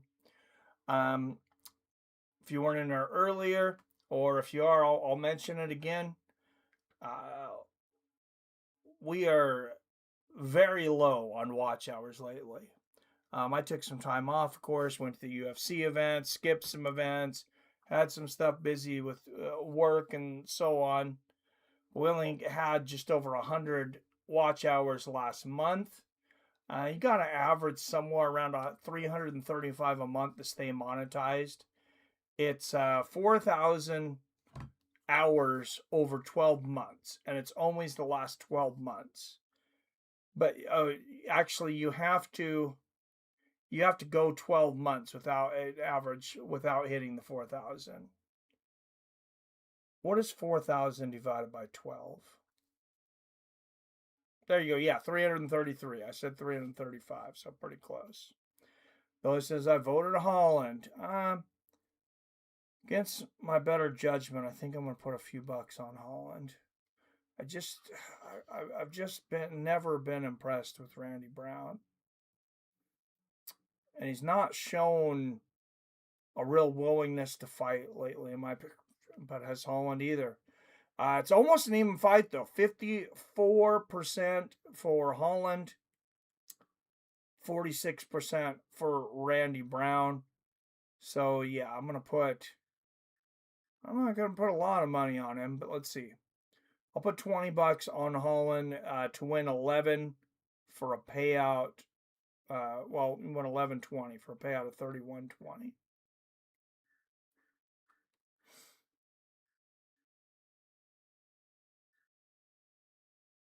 But I will be watching the live odds on this one.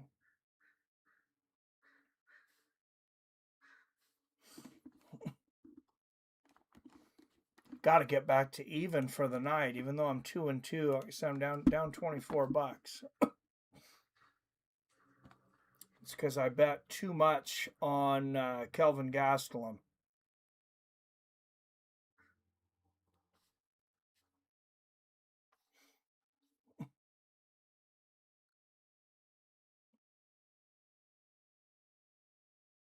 I don't remember how much I bet. I'll look that up.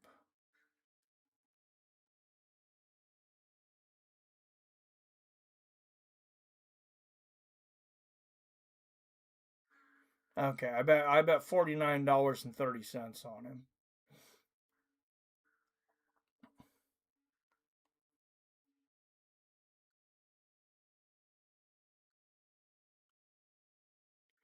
I really thought he was going to win, though.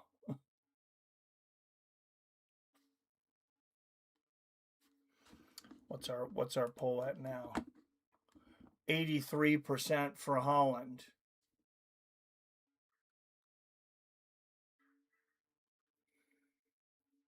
All right, guys. Any state in the United States you can trade and bet on Robinhood. Most major cryptos are available on here. Actually, probably all major cryptos and a lot of the more obscure coins.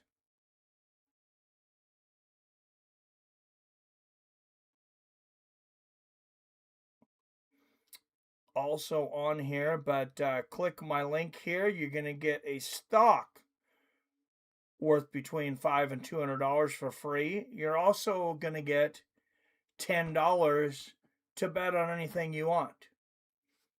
I will also get $10 for a bet and also get a free stock. So you support the channel, get yourself a free bet, get in the door, and a free investment. Something, a little something to start putting away towards a rainy day, your retirement, a vacation trip, whatever it is. The stock market has been very friendly to me this year. Actually, a lot more friendly than the prediction markets have been.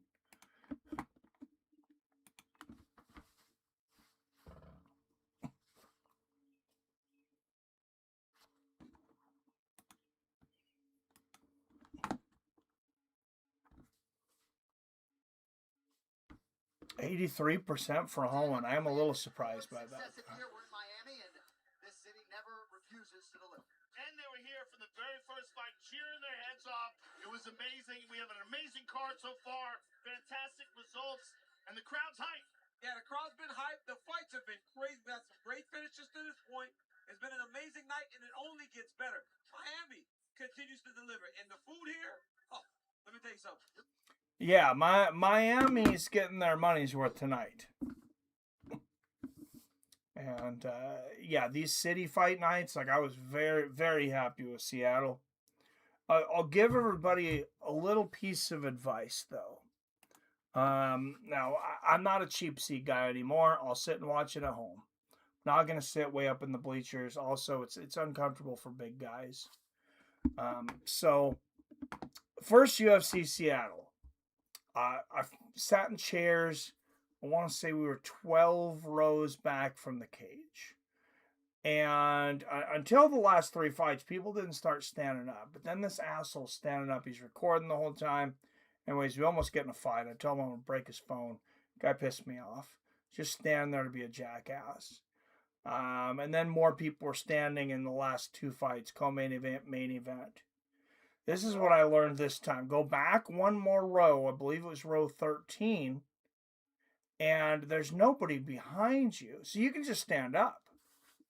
You're on the floor. You have your chairs. You don't have to sit in the bleacher chairs. They're way up in the top.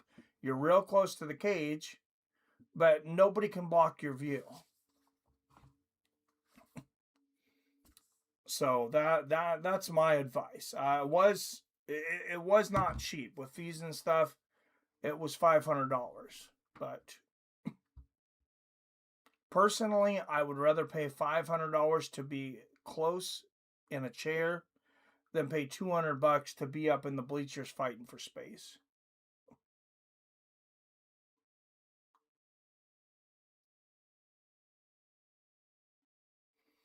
I wonder how many Paramount subscribers, how much the subscribers have increased since the UFC came in. It's got to be a lot.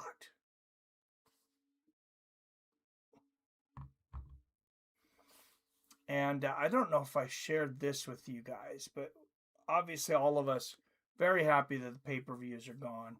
We're getting the free fights on Paramount.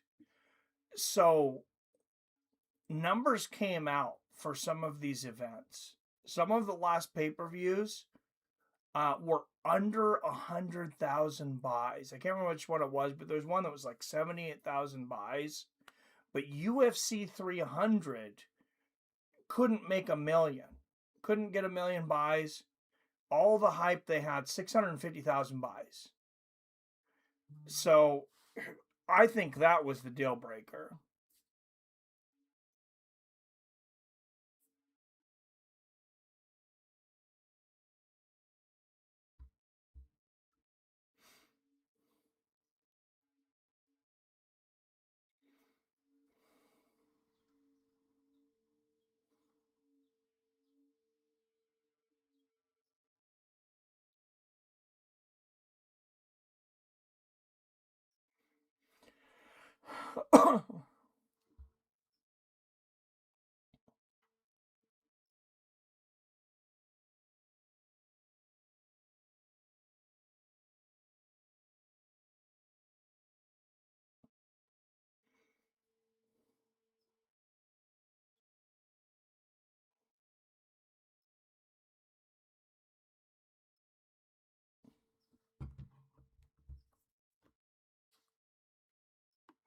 All right, there he is, Randy Rude Boy Brown, getting ready to step in the cage. I'm going to stop the poll here. We got 83% for Kevin Holland. I don't think it's going to swing back Brown's way. So we'll win that.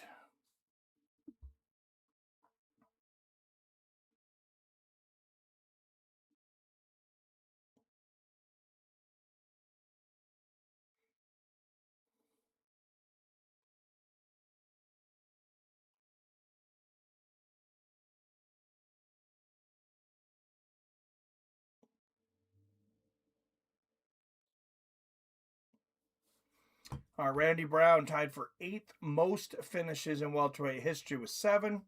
4 first-round finishes, 8 wins by knockout, 5 by submission. Oh, God, Randy, please don't take my money.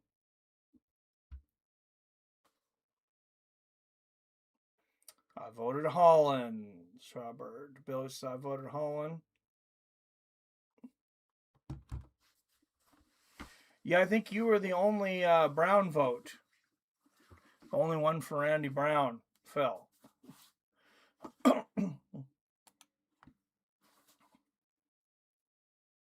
All right, here comes that fucking weirdo Kevin Holland. He said he wants a rematch with Daniel Rodriguez, so I'm hoping he comes in here motivated. I'm hoping he's at his best. But you want to talk about a guy who is an absolute head case, 90% mental for this guy, Kevin Holland.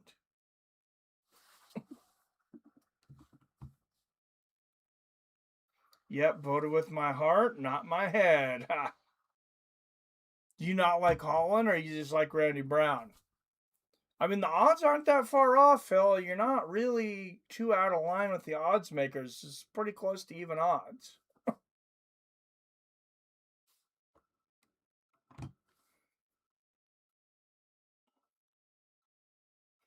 All right, Kevin Holland tied for most wins in a calendar year in UFC history with 5 in 2020, fifth highest significant strike rate among active welterweights. He's finished 23 of his 28 wins, 14 by knockout, 9 by submission. Holland to win by knockout. Props here, plus 300. Submission, plus 500. Holland to win by decision, plus 430. Wait a second. Could you bet all those? And what if you bet all those? I guess it depends on which one hit.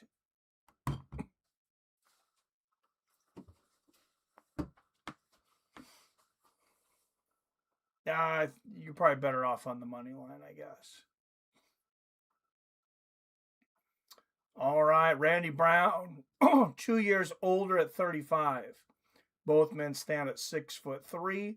Holland has a 3-inch advantage at 81 inches. Holland, most appearances on this card.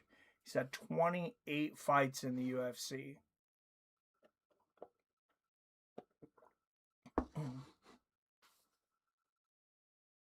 And Buffer with a little bit, is that a little bit of Scarface flavor in that suit?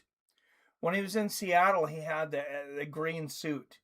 Well, you guys probably seen, but yeah, I thought it was pretty cool to have the emerald suit for the Emerald City. KG lost, broke even by 75 cents on the night, thanks to Gumrod. Oh, well, good. Hey, to go 1 for 2 and break even, that's not bad at all. Out of the blue corner, plus 1 underdog. Out of Queens, New York, 20 wins against 7 losses. Randy Rude Boy Brown.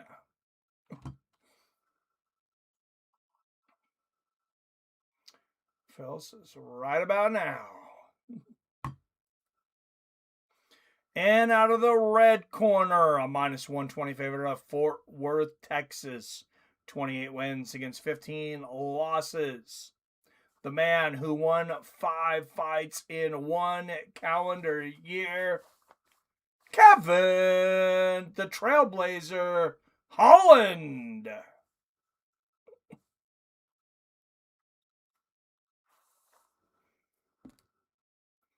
Mark Goddard is the referee for this one.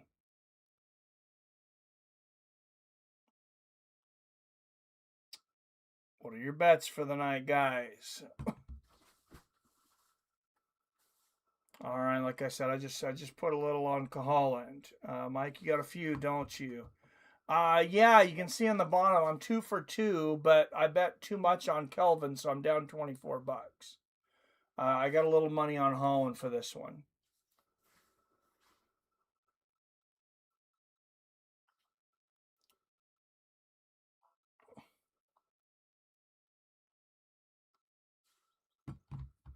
Good side kick to the knee from Holland. I think we both did pretty good, Wyatt. Good low leg kick there for Holland. I mean, I don't think you can do a lot better. Like, I feel like Kelvin should have won that fight. Or, that was kind of the consensus. Good low leg kick there from Holland.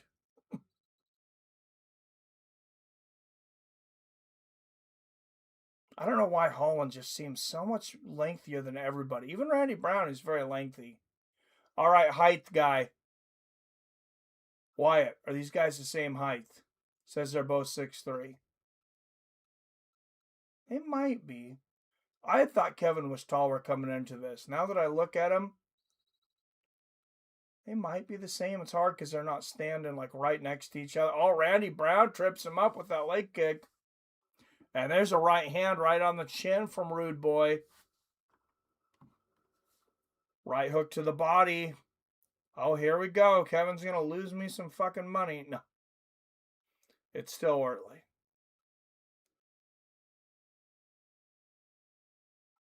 Yeah, Kevin's down to 43% here.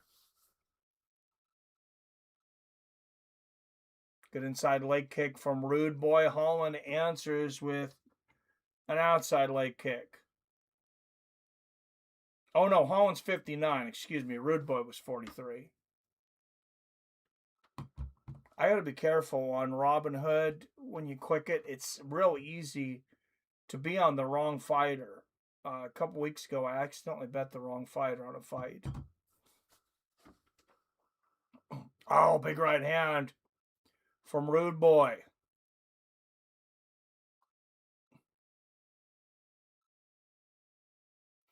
$235, 34, 33, 32, 31, 230 left in the first. I'm sorry, why did I ruin that fight for you? I forgot. You were saying you hadn't watched it yet. Biggest difference in this fight is the chin. Oh, Holland going for that side kick to the head. And Randy lands the side kick to the leg. Good little leg kick from Holland.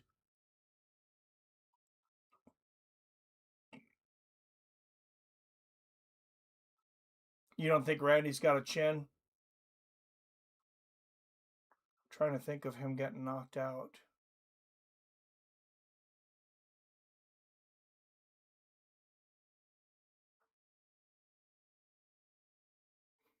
What the hell are you doing, Brad? Oh, there we go.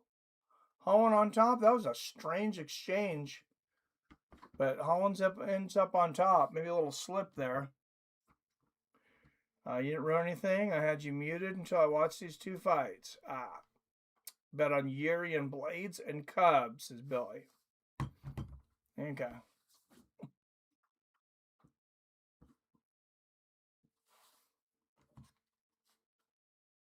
Yeah, I'm gonna bet on Jiri and Blades. I think I have to. Randy has 0 chin. Okay. Yeah, I think I gotta stay away from the Cub Landwehr. I was thinking Landwehr, but then when I looked at him, I thought he was younger than he is. He's 37. I know Cub's 42. That should be a really fun fight.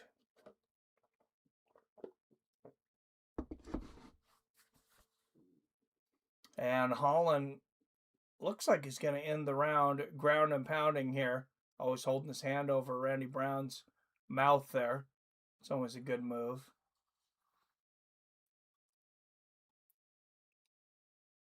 Little short power bomb there from Holland, and Randy landed some shots from the bottom. Oh yeah, Randy Brown's the only guy that's been knocked out with a hammer fist from the bottom. Nico Price in Boise. I was at that one. Curious about the Blades fight, simply due to the crazy acting of Josh all week. And Blades has the lowest fight IQ in MMA history. Makes all fights wild. Yeah, I'm looking forward to that fight too. I'm going to put some on Blades, but I'm not going to go crazy. Oh, that's an illegal up kick. Was it? Did Holland have a knee down? Maybe it wasn't. I'll have to watch that again.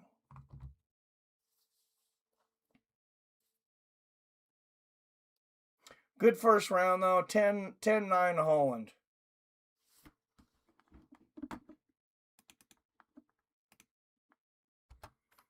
We'll go back to scoring the rounds.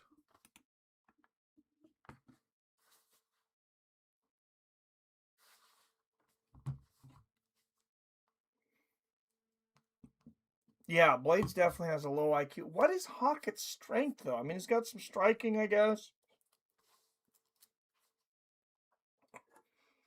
It's not like we've seen a lot of him. I just feel like Blades should dominate everywhere. Like, he should just go in there and obliterate him.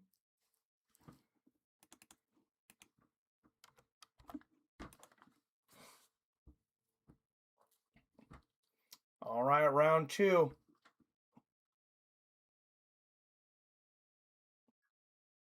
Get a good win, Curtis, and finally get that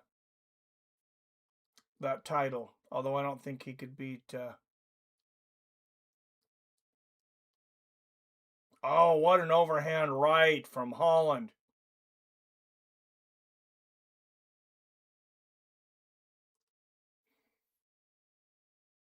Good left hand there from Brown. Inside leg kick from Holland. Yeah, I think Holland, he's thinking about that glass chin as well, Wyatt. He's throwing some bombs here. Good body kick from Kevin. And like I said earlier, I like that it seems like Holland has some motivation, at least because he wants to get that D-Rod fight back. Good left hand from Brown. Good straight right there from Randy Brown.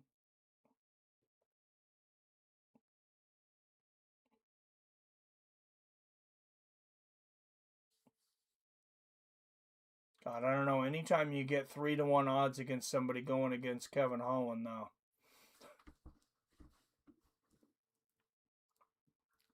Good low leg kicks there. There's a nice left hand from Kevin. And, oh, he missed that one bad. And Brown did not capitalize. Not whatsoever. Oh, there's a big overhand right from Brown. Kevin continuing to chop the legs of Randy. Oh, and ducks under that overhand right. Brown was going for the fences on that one. And Brown shoots for the takedown. Holland. Oh, this is a nice looking guillotine. He might have this. Oh, that is lock, stock, and barrel.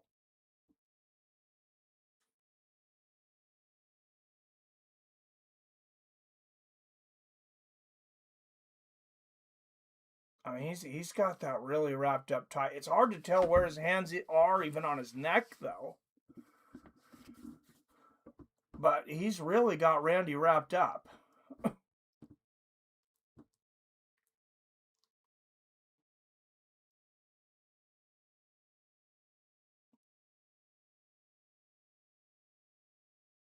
Oh, he is cranking on that thing.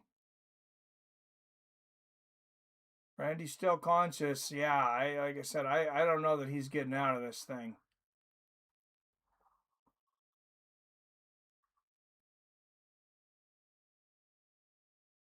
He's still not tapped. Damn, he's about out, though. Kevin Holland's he's gonna burn his arms out. He might actually give this up. Oh, Randy, good reversal there, grabbing the arm there. And they exchange knees, and they're back up. There's a big right hand from Brown, but Holland lands a spinning elbow. And here we go. Kevin Holland's having fun. Watch out. When Kevin Holland's having fun, he's a different fighter. There's a good low leg kick from Kevin. Good right hook from Rude Boy. 1:30 left in the second. Oh, and Holland almost grazed him with that side kick to the chin. And Holland shooting for the takedown. Lands a little weird elbow.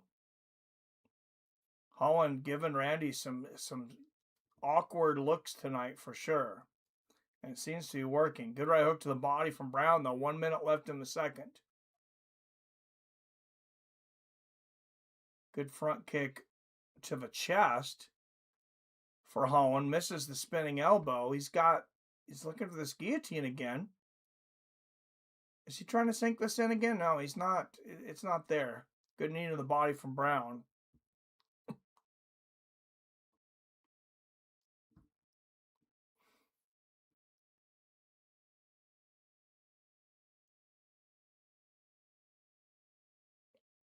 Holland's got a little judo too. He's got his hips right there.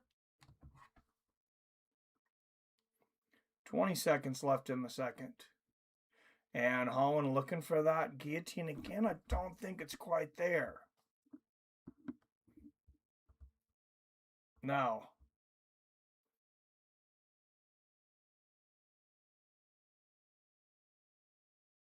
And shoe shine there from Randy Brown at the end. I don't know what the little slaps were. But, man, I hope Jiri wins for your sake, Billy, but more so for the bettering of humanity, right? Josh also appears so small for heavyweight. Yeah, fights are on CBS right now until the 3 spot, by the way. Yeah, that's a weird one. Like, they're going to show 2 fights on CBS of the main card. I guess then they try to draw you in to subscribe to Paramount.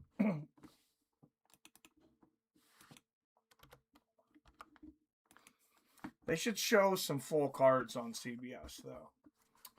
Josh Hawkins is trying to play a character like the movie Split, where he has a split personality with his actual personality being childlike and scared. It's so strange. It's very strange. Might be the strangest thing in UFC history. It might be. Brown looking tired, says Adam. Yeah, he might be tired too. Did you guys see the video? Somebody caught it, though, at the end of it. As soon as Hawk gets done with the whole act and the camera turns off, he goes, oh man, sorry about that, guys, and everybody laughs. He just immediately falls out of character. So, I don't know. I like some theatrics sometimes. That was very strange. Both these guys would massively benefit from a 175-pound division. Oh, absolutely. Nice little elbow on the clinch from Holland. Holland go for the spinning back fist, misses. 428, 27, 26, 425 left in the third. Oh, Holland teeing off on Brown there, jabbing the right hook, and Brown standing strong. Lands a good left hand of his own. Holland's been testing that chin, and Brown's holding on. Oh, there's a couple of good right hands from Kevin. And a good right hook lands for Rude Boy.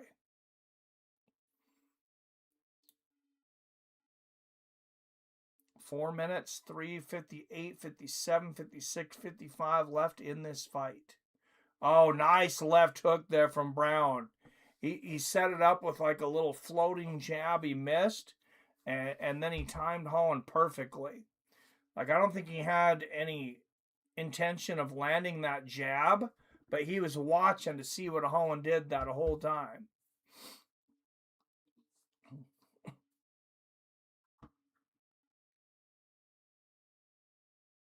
And here come those little slaps again from Holland. Good drug dealer always gives a little as far as fights on free TV, right? Holland having fun. Yeah, it's always good to see Kevin having fun. Generally good for if you're betting on Kevin Holland. Good knee to the body for Brown.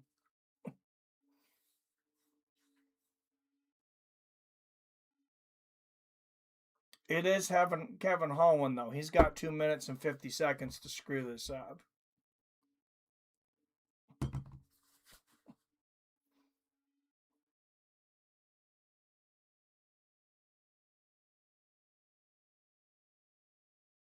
All right, Kevin getting the double underhooks now. And back to the center halfway through the third. Misses the left hook, lands the right hook for Holland. Brown lands a right hook and a straight left. There's a good left hand from Kevin. There's another one. And there's the right hook. All right, Kevin's starting to set him up with the jab now. There's the little leg kick from Kevin. Oh, front kick, but Brown catches it, pushes Holland into the corner, lands a good knee to the body. That could have went sideways for Kevin.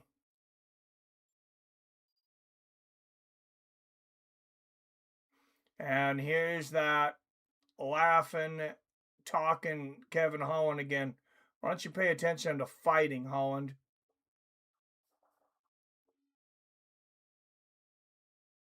Oh, there's a good elbow. Remember, we can do 12-6 elbows now, and that's a pretty dangerous position for Brown to be in, eating 12-6 elbows. Well, it was.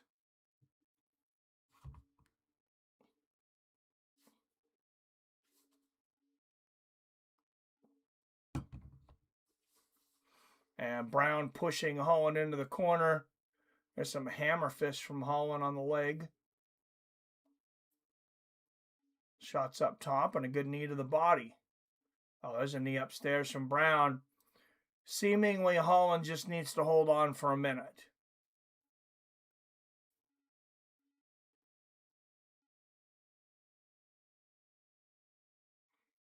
And there's more of those slaps from Kevin. Good knee to the body. Randy answers. 40 seconds left in the third.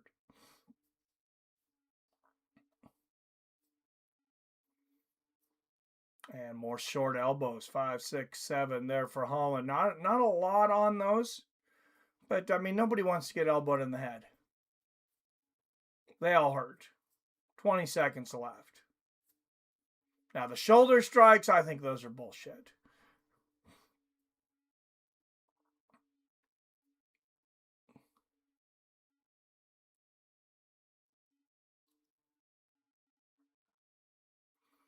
We've all seen or been in a schoolyard fight. You ever see anybody mess somebody up with a shoulder strike? Come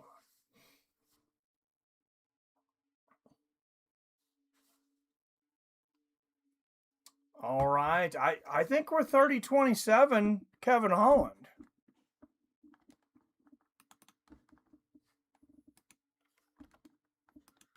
I think you won every round.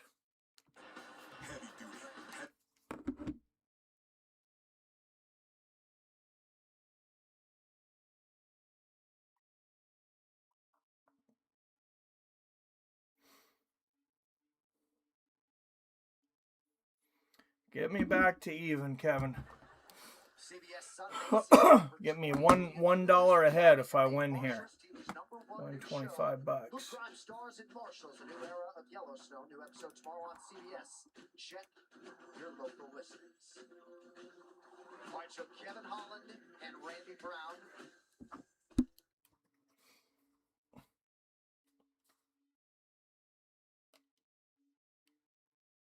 Bury any hatchet that existed pre-fight.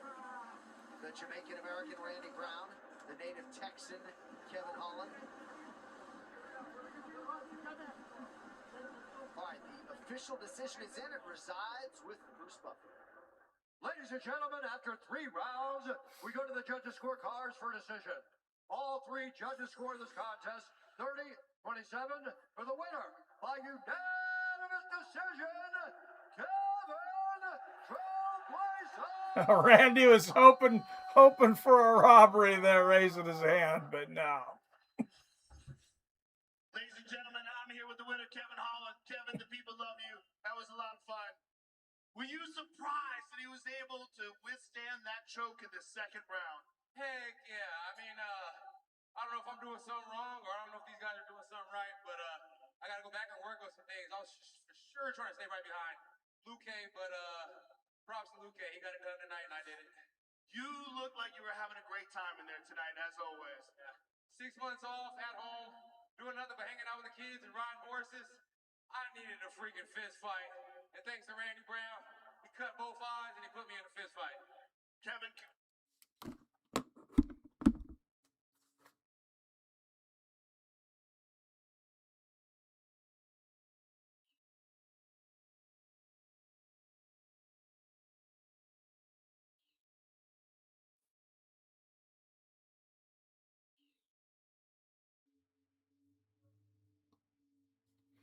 And there is Terrence McKinney. You were talking about from Spokane, Washington.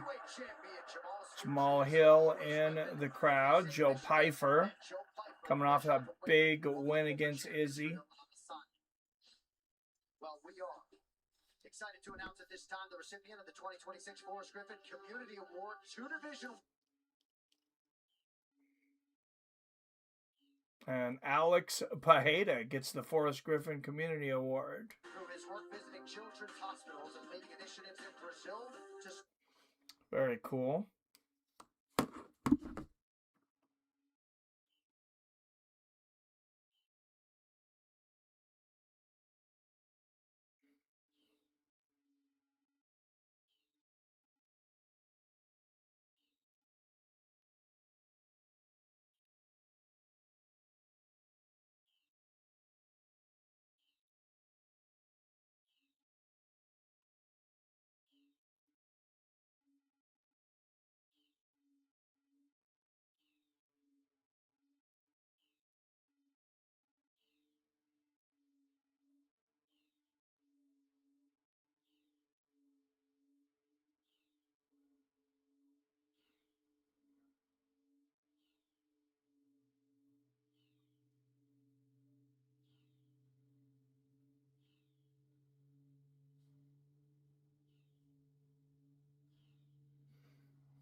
much fanfare. They will square off. All right, Aaron Pico.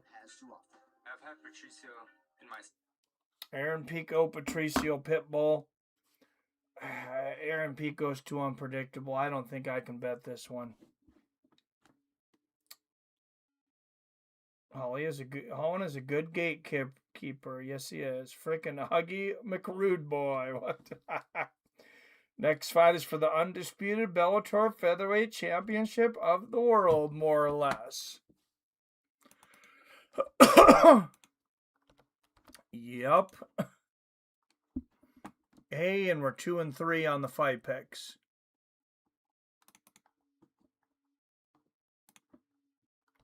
See if we can come back and end with a winning record.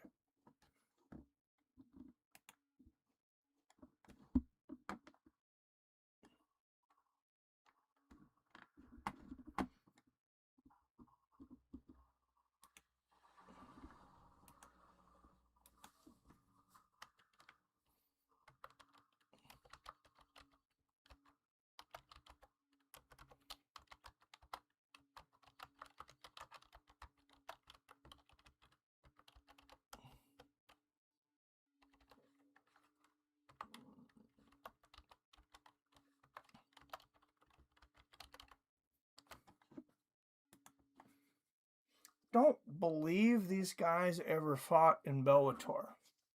He has more experience than I do. He's a counterpuncher. I'm a guy that's known. UFC 6 comes out this year. Oh, man. It just seemed to get worse every time one comes out, though. In a couple months, I think the beta at least. Oh, you know what, though? I haven't played 5 because I don't have a PS5. So I guess the last one I played was 4.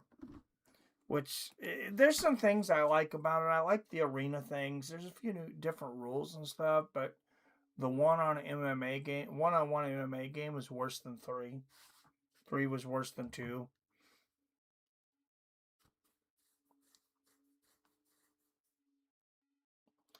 It'd be nice to get a beta test, though, Phil. That, I imagine you could get a lot of views if you had it before everybody else could get it. Oh, it's only 5:38. I started so early, guys. Been out of this for so long. I'm already getting... I know I'll get a second win, though. But yeah, I'm already getting tired. Someone please explain to me why Aaron Pico hasn't moved to 155. The man is so chinny and young. What are you doing to yourself? Who's your mentor? Johnny Walker? Right? Yeah, wasting another career. Wasting another career. All right, guys. Hopefully we have a minute before this next fight starts. I'm going to go get some green tea. Some caffeine.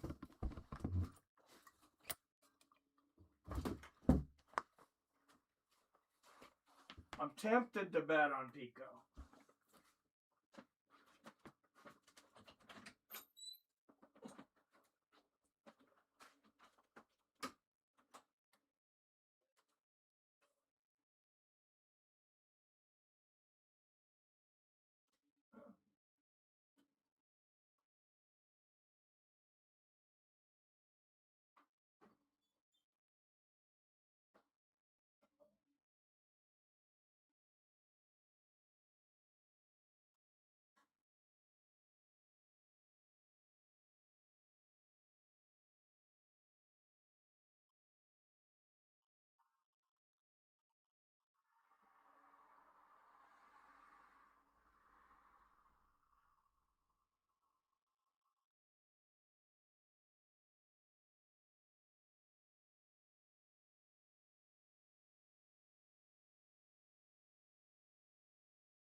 2 minutes left in the first.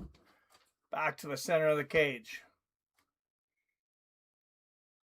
Pico pumping the jab. Pitbull's always had a lot of power, but he is up there in years. What did they say he was, guys? 39? I want to say he's like 39. 38. Didn't realize he is 38 now. Pico is 29, but I don't bet. I'm too hard-hearted. I'd lose so much money. I love you, Phil. I voted Pico. Oh, I forgot to... Doesn't look like a lot of action, though. It's like Pico 57%. No one in the crowd still, and main card is next fight. Yeah, these people are nuts. They pay so much money for these seats, and they just missed all these good fights. If I wasn't such a big fan, sometimes I would hope for the last fights to be the worst. Good right hand there for Pitbull. There's another right hand. Pico tripping around. Oh, back up. 32, 31, 30. What do we got? What do we got on the odds here, guys?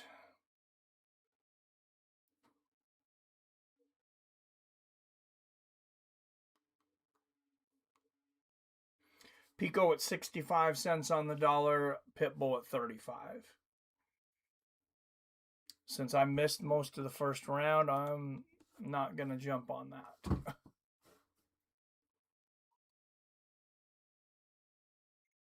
Did Pico win the first round, though? Good fight so far, Phil.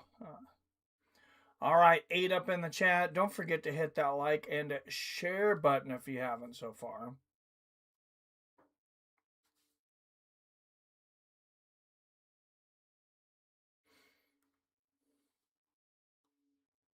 Well, let's go into the corner of Pitbull. You don't find it's the strike, you just go for the calf kick. And also, just go for the calf kick. Ah, he's got good calf kicks for sure. the way to go. You start with the calf and then you move up. There's a beautiful jab by Pitbull. You know what would have been a great fight that we were robbed of, guys? It's Patricio Pitbull and Jose Aldo. That would have been a fun fight. And Pitbull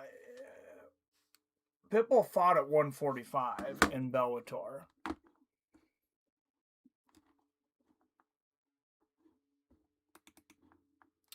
So they easily could have fought if the UFC had gotten to him sooner.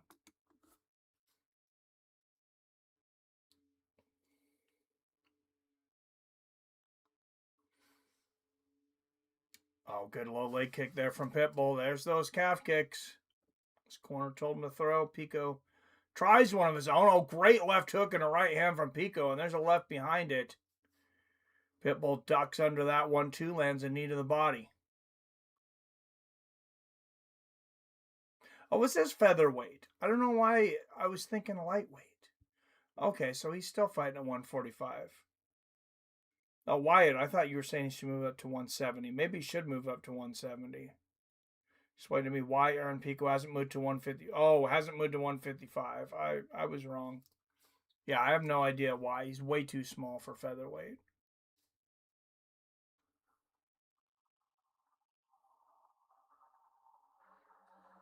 Good low leg kick from Pico.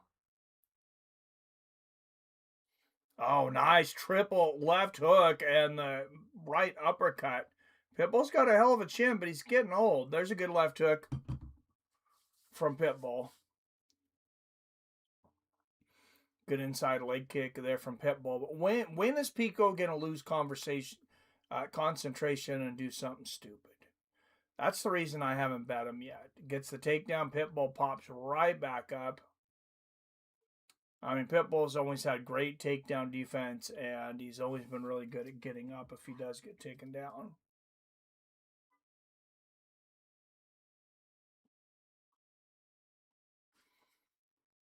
Oh, nice left hook there from Pico.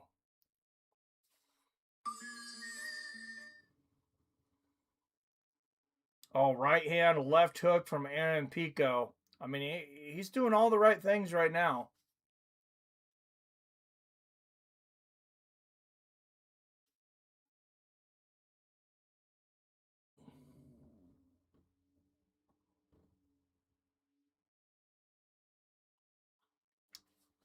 Pitbull, 7 cents on the dollar. Pico more than a 10-1 favorite now.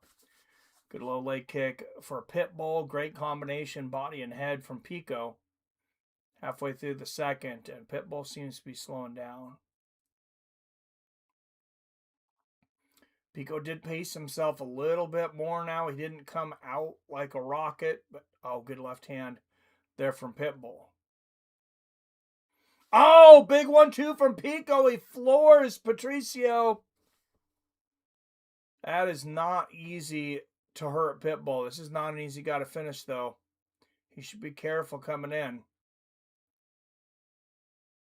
Oh, good left hook to the body from Pico. Double jab in the right hand behind it. Aaron Pico hitting on all cylinders right now. 1-2 in the left hook. Lands the jab, shoots for the takedown. Yeah, Pitbull's takedown defense is just legendary. Good knee to the body and a 1-2 from Pitbull. This is not a guy that's going to get in a hurry in a fight. He only sets about the same pace, and at the end of the fight, it generally ends up being the right pace. He usually comes out in the winner's circle, and many of those times at the finish.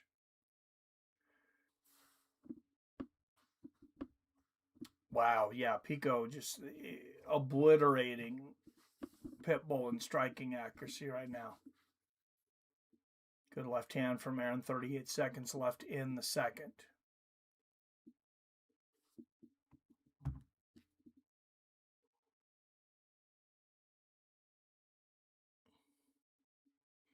Just noticed that. Says Phil, get him. Pitbull needs to grow to 5'8" so he can fight Martin Vittoria for the indestructible blockhead belt. Right? And there's finally a takedown for Pico. Also update your bets. Oh, thank you, Mikey, and the smash and grab hat. What's up, Jason? All right. Yeah, we are in the positive after the last fight. By $1.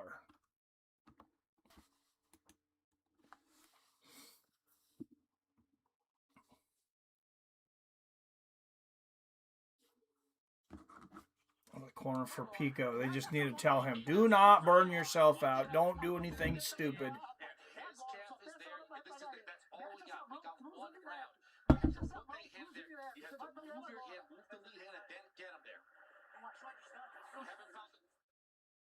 here, you see that beautiful right hand by Aaron. Pico with a fade back. Yeah, but Patricio's right eye looks horrible too.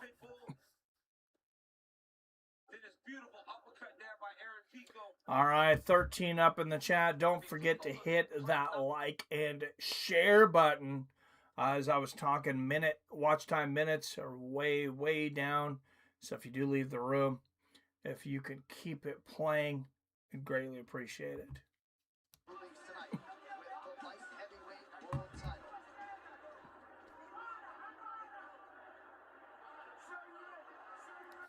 All right, third and final.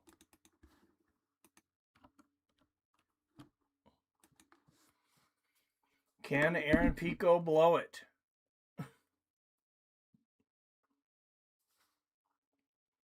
You'd be stupid not to cash out right now if you bet Pico. He's at 96%. Oh, good right hand for Pitbull. Uppercut from Pico and the left hook to the body.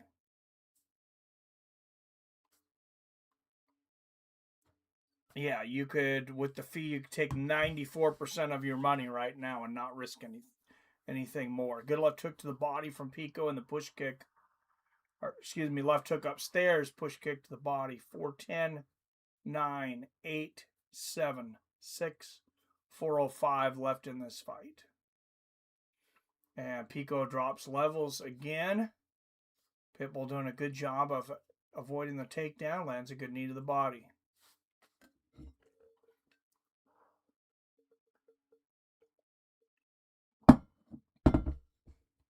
.345 left in the fight.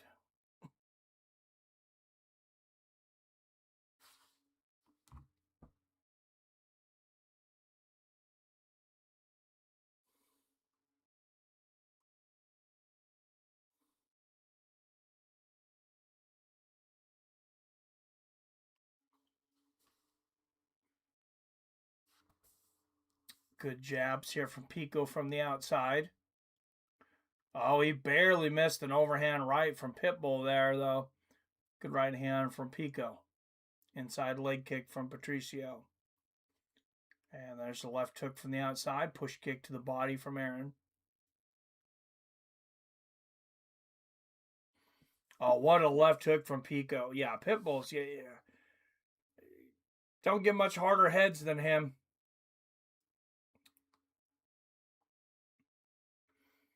Good body kick from Pitbull.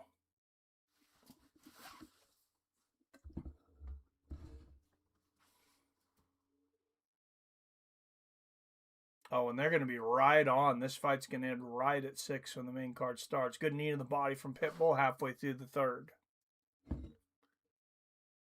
Actually going to be slightly over by the time we get an interview if we do. Another good knee to the body from Pitbull.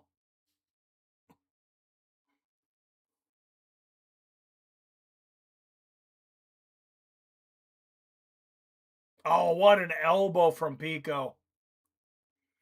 And another right hand.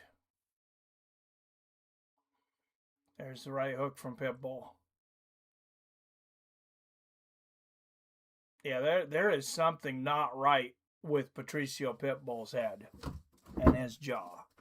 Because it's like this man cannot be knocked out.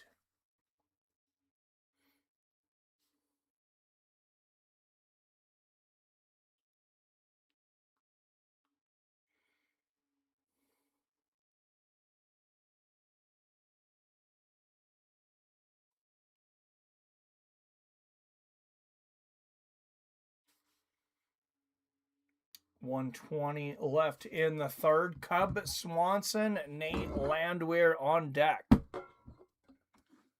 And hey, why don't we actually just put up that poll now?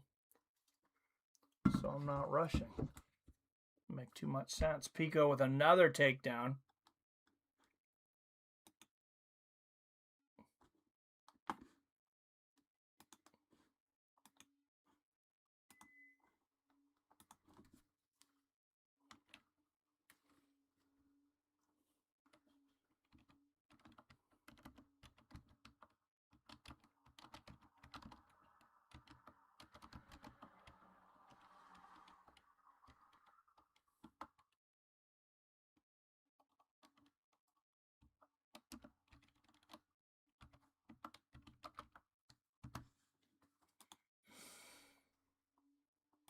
.20 seconds left in the fight. Pico's looking safe. Yeah, he's not taking any chances here.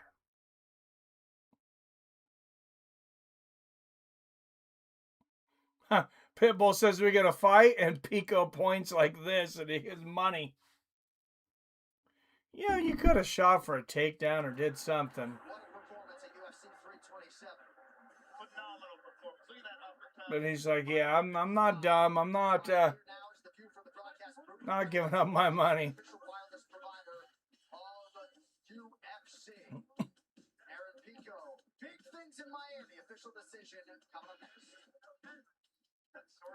Yeah, Aaron Pico looking very good there. Can't fault him for not getting the finish. I don't ever remember Patricio Pitbull being finished.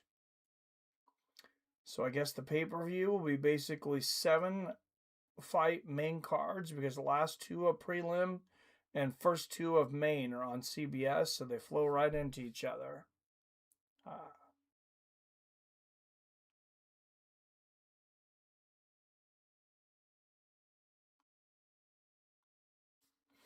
Yeah, there's only 5 fights left, though. I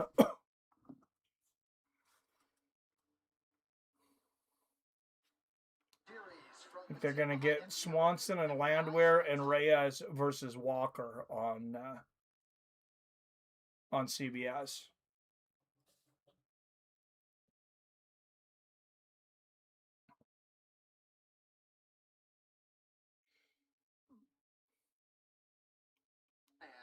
Here's Bruce. Ladies and gentlemen, after 3 rounds, we go to the judges' scorecards for a decision. The judges score the contest 30-27, 30-27, at 29-28 for the winner by unanimous decision,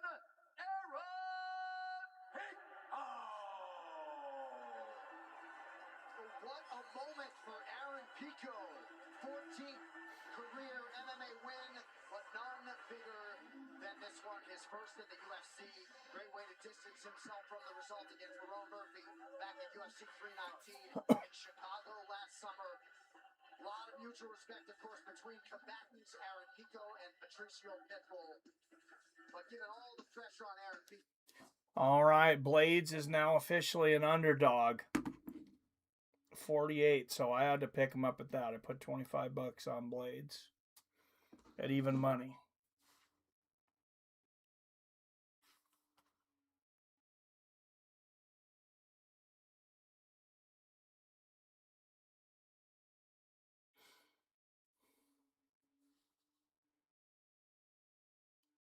Cub Swanson versus Nate Landwehr. Dominic Reyes. There is Dana White.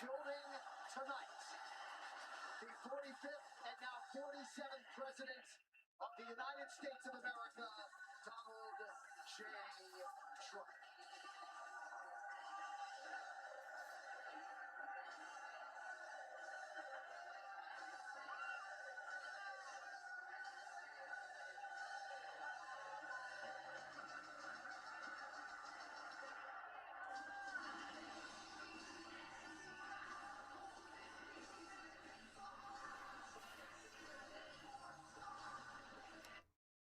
Oh, I'm about to get copyrighted there. I was zoning out there.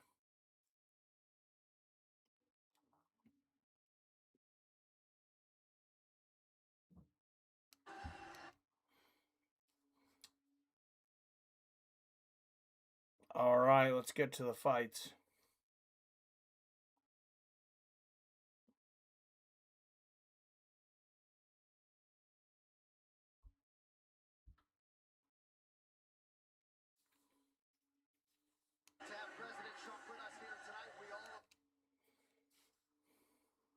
Stands are full, just the expensive seats are empty now. Maybe they didn't sell, that'd be funny. Pitbull should retire. Yes, Blades is a dog. Wow. Put him fights on CBS. We'll get us deeper cards. I believe they said leave the no names for the Apex. Yeah, I've been watching. That's pretty much what's going on. It's like your up and comers. I think they should completely revamp like all the Apex cards. Do you guys remember Showtime Next Generations? Billy or Robert or anybody else that's old like me. So it was a boxing show. It's Showtime Next Generations, and they would have these guys that were kind of like Contender Series, but they were doing it like every week there for a while. And what they would do is they would really take you behind the scenes, tell really interesting stories about the fighters, get behind any beef or any history the fighters may have had with each other, any history their camps or trainers have had with each other.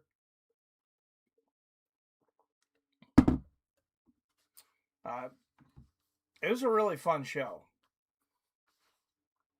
I feel like if you're gonna keep putting these Apex cards and fighters, people don't know who the hell they are. Like, you got to introduce them and let people know who they are.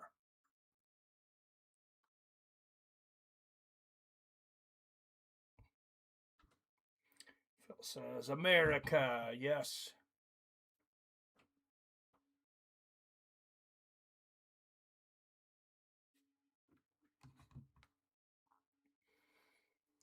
Boxing After Dark on HBO is the up-and-comer card 2.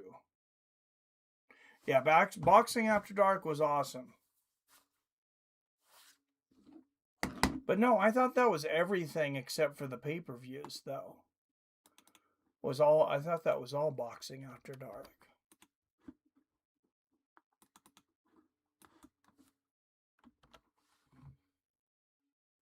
I didn't mind pay-per-views back then because we didn't have the internet, so we wouldn't know who won. So you get somebody with HBO, and you just watch it the next week. They would show the whole replay the next week.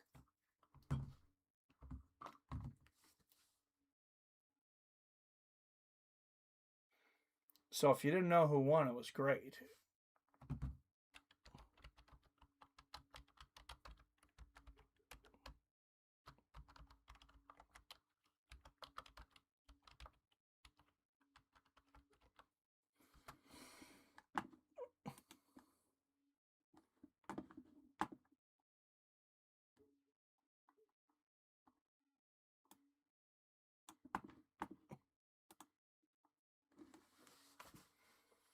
Yes, always love to see some Jiri highlights. He didn't have time. He's just another guy that's... Always a good thing. Oh, I still have to go through my Tuesday night fights. I almost kind of forgot about them. I haven't even put the DVDs in yet, but we'll have to do something.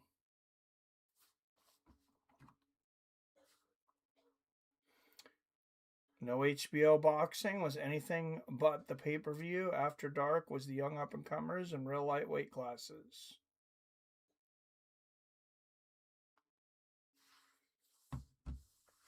Okay, no, I thought it was everything that wasn't pay-per-view, though. Like, that had good fighters, but maybe I'm misremembering.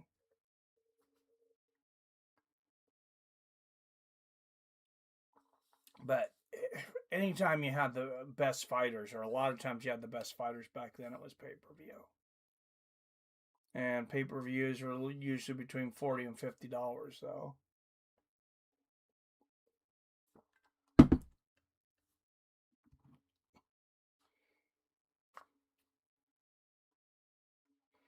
We didn't have as many things to entertain us back then.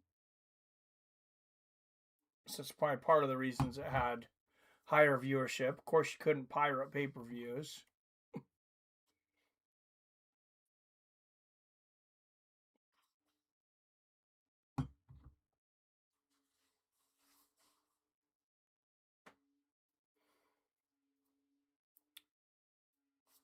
Where are we at on our poll here?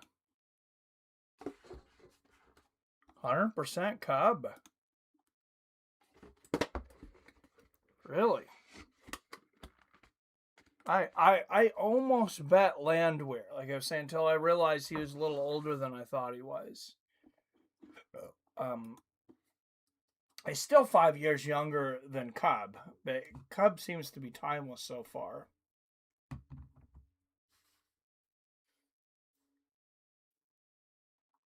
.42 is old, especially for lighter fighters, though.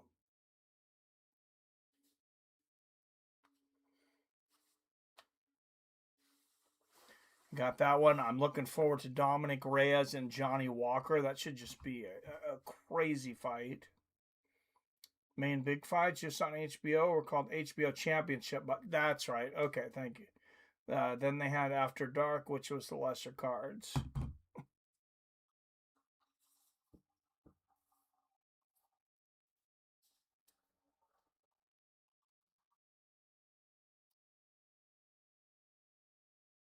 Man, you had some good fights back then, though. I remember Manny Pacquiao, like the first time I seen him fight, and he was against Marco Antonio Barrera. Nobody really knew who Pacquiao was. I mean, maybe there's some hardcores, but I didn't really know who he was. But I was a huge fan of Marco Antonio Barrera. Pacquiao comes out, knocks him down 3 times in the first round.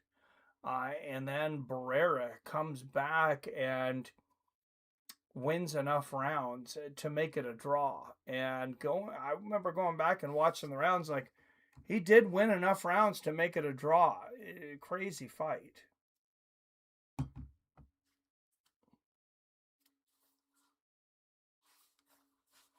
Man, yeah, Carlos Ulberg is scary, though. And he throws straight punches. It could be a perfect counter to Jiri's wild shots.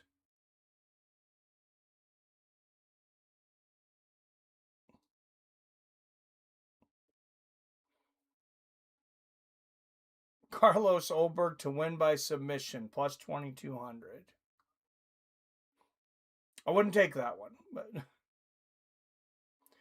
all 6 knockdowns have occurred in the first round for Ulberg. Prochazka, only 1 of 5 knockdowns have occurred in first round. Ulberg's knocked down more people than Jiri? Or had more knockdowns than Jiri? I'm surprised by that.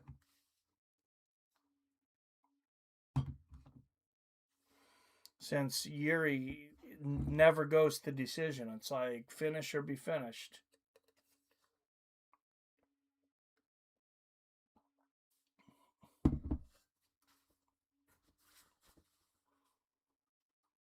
As wild as Jiri is, though, I hope he comes out a little more measured in the first round. I hope he takes his time and really doesn't engage a whole lot in the first round.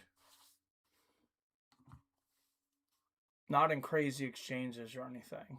Every big pay-per-view would replay for free at HBO next week. Yep. Followed by a live fight card right after. HBO had a great setup back then. Yeah, they did. Boxing has never been the same since HBO left the sport.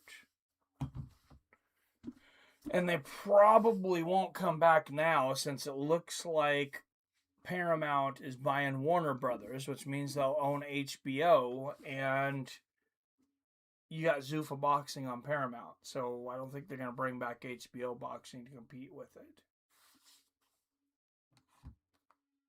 Wouldn't really make sense.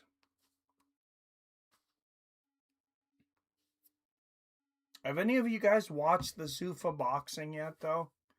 I have not. I haven't watched one fight, actually.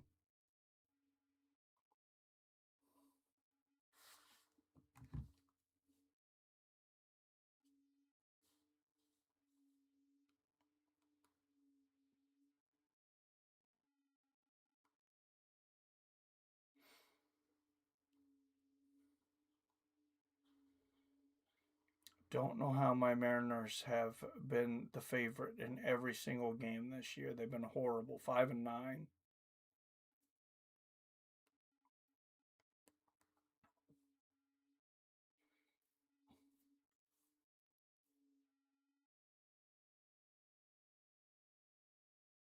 Looking at some other sports around the globe. Nationals. Washington Nationals defeating the Milwaukee Brewers 2-0. Top of the 8th. Guardians. Cleveland Guardians leading the Atlanta Braves 3-0 in the top of the 8th. Baltimore Orioles leading the San Francisco Giants 4-2 in the bottom of the 6th. Red Sox beating the Cardinals 2-0 bottom of the 7th.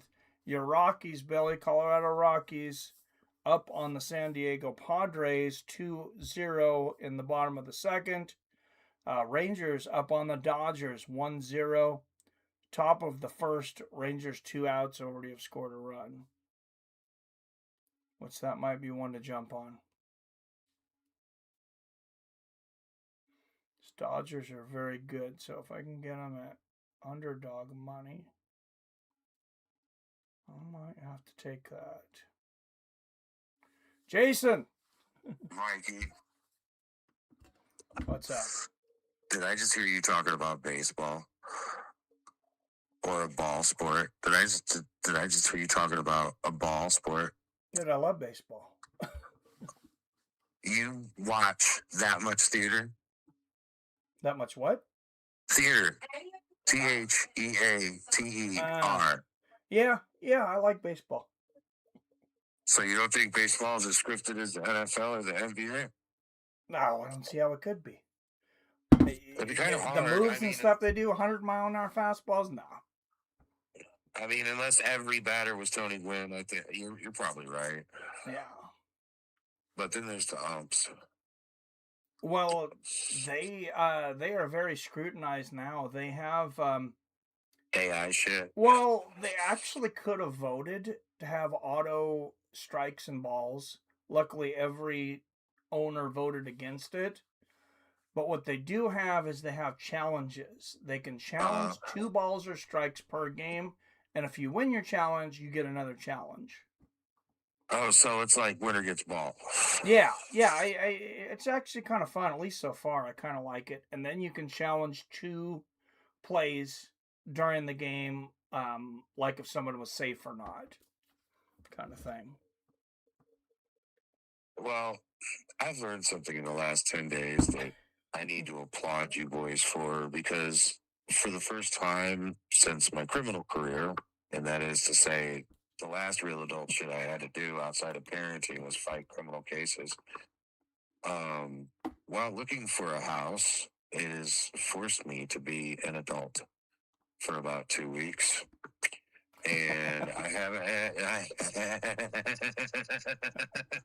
haven't had time for sports or Xbox or spreading my love of the shekel or any of that nonsensical fucking bullshit.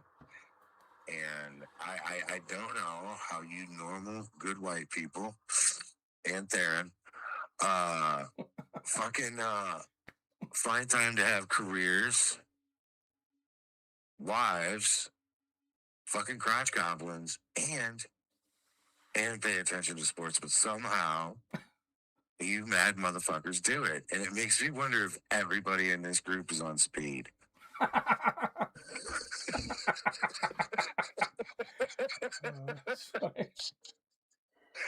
I am first generation naturally aspirated big block motherfucking ADHD, bro.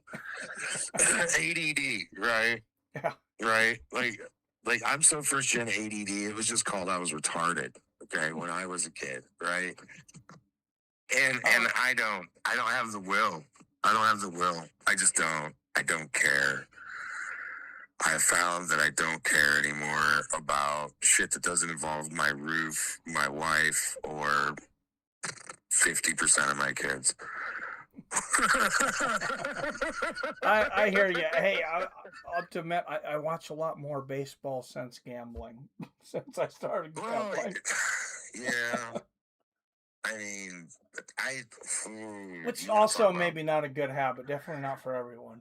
You want to talk about drugs? I've always thought pussy was a stronger drug than heroin or meth or coke, just because it's the oldest, right? Yeah. But what I've seen in the last couple of years, squared away motherfuckers do to themselves and their lives for gambling.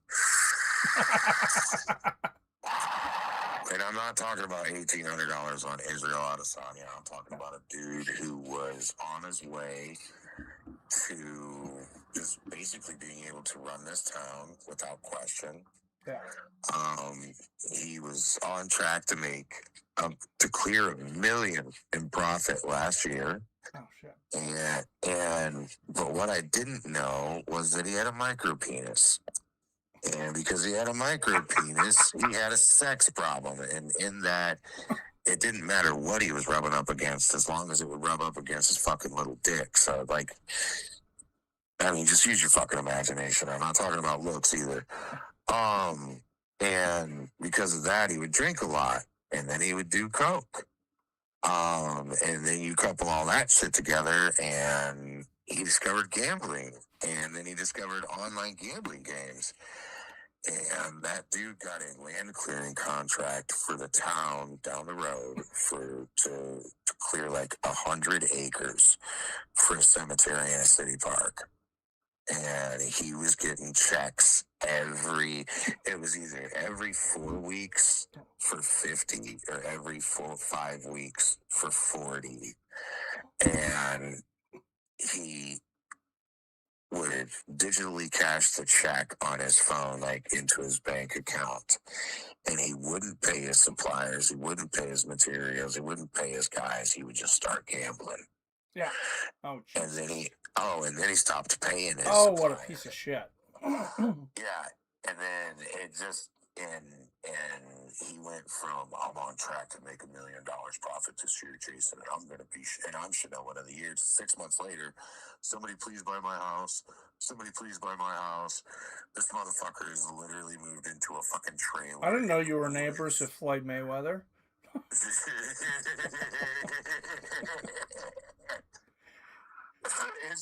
It's bad. Like I won't gamble. I won't. I refuse. I get it, and I joke. I'm not looking to make everybody else gamble.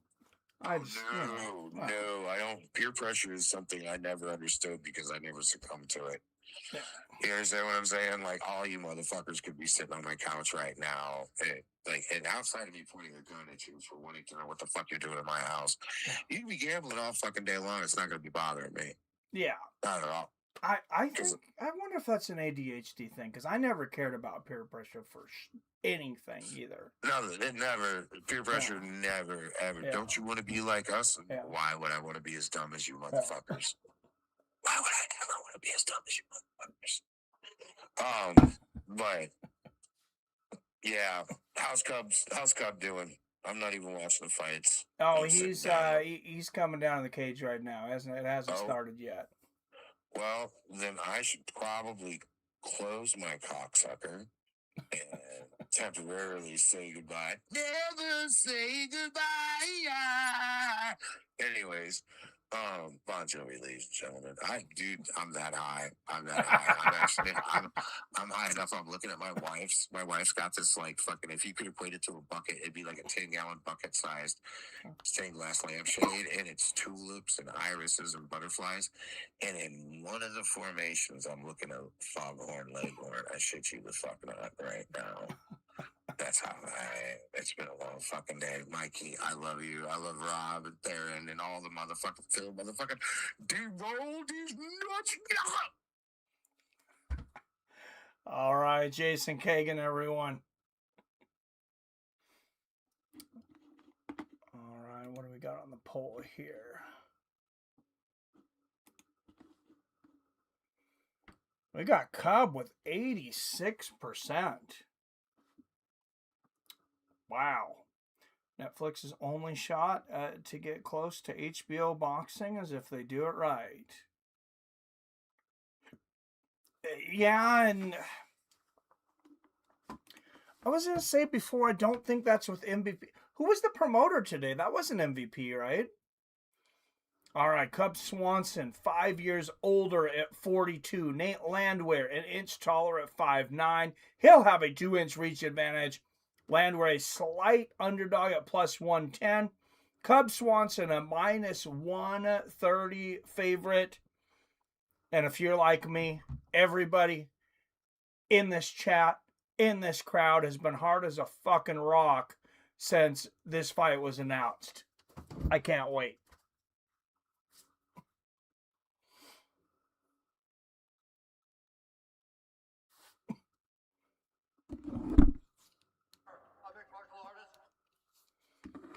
Out of the blue corner, a plus 110 underdog out of Clarksville, Tennessee. 18 wins against 7 losses. 4-2 is a UFC underdog. Nate the Train Landwehr.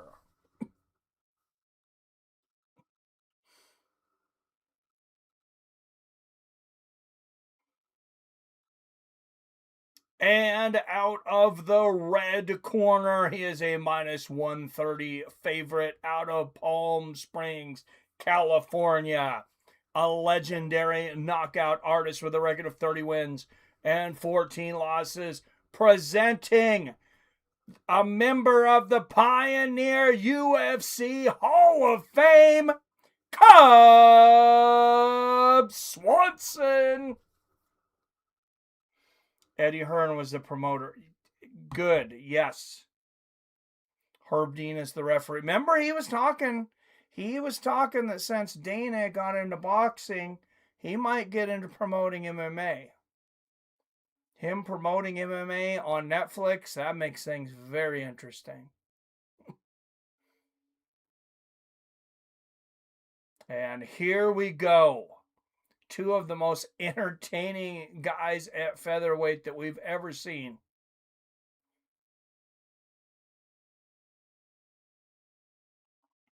Oh, Cub with the feints. Misses the leg kick. Left hand from Landwehr. Sorry, guys. I went against you guys on the Cub poll, too. I ended up deciding to put a little money on Landwehr. Good front kick from Landwehr. 42 is old, guys. Just old. I didn't put a lot.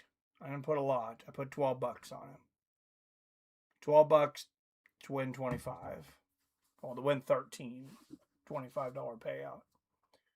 Good low kick from Landwehr. 4-11, 4-10 left in the first. Good low leg kick from Cub Swanson. Swanson hands it down by his waist. Both guys showing respect for the other's finishing abilities.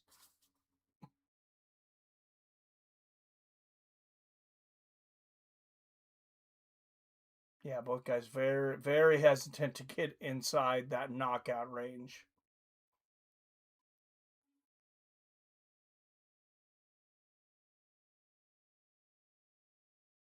And I believe this is officially Cub Swanson's retirement fight. Good little leg kick for Landwehr. I believe he said he's retiring. He's putting his gloves in the cage.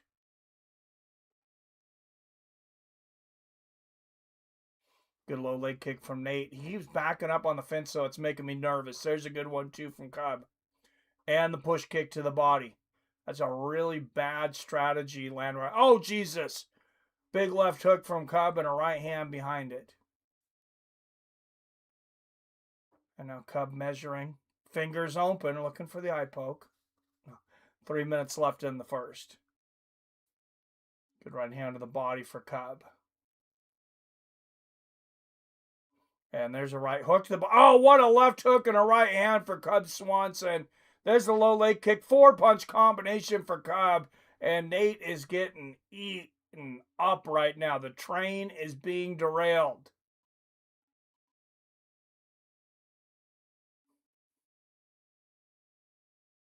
Oh, Jesus. Swanson floored him with the right hook. Landwehr is in Never Never Land. Good left hand there. Low leg kick. Left hook, right hook. Everything landing for Cub Swanson right now.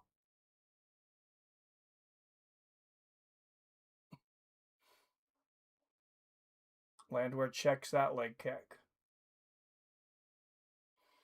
And Cub Swanson just passed Alexander Volkanovski. Oh, my goodness. He floored Landwehr again with a right hand.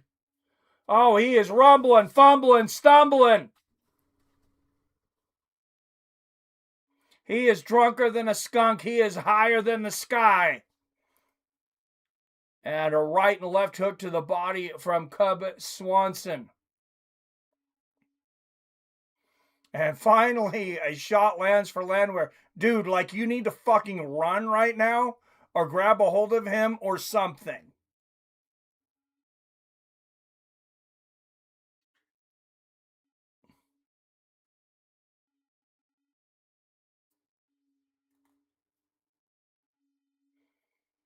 Nate Landwehr, he looks like he is whack on crack right now.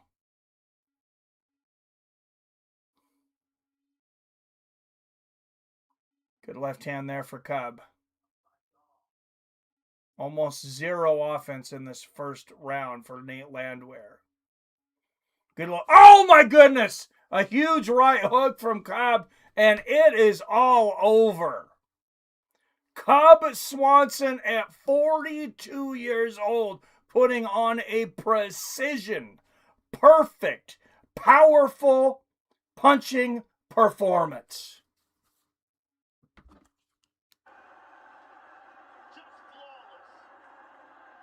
I think the First Lady is crying in the first row. Whoever that was next to the president. Wow. Oh no, never mind. That's his girlfriend, not his wife.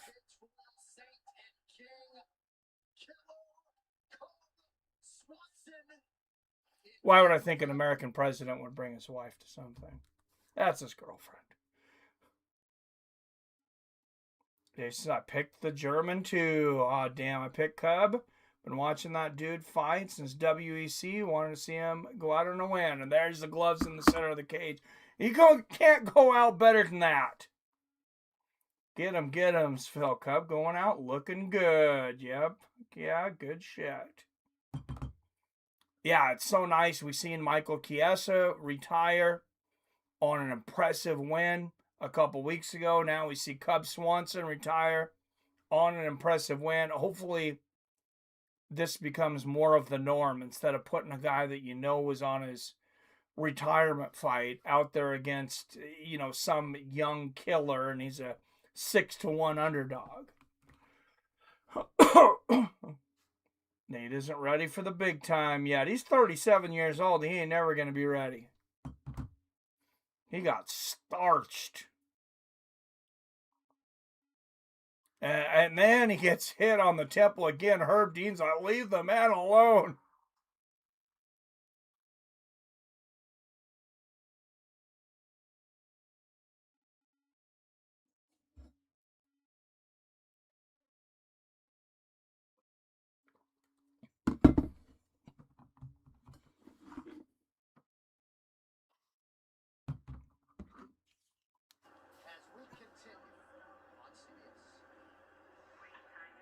Man, that is, not only is it so amazing that he's 42 years old. I mean, I know this is not completely unprecedented. We had Randy Couture in his late 40s. The lightweight fights, I can't remember a guy that light, you know, under lightweight, that was that old, that looked that impressive. I remember Jose really dropped off around 36, 37.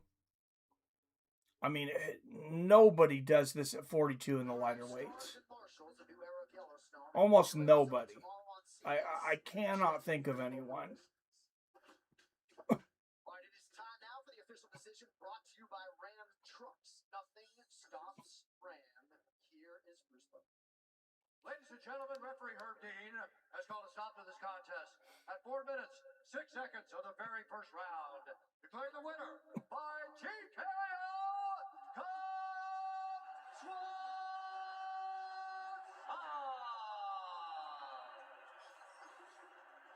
Congratulations, sir. Man, that was impressive. You've had an absolutely incredible career, and to come out tonight on your final fight, it's just a flawless performance. It was vintage Cub Swanson. It was amazing to see. How happy are you with the way it turned out? Come on, man. You know I'm gonna get all emotional. Man, I've been doing this a long time. I'm terrified every time I come. He's gonna get a performance of the night too. Focus, and I was so proud that I was able to accomplish that tonight. You look like a man possessed. You really did, and it was so awesome to see. I want you to take a look. We have a highlight reel for you to cap off this incredible career that I've had the honor. Cub Swanson is one of the last of a dying breed of fighters. Well done, legends. Cheers on retirement. Yeah, no, I agree. Let's go, Cub. Last active WC fighter in the UFC. Oh, yeah, I didn't think about that, Damon Stapp. There is no more, is there?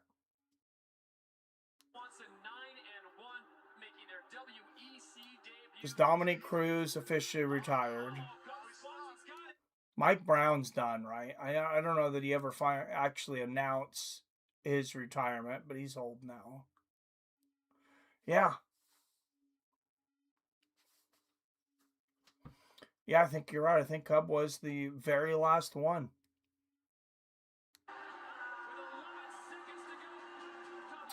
With the old school tap out on the canvas. Can you guys imagine that there are MMA fans out there right now, probably thousands of them, that have never seen a tap out shirt, tap out hat? Man, this guy just had the craziest KOs.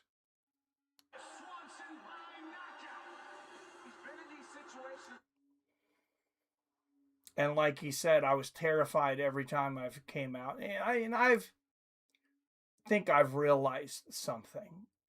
Being somewhat, of a fighter, at least competing in combat sports, listening to other fighters and stuff now, I think everybody's terrified every single time they come out. Some are better at hiding it than others.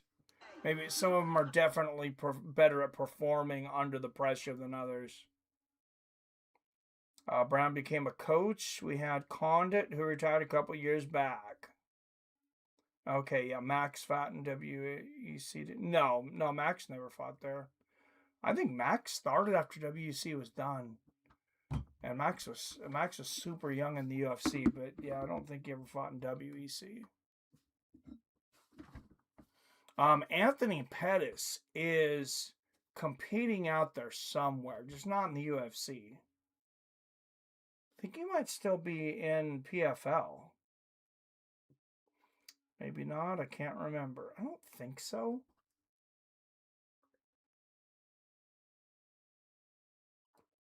Sounds trite, but just does not get a whole lot better than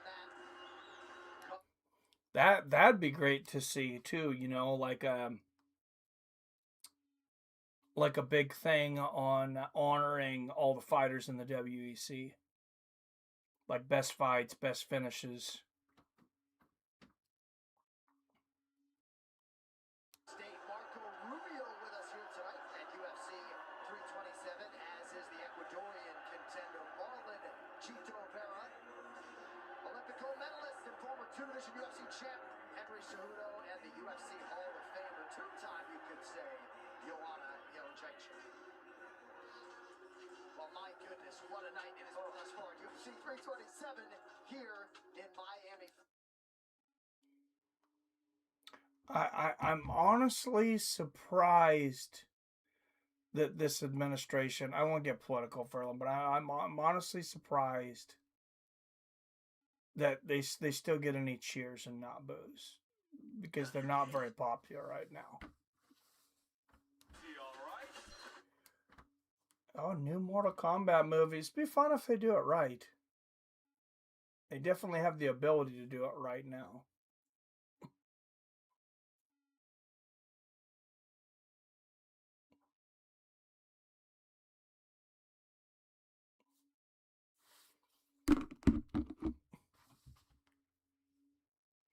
Pettis has done some boxing. I haven't seen Pettis in an MMA fight in forever.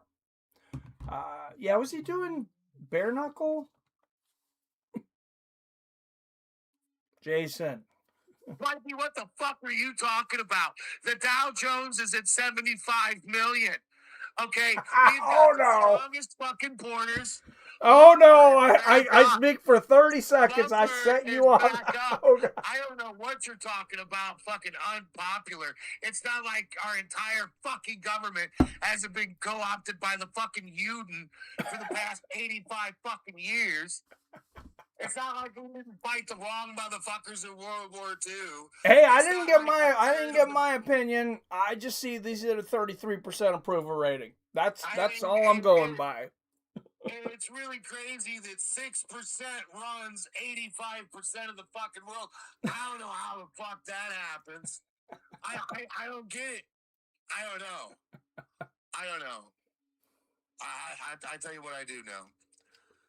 Cub Swanson just pulled off the greatest 24-year scam any individual has ever completed in their life.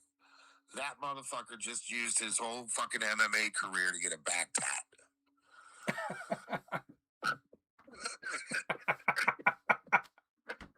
It was finally completed. He's like, oh, yeah. You're right. I told him, yeah, fuck him. I'm gone. Let me knock out this fucking white boy real quick. And I'm done. Yep. That's just what happened. That is just what happened. Hey, he got the show. He got the win. He gets the knockout bonus. I can't imagine he won't get a performance bonus. Yep, he's going to go out and get that divorce lawyer Dana was telling him about, because he found out his wife's been cheating on him, and he can afford it with the bonuses. That bitch been talking about Cubs been short for this whole time. He's heard his last top of the refrigerator joke. He's gonna suffer. That bitch has been fucking her fucking pool boy and Pilates trainer for the past 3 years. And now Cubs finally got enough to pay the Aryan Nation and cut her fucking head off. I think he's going after the young thing that was standing in the front row that was crying when he won. Bubba, that was his wife. Was his wife? Wasn't she standing right next to Donald Trump? Yes. Well, she's hot, so why would okay, yeah. Like, oh, that was his wife. Okay, I was thinking it wasn't his wife just because of where she was, but. What are you saying, that Trump fucks everything standing next to him? Would you say he doesn't? If he had the opportunity, I mean. Mikey, do you want to know one of the main reasons that I am allowed to be so successful in my marriage? You want to know one of the main reasons? I doubt you're super agreeable. Shut the fuck up. I got all of my. I didn't lose my virginity till I was 18 years old. And to make up for time, I was a complete fucking man whore for the next 20 years. And so I have tasted the rainbow. I have been to the show. I have visited the country, got the T-shirt. I've had every form and shape and flavor of psychosis in the female human form over the age of 18 that the good Lord has to offer. So I've got all that out of me, bro. You understand? You know what I'm saying? So there is a point in time where, as a man, even if you're still virile and still pop a boner about 5, 7, 10, 20 times a day, you could stand next to a beautiful woman without shoving your hand in her cleavage saying, mama. So, yeah, I think Donald Trump could stand next to a hoe without trying to fuck her. Well, there's a lot of witnesses around. He's standing right next to Hunter's pretty ass right now. He ain't shoving a finger up his fucking butt. Hunter's a pretty motherfucker. Those glasses.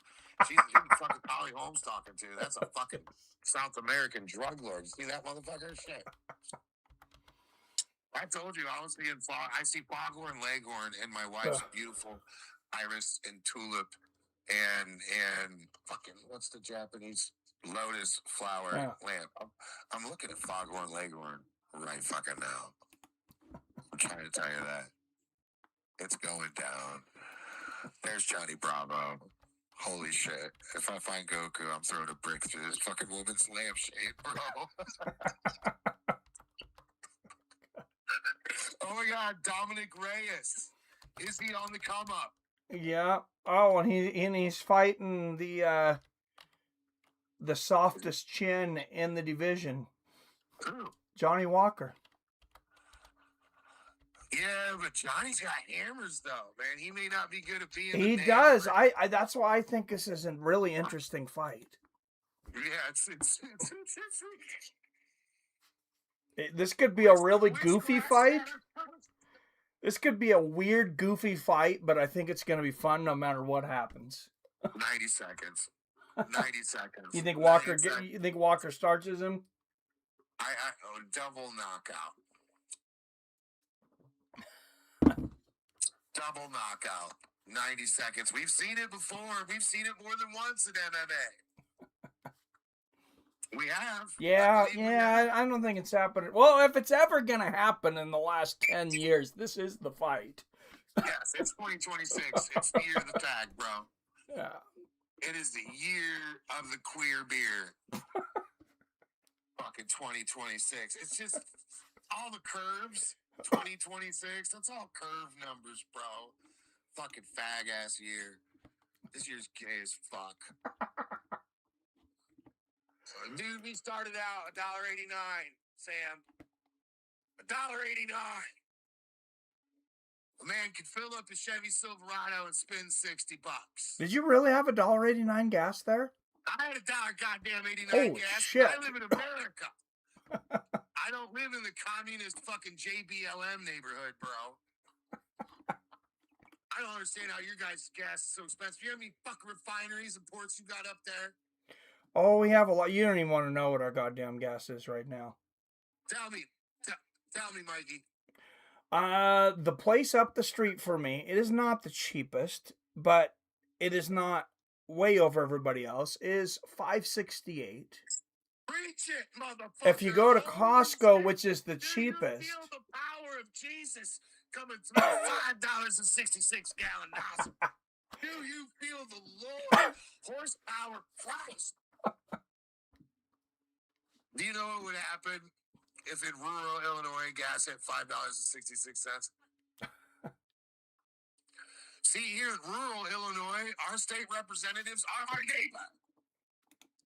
Yeah, they would go missing. I imagine. For all those listening out there right now in Seattle, Mike Land, taking your Keegan pause break, I want you to do yourselves a favor and look into some Illinois history for you real quick. Look up when the Illinoisans massacred the Mormons. Okay? The Mormons tried to stop at 2 different places in Illinois, and we massacred them because they were talking about prophecies, and one of those prophecies was $5.66 gallon gas.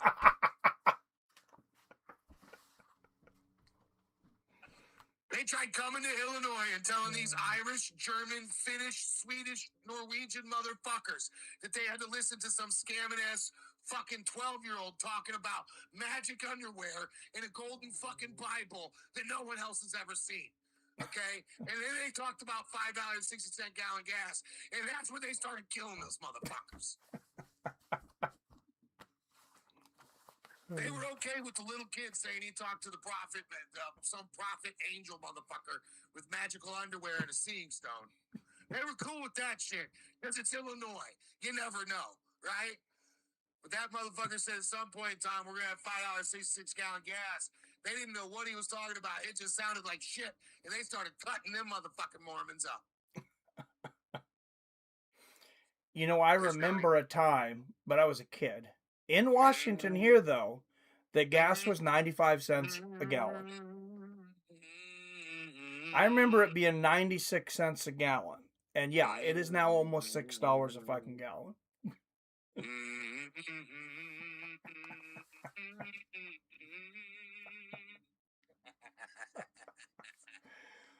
I remember Mom pulling up in her fucking Fox Body Ford Fairmont with a 5-liter engine, getting $5 fucking dollars, got her fluids checked, and we could drive the rest of the fucking day on $5. Yeah. In a V8. Yeah. And now we have cat litters in public school bathrooms. Yeah. We used to be a proper country, Mikey. We used to be able to beat our women. Our women used to be able to kill us because of it and not do so much time. And none of us had to worry about some dude named Muhammad kidnapping our daughter, raping her, and only getting community service. Like, we used to be a proper country. Now, let's watch this tall Brazilian dude go in there and knock out a white Mexican-American. You see that segue? Oh, that's a crazy segue, dude. But anyways, hearing me talk probably makes Wyatt just start hand-loading fucking pistol rounds. Motherfucker, right, bro? He's putting like red, white, and blue fucking face paint. I don't even know if they can own gunpowder there. Hey, so I took a class. You got to take a class called Pre-Start when you get out, before you get out of prison in Illinois. It's where the state trooper comes with his binder and he gives you a list of do's and don'ts, right? Because they know you're retarded because you're in prison, so they got to give you this class. And the state trooper says, as felons in the state of Illinois, you cannot handle, possess, or transport modern firearms. And that's any firearm made after 1895. And then he saw my wheels turning. And he's like, shut the fuck up. I already know. and he said, however, a felon can own, transport, operate, possess black powder firearms. He didn't see the wheels turning. I shot my hand up and I said, 2 questions. He goes, shoot. I said, felons in the state of Illinois can have black powder. He looks at his binder. Yes, sir. What's your next question? And I said, is there a limit to how much black powder a felon in the state of Illinois can have? And he looked at his binder and he looked up at me and goes, I like your style. There ain't no fucking limit. Any more questions? And we wonder how we got where we are now. Well, I tell you what, it's definitely by not being blown up by Jason Keegan. I tell you that. Jason Keegan does not recommend detonating anything. You can shoot and stab as many people as you want. The feds ain't gonna fucking care. The minute something detonates, the eye of Sauron looks upon you from Mordor. And they will know what your Kulo's heartbeat is. I do not. I recommend peace and love. Love, peace, and air grace. Agreed. Reyes is getting knocked out in 20 seconds. Or 90 seconds. 90 seconds, huh? That's my call. 3:30, first round. Mikey, I love you. All right, Jason Kagan, everybody.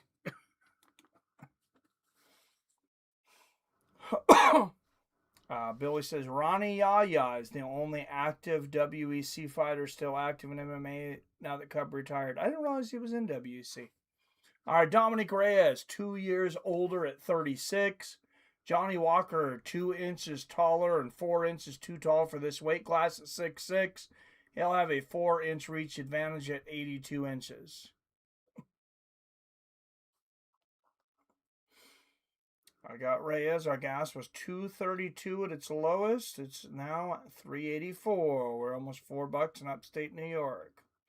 Gas $387 here. Fuck the profits. Sounds like burnt peanut. Out of the blue corner, a plus 140 underdog from Las Vegas, Nevada, with a record of 22 wins against 9 losses and 1 no contest, presenting the glass jaw, the kill or be killed warrior, Johnny Walker.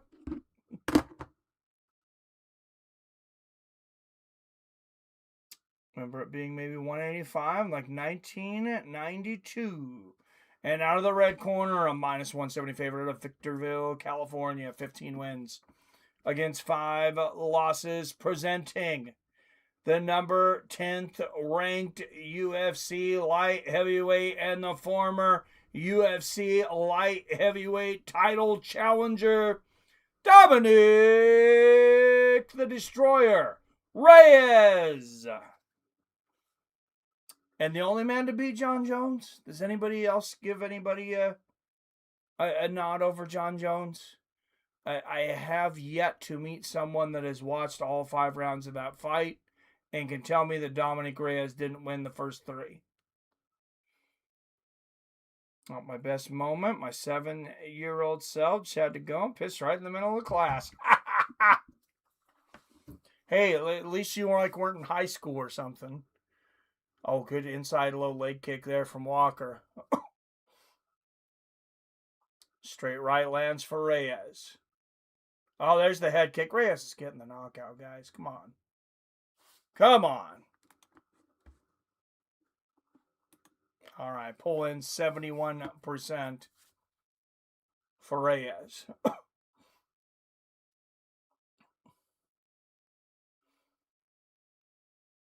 Good push kick to the body there from Reyes.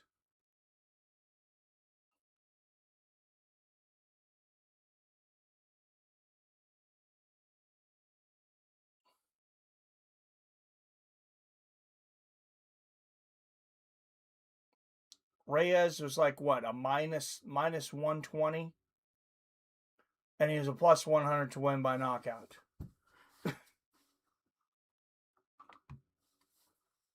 Good inside leg kick there from Reyes. Oh, why did I not think, what's the over-under on this? Just bet that it doesn't go the distance. Good left hook there from Reyes.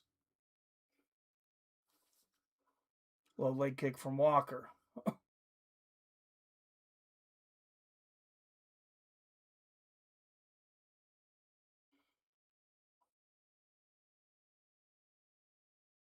Of course, as soon as I bet on Reyes, Walker's going to come back and starch him. Hope not.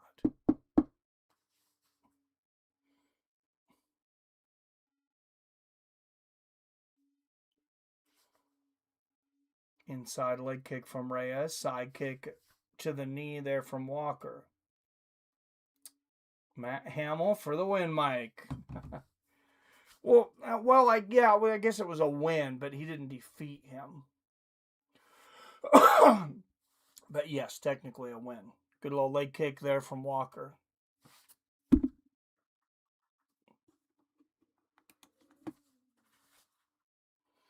Oh, Reyes misses with a big overhand. Johnny Walker picking up defense. Remember when Jamal Hill knocked Johnny Walker into another universe, and we all started thinking Jamal Hill was good for like 2 years until we started fighting some tough dudes? And then he got his shit pushed in.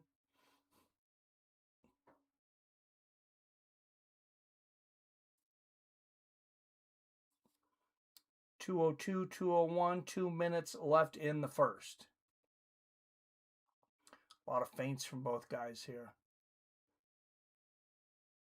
Both guys know the power is there. I don't think Reyes has the greatest chin either. Good little leg kick there from Walker. Reyes answers. I would feel very bad if Johnny Walker got knocked out again, though, because this guy's got to have a lot of brain damage at this point. I would feel very bad.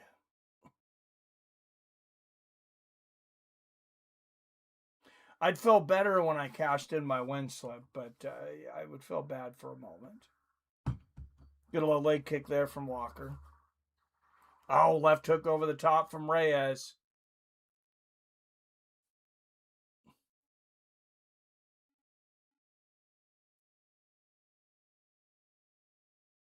One minute left in the first. Oh, Reyes barely missed with that left hook. There's a push kick to the body from Dominic.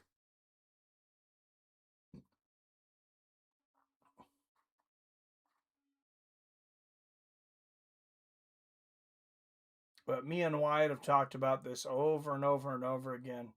And he's the one who said it first, though. Johnny Walker just needed to move to heavyweight.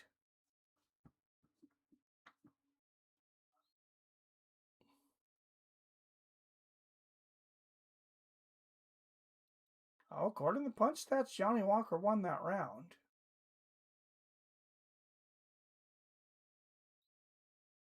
Good little leg kick there from Walker. Probably all the body kicks.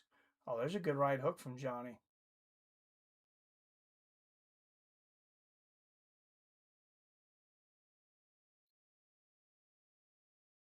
Yeah, definitely. Oh, they both landed the bell. We almost had that double knockout that Kagan was talking about. All right, Mike, let's see who's right about your boy Walker. I'm going with the dog Walker. Did you bet Johnny Walker? This is the battle of the glass jaws, as Damon said. What are the odds right now? I probably should have waited till after the first round for this fight.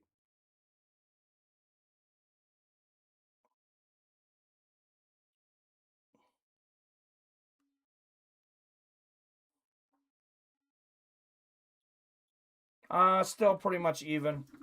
It just went to exactly 50-50.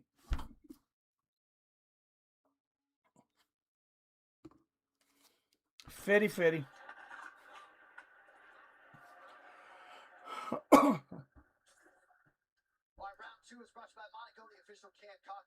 I'm not putting more on Reyes at 50-50, though, because I don't know what's going to happen in this fight. That was a pretty pedestrian first round. Both guys having a seesaw battle, which looks like Hugo. Oh, what is this guy talking about? He doesn't know what the hell he's talking about. Oh, that's Dean Thomas. Never mind. I shouldn't have said that. Sorry, Dean. He was just speaking nonsense. He actually knows MMA. Nah, no bet. I just remember we spoke about this one, and you had Reyes, I had Walker. Good right hand there from Walker. Push kick to the body. Wouldn't that be crazy, Wyatt, if one of if either Alexander Rakic or Johnny Walker became champion at this point. Jason. Mikey, real quick, if you didn't notice that fucking Reyes was having the fucking Rory McDonald stare for no reason, like, because he hasn't fucking earned it, because fuck Dominic Reyes. Dominic Reyes about to get knocked out.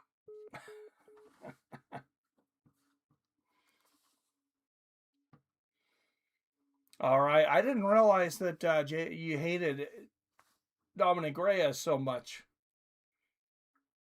Jason, but now we know. Oh, head kick there from Walker. All the sweeter from Ryan since Johnny was plus 150. Tam says, get the fuck out of here.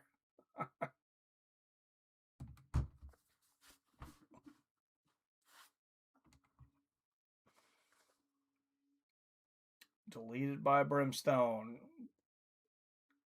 Greg's on it. You didn't even need a warm-up. Seeing that guy coming in, he's out of here. Good body kick there from Walker. Yeah, Walker's fighting a really good fight right now. Oh, he lands a good right hook backing up, too. Oh, Dominic lands the head kick. He kicked him in the chin. Walker seemed to take it well. Maybe he's got some new designer steroids. I don't know. Does anybody have any idea how this testing's going now? Like, they hired some company, I think used to sell Lincoln Logs or some shit to test the fighters now.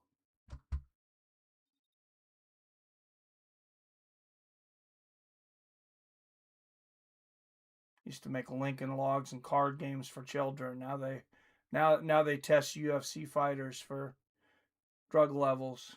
Good inside leg kick there from Walker.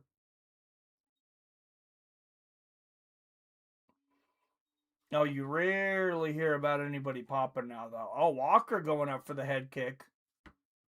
Looked like that. Part of it got through at least. Oh, Walker just soccer kicking Reyes' legs right now. Good right hook upstairs from Reyes. But look when Walker throws his leg kicks, just watch, these are brutal. 22 out of 25, too.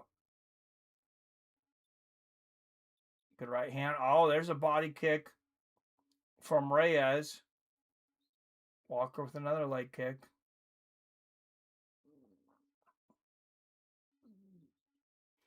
Push kick to the body from Johnny. I don't know what Reyes is waiting here for. He's just not able to get inside those kicks. Gotta hand it to Johnny Walker. He's had a great game plan here so far. He got caught a few times in the first round. Didn't wobble.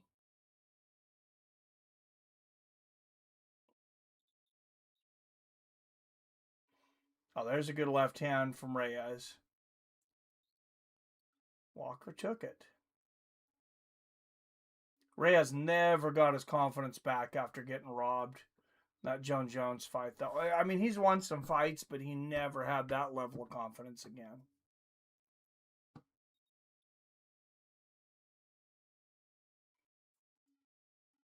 That's one of the things that drives me nuts.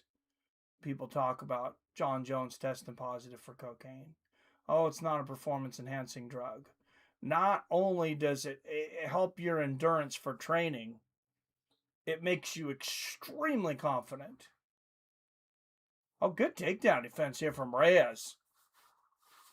Good knee to the body there from Walker. 20 seconds left in the second. Come on, bang it out, guys.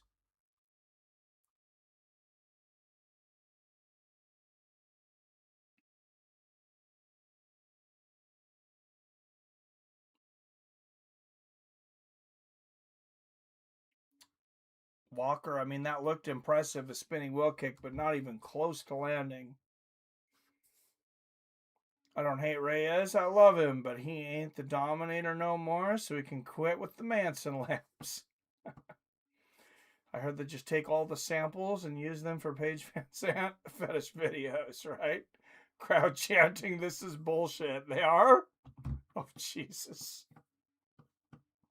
Wonder who started that.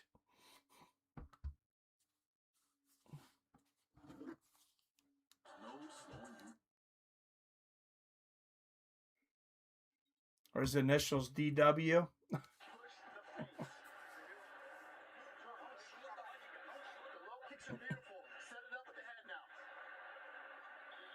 Come on, get Walker out of his game. I need to win that $13. UFC 327 is presented to you by DoorDash, the official.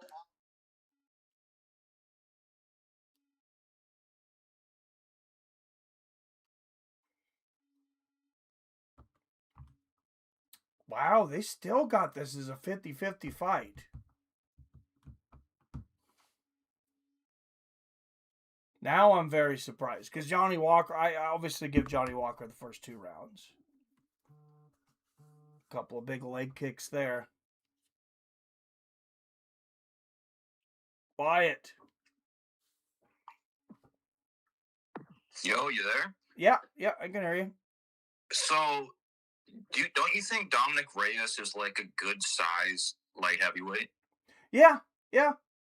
So, like, what are we doing here, dude? How does this guy even make weight? I don't get it. Geez, he's huge. Yeah, well, look at his arms now, too. I don't remember him being that ripped before.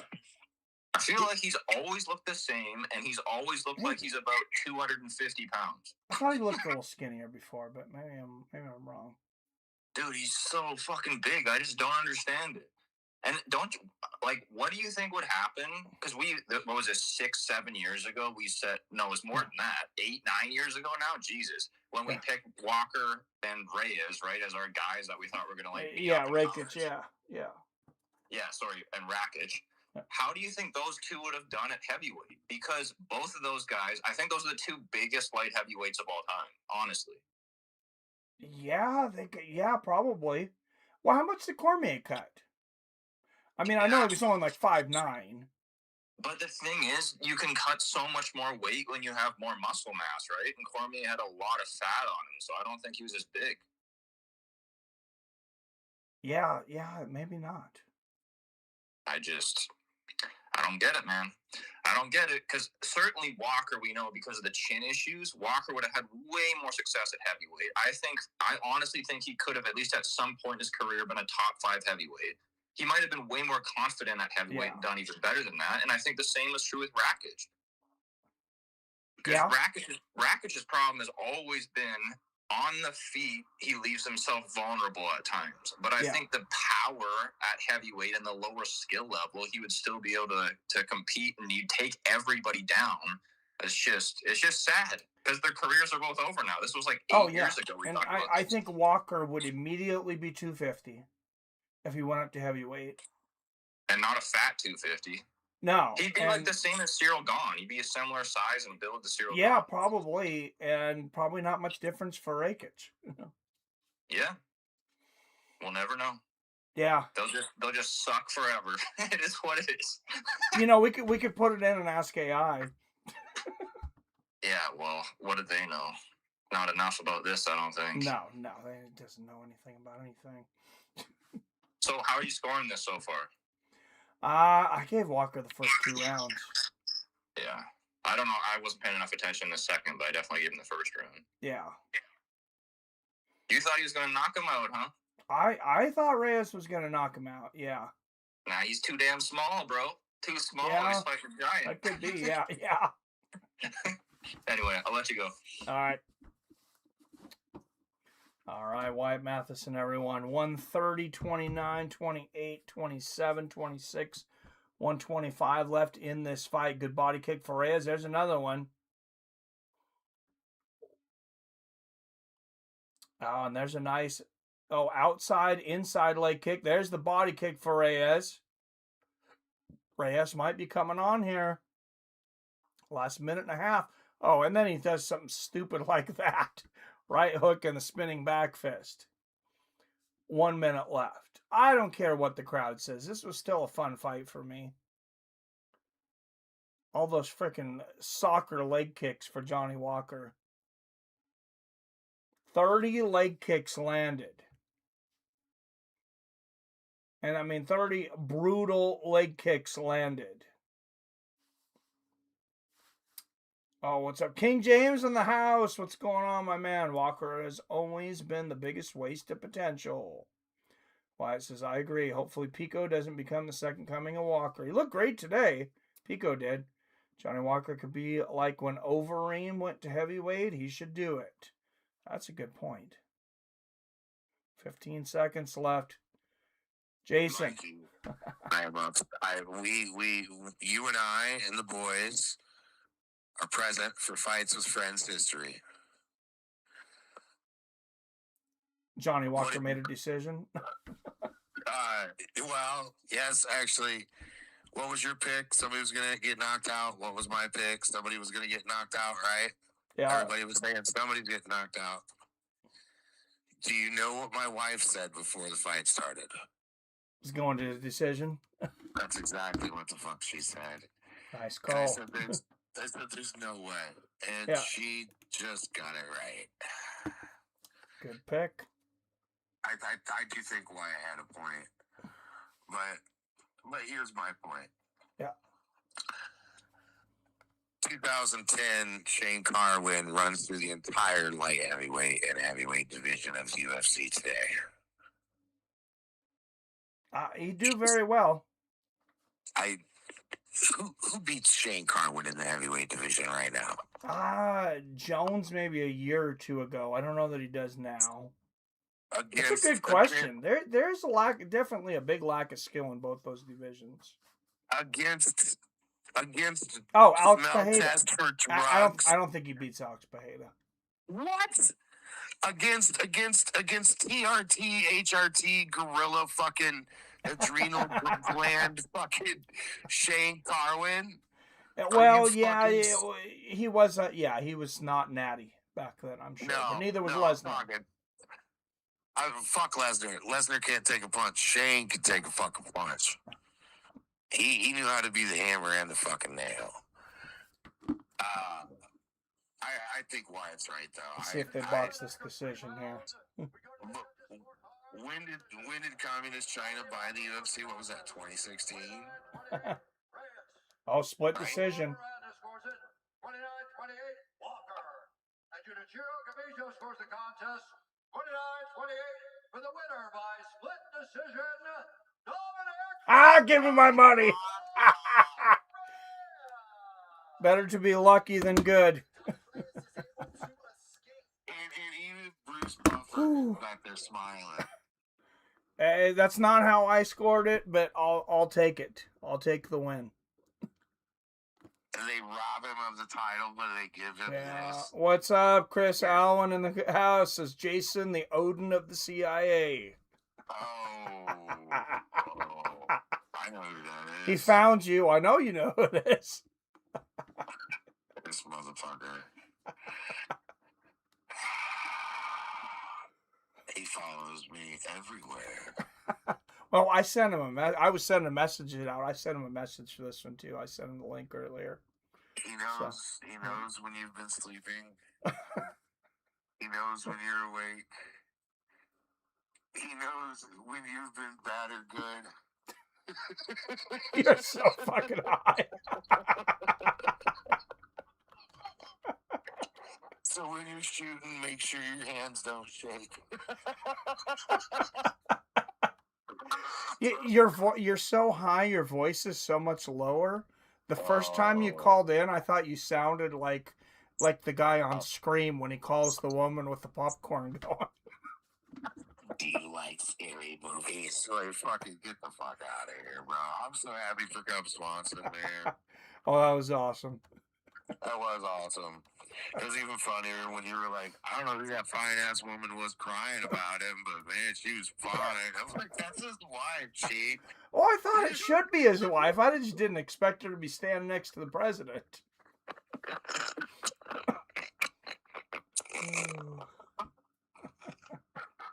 You are a motherfucker, dude. And I thought he was waving at the president. Shit. He's not Bill Clinton. Like, Donnie knows he's on camera. Bill don't give a fuck. He's going, goddamn, look at the can on that fucking turkey right there. Too. Smack. Fucking give him a smack. Old Billy. Goddamn it, old Billy. Oh, just imagine that guy in the White House now in 2026. Here's the kicker, bro. He might actually be, like Don always said he felt sorry for Bill. He hated Hillary, but he always said he felt sorry for Bill. Does anyone like Hillary? Bill might be running around in the kitchen level down in the basement of the fucking White House with his dick out, just chasing interns, dude. You know what I'm saying? Like, and to be completely honest, like, aside from his Epstein bullshit, he was a fucking good old boy. How are you gonna not expect that motherfucker to do the shit he did in the White House when he was there? Oh, Bill yeah. Clinton, first-rate piece of shit. However, completely avoidable. Like, you knew what you were buying, bro. You knew what you were buying. What you didn't know was his wife was the real demon. You know what I'm saying? That's Well, what I know they only said he ran the Arkansas Mafia, but I wonder if she ran it. Well, her dad was the mob lawyer for Tony Accardo, for Frank Needy. When Al went fucking woohoo ape shit from the old syphilis, Frank Needy took over. Well, Frank Needy got cancer, and then he beat it, and then it came back, and he fucking blew his brains out on railroad tracks in Chicago. And Tony Accardo was coming up, but he wasn't running things yet. And he was still captain, and the captains got together, and they were like, well, we're not going to elect one of us right now, so we're going to have run the fucking joint. And they chose the lawyer to handle the day-to-day operations of the Chicago outfit for 6 months. That lawyer's last name is Rodham. Hillary's dad. Hillary is a Chicago girl. I've said this before. Yeah. This is a Googleable thing. Fuck. If you don't believe me, put Chris Allen on the case. That motherfucker is a private investigator with a stethoscope. Yep, he just said, I'm a goddamn private investigator in the chat. Not only can you find out if your cousin's wife is cheating on you, he can tell you what your cousin got up his asshole. It's a fucking crazy skill the man has. It's uncomfortable, but some things in life are necessary. And like his wife once said, some people just need anally penetrated. I think she might have said it differently, like some people just need feeling. But in my mind, she said, some people just need anally penetrated. And I fully agree with that. Makes sense. Yeah, otherwise, why would there be LeBron fans out there? You know? It's just, yeah, it's how I feel. I think about these things. Is this a Valtrex commercial that we're watching? Oh, no, this is a sex trafficking victim. I probably shouldn't laugh at this. I'm still watching the pay-per-view. It's going on to the CBS. Oh, I was going to say, am I not live? I'm not seeing this. We're in Beaumont, Texas, bro. How am I watching this shit? When did the lifetime? I got to get out of this. I got to get this. This is no good. I'll start talking about this shit. So, is the UFC dead or what? It doesn't have to be if they don't want it to be. If they stop doing stupid shit. Well, as I just said, the Communist Chinese bought out the UFC win 2016. Yeah, but this is a great card. UFC Seattle was a great card. I'm not knocking it. Yeah. Show me the names, G. Show me the names, bro. Like, you could put on good shows all day long. Like, indie films can win, awards here and there, but not everybody can be Quentin Tarantino, bro. Like, you gotta let people know you've got a fucking Mustang for sale. You know what I'm saying? You gotta let people know. They do need to advertise themselves better. I think Paramount so far is doing a way better job than ESPN now. ESPN oh, Jesus. I used to really like ESPN because, I'm a big sports fan. And they just, oh, God, it was dog shit for 7 years. Yeah. Hey, bro, like, When they stopped making the fighter shorts look like fucking NASCAR, bro, it was over with, man. It was over with. I think you and I watched peak UFC. The night you and I watched peak UFC was the night that Junior Dos Santos fought fucking Cain Velasquez, and they did free Facebook fights. Remember that? Yep, I remember that. That was when we were introduced to the Ninja Kwani dude, the 8-limbed assassin from Texas and Nigeria. You remember that guy? We were talking about him a couple years ago. I think that night might have been the pinnacle of the true UFC. It's a pretty damn good time. If you think about it, you got the Facebook free fights, and then you got the main event on motherfucking regular ass network TV. It was on fucking Fox, bro. Yeah. I watched it with my fucking antenna, bro. That was nice that when it was on Fox, yeah. And you know, Joe Schmo gave a fuck. Nobody gave a fuck about who Conor McGregor was yet. You know, it was great. Like, because of the TRD and the steroid abuse, there was a better than 30% chance someone was gonna die in the octagon from one shot. Hashtag Michael Bisping's eyeball. Oh, yeah. You know, like, I'm not saying everyone should be able to take steroids. I don't know that I really care that much, but it definitely is a better product. My personal Jesus Shankar went on steroids. Just walking around Judea in some sandals and shit. He was pretty damn good. Talking about, you better believe in my Father, the one true God. Hell yeah. Like, yeah. I don't know. I like Jesus the way he looks. What the hell is this commercial? They're making that dog look. Wait, are you watching the commercial? No, because I was watching it on Paramount. I was watching Paramount Plus, and they've got regional shit. You know what I'm saying?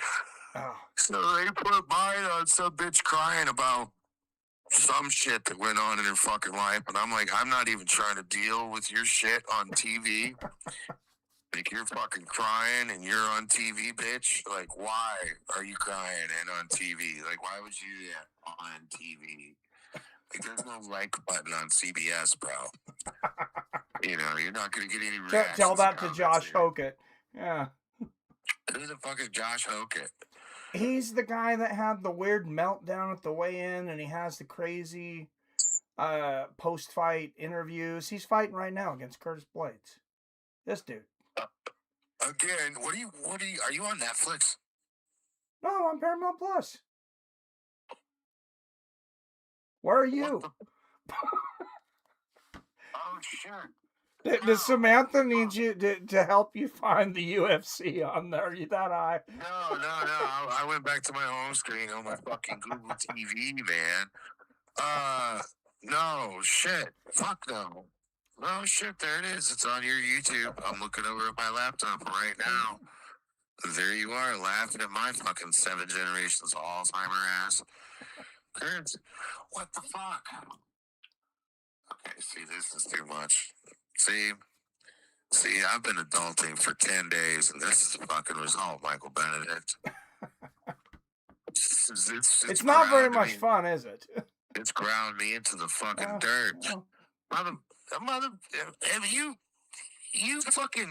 You kike motherfucker, I've been going to bed by like 10:15, G. Okay? You know, I've despised my stepfather for being a party animal up until the day he started going to bed at 10:15. Yeah. And then I lost any kind of, not respect, but just acknowledgement. You know, like, you know, he made a bit of piece of shit, but he stayed up and did his shit all night long. You know, I can at least, you know, acknowledge respect that. But now you're a piece of shit and you're going to bed early too? You concentrated motherfucker. Fucking piece of shit. Go to bed early. I go to bed now between 8 and 9 p.m. because I wake up at 4 a.m. Dude, I'm right after you, bro. But I was just thinking to myself, this motherfucker goes to bed early so he can wake up earlier to be a piece of shit to people. Fucking piece of shit, motherfucker. Fucking hate that motherfucker. You want to guess what race he is? You want to guess what race he is? I don't, but I know. Irish. He is Oh. Irish. He is white with the Magnum PI fucking mustache and the goddamn Irish Jew throw. Fucking deep crimson red-haired Irish fucking excrementatious motherfucker. Oh. He is worst. The worst. Like, fucking God. Dude, fucking St. Patty's Day. Fuck that motherfucker. What? You're not Irish, you're Scottish. Whatever. Wait, if you're Scottish, does that mean you're pro-abortion?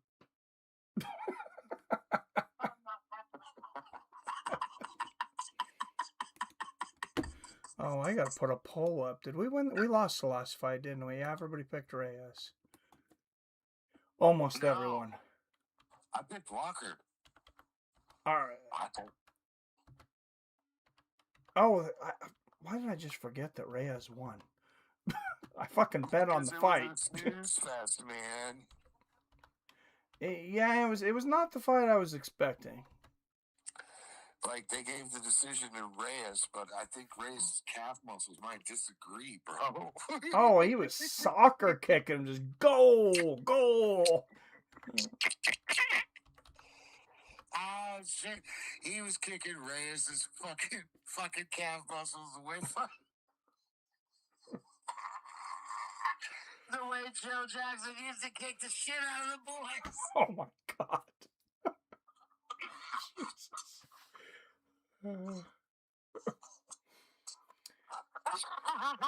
All right, Curtis Blade, 7 years older at 35, 3 inches taller at 6'4". He'll have a 6.5-inch reach advantage at 80 inches. That is a hell of a reach. 80 inches? 80-inch reach on Blades. I didn't realize his reach was that long. That might make my little sister actually limp.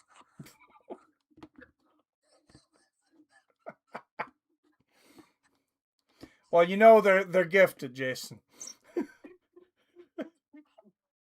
John Jones used the female bantamweight division as a ring toss game.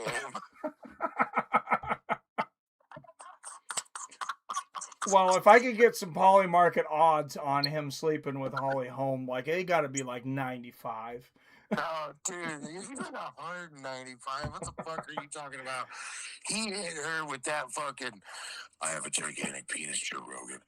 And fucking... Every time you would see them near each other, Hogan's getting in Blade's face and flipping him off here. Blades is going to bury this dude. I don't know, man. He's a tough guy, though, and Curtis Blades doesn't always come out with the smartest game plan. That's... What are you talking about? That motherfucker's a U of I graduate. Chris Allen says, I've been hit by Curtis in practice. Curtis is going to give a good show. Yeah, he hits hard. Oh, that's pretty cool. I didn't know you knew Curtis. Yeah. I love Curtis. Yeah. Oh, I've always liked him. I was always hoping he would win the championship. But there's good old Herb Dean, who somehow resurrected his career. Like, he was like one of the best referees, and then he sucked for like 2 years. Then they started investigating all of the gambling really deep, and he's great again. Am I wrong, though? Oh, good right hook there from Hokett. Another right hook from Hokett. Take him down, Blades. Take him down. What the masses whip. There we go. He's not going to get up. Ooh. Oh, nice. That was good takedown defense from Hokett there. Oh, good combination from Hokett. Right hook from Blades. Oh, God! Big right hands from Hokett. 3 and 4 left. Oh, Blades is out on his feet just about. Grab him, dude. Grab him. Run. Do something else than stand in front of him, please, God. Did you know that Red Grange went to the U of I? No, I didn't. But I do not want to hear Josh Hokett talking shit for the next 3 months because he knocked out Curtis Blades. Come on, Curtis. Why not? Why not? Come on, man. Oh, Everybody Jesus. deserves it. Big one, too. There's another one, too. Oh, he Mikey can't said miss that. right now. Mikey is saying, oh, Jesus. Come on, Curtis. Oh, my God. Ooh. Best nuclear engineering program in the Midwest. Yeah, he as Khabib would say, he just changed Curtis Blades' face. Don't let him grab onto the fence, Herb. Do it, Herb. Yeah, he's got 2 handfuls of fence. He like wouldn't let go. Who knows? Oh, jeez. Who's grabbing the fence?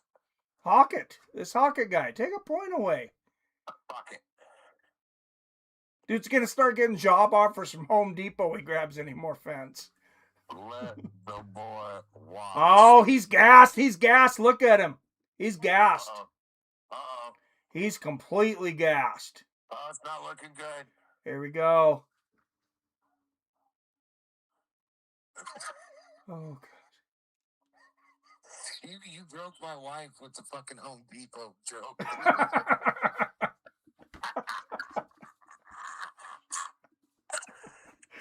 He's grabbing the fence here. Herb just slaps his hand. Down, Manny. The president's here. You can't climb this one. All right.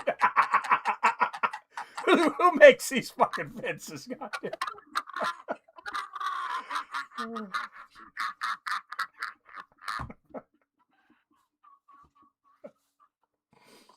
Put this fucking fence here. Oh, there's a big right hand, overhand right from Blades. He's flipping him off and he's almost falling over. Look, every time he hits him, he's stumbling around like a drunk outside the bar. How do you know he's not, bro? Oh, gee, and then he lands a big right hand. Oh. This is a crazy fight. Holy shit. Holy shit. Oh, Blades is going off now. This is what Blades needed, I think. He's a nice guy, but he's like, this guy really pissed him off. I don't know. That Blades has probably been that big since he was 12. I don't think Blades is nice. Like, I think he's been a bit toughened. His dad was probably putting him to bed with a shotgun when he was 11 years old. Oh, Jesus. God. With beanbag rounds locked and loaded. You gonna get your big ass to bed, boy.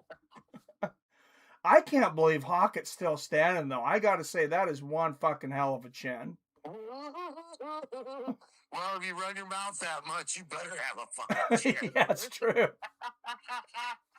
I'm speaking from experience. More hands have been broke on my jaw. Right, yeah. He just keeps flipping him off, this fucking guy. He might win me over here eventually. He is just not stopping. Oh, God. Who the fuck put this fence Big here? right hand, uppercut. Oh, that was a nasty elbow.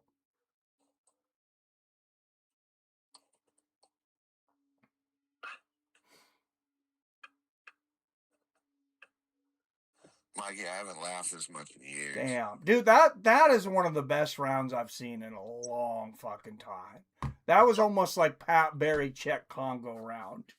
Shut the fuck up, Mikey. Why would you even bring that the fuck up? Okay, so that's like 70%. 17 years, Michael. 17 years. Has it been that long? God, that makes me feel old. 17 years since my sweet baby Patrick has been robbed. Are you a Patrick Barry fan? I was until I realized he was a fucking pedophile. Okay, that's where I was going. I mean, Jesus fucking Christ. Well, yeah, because at first I was like, oh, Rose was like 19 or 20 when they got together. And then I didn't realize, like, oh, yeah, he was training her at like 13. Hey, you got to lock that shit down, Mikey. Yes. I just love how Sean Strickland just calls everybody out right on Paramount. They won't bleep any of the words, the F-bomb a million times or whatever. Sean Strickland starts talking for 30 seconds and his mic's muted. They start about talking groomers and motherfucking go fuckers, Mikey. Yep. Oh yeah, you can't expose. Do you know why you can't talk about the groomers and the go fuckers? Because they're in charge of the world. Makes up the system, Mikey. Yep. The law, education, medicine. Yeah, that was a wild first round. And go fuckers. You don't trust none of them. Yeah. When Sam and I first got together, Mikey, she asked me a question. She goes, well, what's your favorite kind of woman? And I laughed. She goes, why'd you laugh? I said, because you're not going to like the answer. She goes, what do you mean? I said, you're just not going to like the answer. Don't ask. So she waited not to ask another 3 miles. Yeah. And said, no, answer the question. Yeah. And I said, prostitutes and strippers. Oh, Jesus. And she asked why. And I said, because you're never going to meet a prostitute and ever say, hi, my name's Trixie. I just like long walks on the beach. I've always wanted to find that one special man. You know what I'm saying? Trixie's going to be like, look, you seem like a good guy. Oh, here comes Hockett back with the uppercuts. Jesus.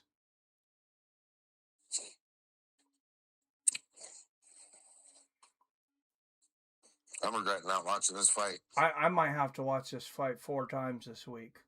This is incredible. Really? Oh, nice right hand to the body. Yeah. Just back and forth. Good left hook from Curtis. No man loves sexual chocolate, Derek Lewis, more than I do. But when he knocked out my little buddy Curtis Blades, I shut my TV off. There's a couple good right hands from Hockett. Yeah, I definitely want Blades to win, but I have gained some respect from Hockett for sure. Well, as a fighter, he's still an annoying human being, but if you have a sharp tongue, you must have an iron jaw. If you make it to past 30 years old, yeah. Oh yeah. It's like the kung fu equivalent of you must snatch the pebble from my hand. Yeah. Oh geez, there's another big right hand from Hockett. Blades is hurt again. Holy shit. Blades is stumbling. Oh, big left hook, right uppercut. Oh God. Come on, Blades. Come on, Curtis. Oh man, that's like an 8-punch combination from Hockett here.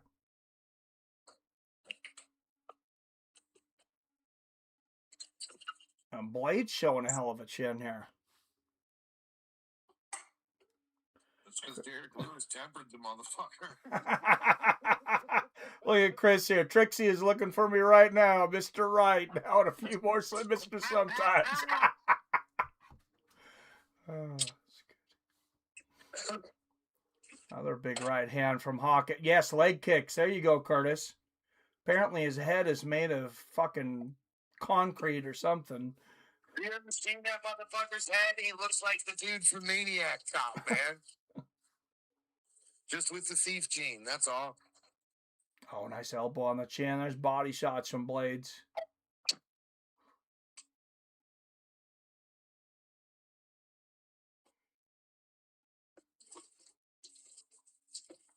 Yeah, this is a sick fight. This definitely makes up for Walker and Reyes.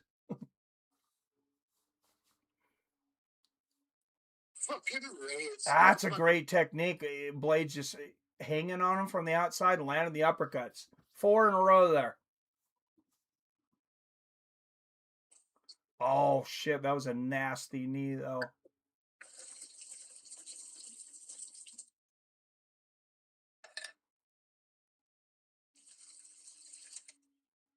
Mikey, how many boxing gym owners do you know would salivate if somebody built like Curtis Blades would walk in? Oh, they'd love it. Yeah. Oh, my God. The dude's got nothing but reach, man.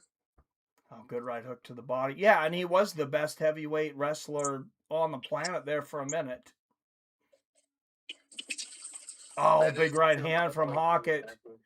And Blades with a huge right hand. Wow.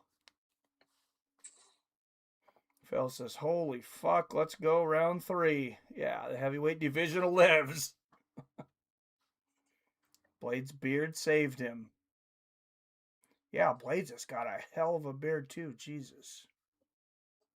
Well, that just lets you know how hard Derek Lewis punches. If this dude's taking that kind of abuse. Yeah.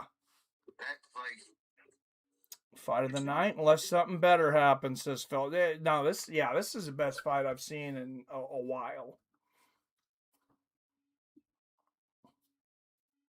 Might not be the highest skilled fight. That'd be a fight I'd want to see. I want to see 2021 Derek Lewis in a stand-up only fight against Shane Carwin. 2010. That would be a fun fight.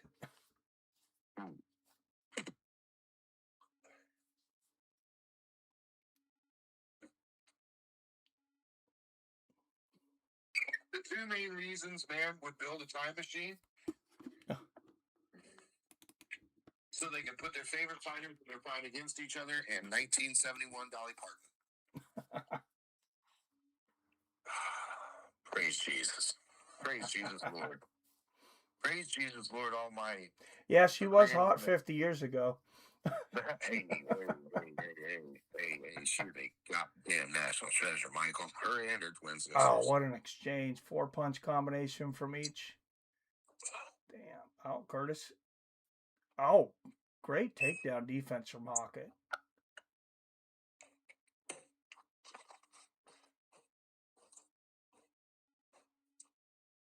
Big shots there from Blades. Yeah.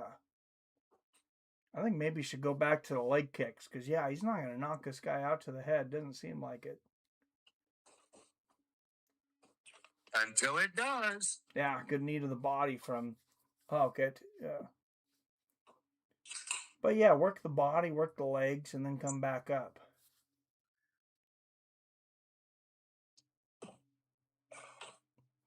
Blades needs to lean in like he was on him earlier and start dropping those uppercuts again. That was really working.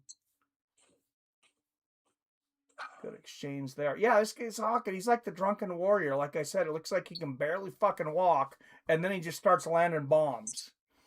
Ooh, I just got done watching Kung Fu Hustle the other night. I love that fucking movie. See? I don't know that there is a better movie to watch high than Kung Fu Hustle. Kung Fu Hustle is probably the greatest cinematic performance since...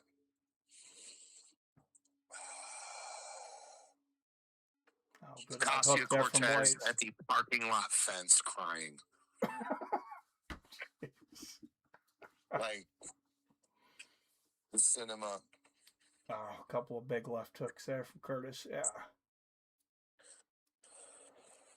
Oh, shit. Paulie Market has Blades losing 37%? It's because he's black. He still got 3 minutes. Oh, double jab in the right hand for Curtis. Curtis knows what to do. Oh, it'll flip. I haven't been watching the live odds the whole time, but they've probably been flipping every 15 seconds. Oh, triple elbow from Hockett. Damn. There you go. Lean in on it. Uppercuts. Blades. There it is. The right uppercut. That's what I was talking about. Do that again. Lean on him where he can't hit you and land that fucking right uppercut. Dirty boxing. Yep. That's when he was having the most success.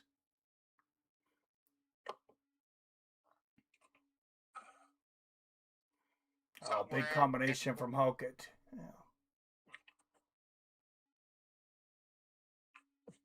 Oh, 3 elbows in a row from Hockett. I am glad that we had a referee that's just going to let this go tonight, too, because this could have been stopped a lot of times. Does he look like a drunk Asian man with a bad mustache?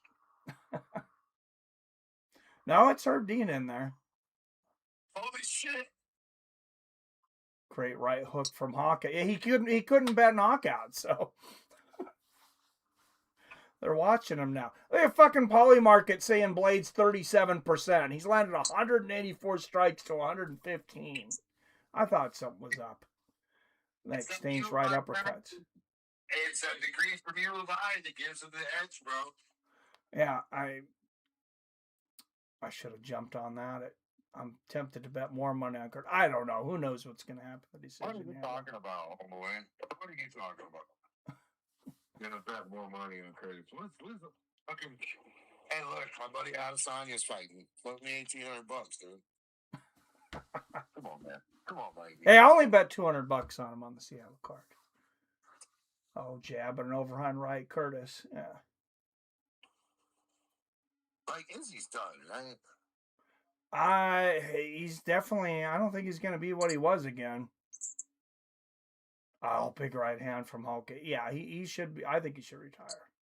Like, he should be. Oh, Jesus. Another right hand from Hulk. Come on, Blades. There we go. He should be at a point where his money's making money, though. Oh, yeah. He seems like a smart enough guy. I don't think he's worried about money. Oh, that was a nasty elbow from Hawker. Jesus.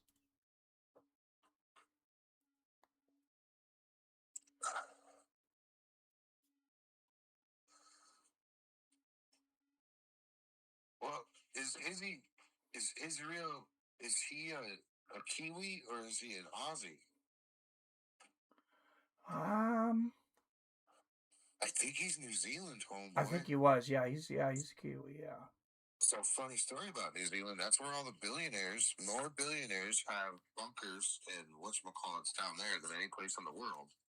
Oh. And that's because of, like, all kinds of shit. Phil says Blade's nose is broken bad. Oh, both their noses are broken, Phil. Phil says, I'm officially on the Hawkett train. This guy is entertaining. Dude, as a fighter, yeah, I can't wait to see him fight again. That was wild. Well, this sounds like who we need to get fights here done. Seeing as he doesn't like black people. Well, yeah, if he gets this decision, who knows? Somebody was saying just because of his mouth, he might fight the winner of Alex and Gone. Fuck that. Tell Alex to sit down. Tell Alex to sit down. Yeah. Give Alex a paycheck.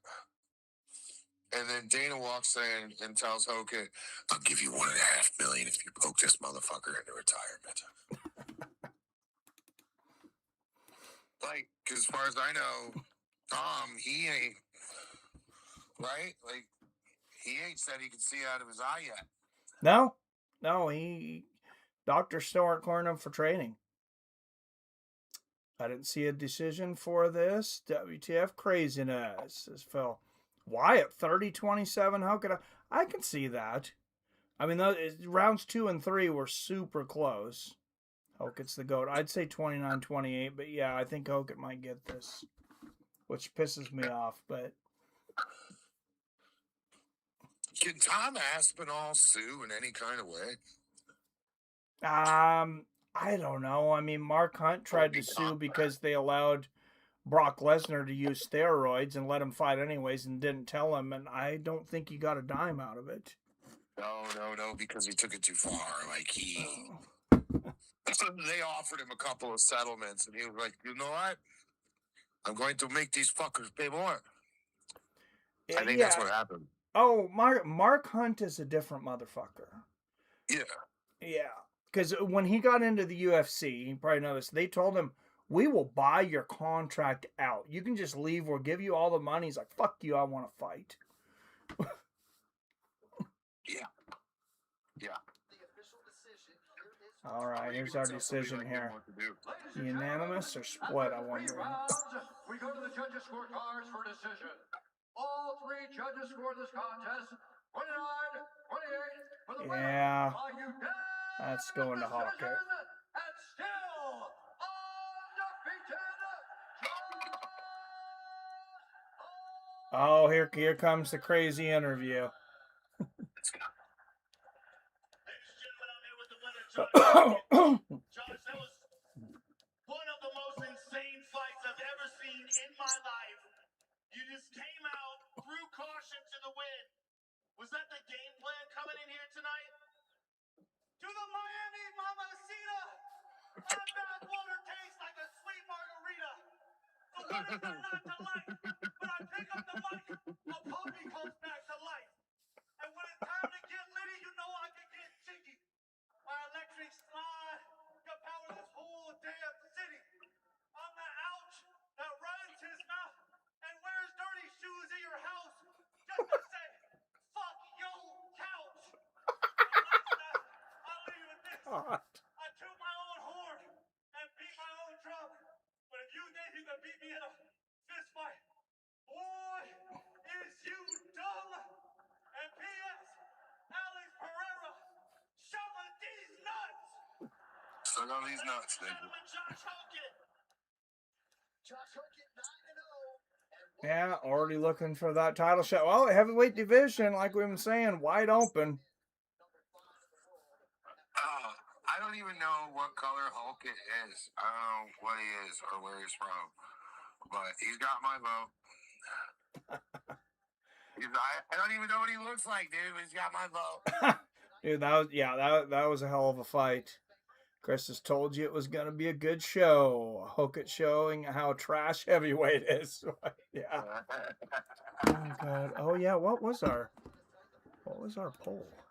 Oh, I forgot to take it down. Oh, we picked Blades. Yeah. Was this the main event?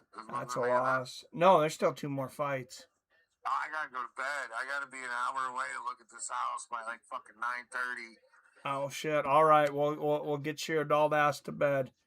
Well, you know, I need my beauty sleep because I'm trying to continue my positive outlook on this excrementitious flow of biomass I happen to live around. So, all right, love you guys, man. All right, later, Jason Kagan, everyone. All right, I think we might see the retirement of Paul Costa coming up here. I'm not saying I want to see it, but I think we might see it. Azamat Murzakanov is a bad dude.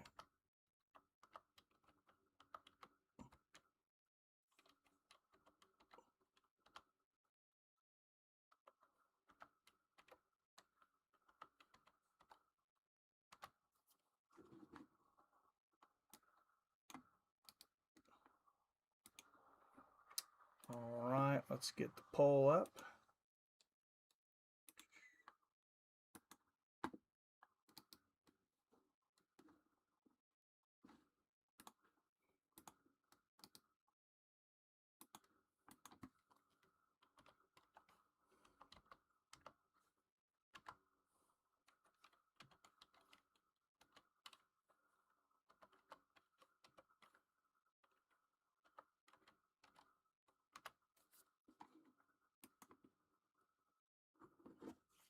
Topuria Gaethje.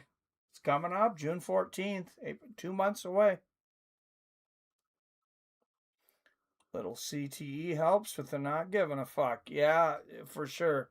This might be the best post-fight interview I've heard in a minute. Yeah, he's a wild man. That's the future of the heavyweight division right there, says Damon. You might be right. This last one was better. As Phil Hunt lost his ass to lawyer fees and court fees and ordered to pay high-priced USC corporate pirates and attorneys. Yeah, that was shitty. What's up, King James? How you doing, man? Night, Odin. Don't you dare. Acosta is a saint and should be treated as such. I like him, just if I'm betting the fight, I'm not betting on him for this one. James, let's hope so. The dude never fights, and let's be real, his best fights, he lost except for Yoel. Couldn't even finish Rockhold. Chama D's nuts. Yeah, that was pretty good. He's pretty good sometimes. The weigh-in thing, I was not in. I thought the act was, like, when he was doing, like, the baby voice and stuff, I was like, oh man, this guy's going to become stupid.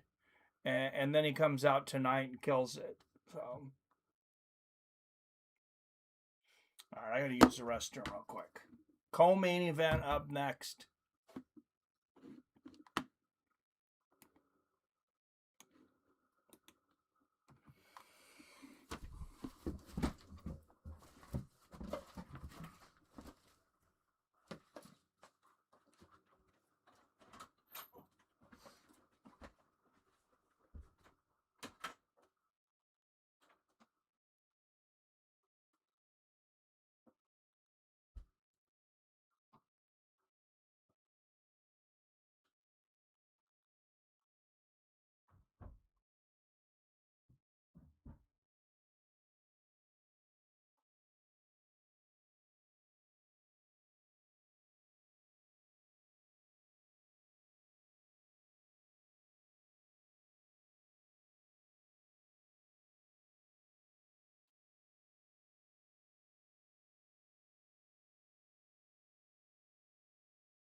All right, Paulo Costa, Daniel Cormier's keys to victory. Use body kicks at range, back him up.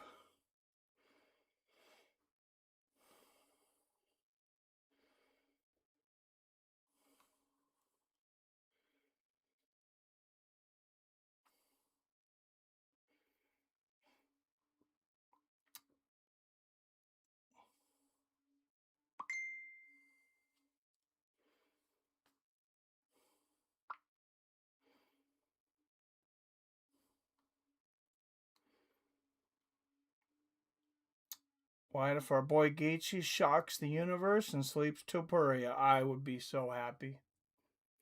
I think it's quite a long shot, but I would be so happy. Phil says, I got the Russian. Imagine he wrestled Fukin Bahia. Oh, wrestle Fukin Bahia.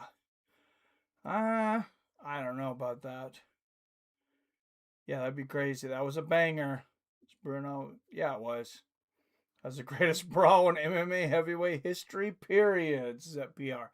I don't know. You remember Chet Congo and Pat Barry? That was pretty damn good, too. I think Paulo might get smashed tonight. Maybe not. Who knows? Good fight or not on the next one. We don't see a fight like the one we just did in a long while. I agree. That's unfortunately probably true. Feel like the main events might be over quick no matter who wins. Yeah, a couple of fights I kind of expected finishes out of, and they went the distance, but I'm glad that one did. That was wild.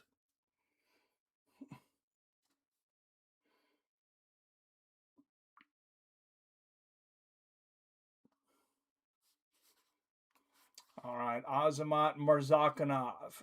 Footwork and patience, establish counter strikes. I think he's just going to take him down and pound the hell out of him.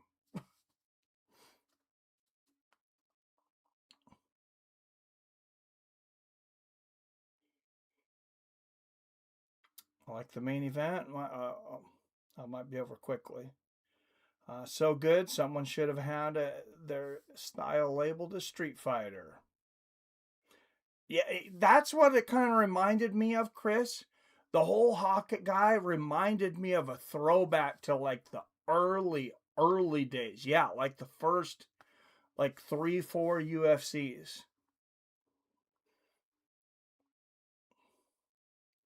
Paulo looking extra saucy tonight, like the cost of 7 years ago. This should be awesome.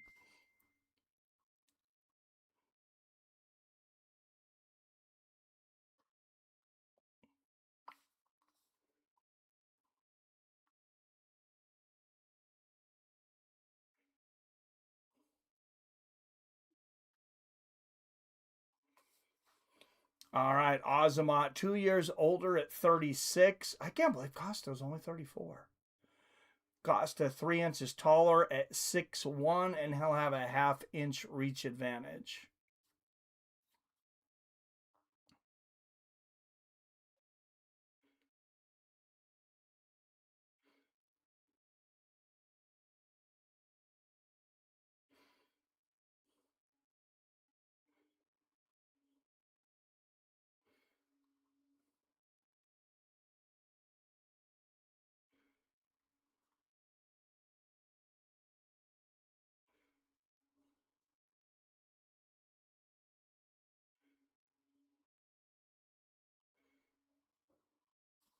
All right, out of the blue corner, a plus 210 underdog out of Contagem, Brazil.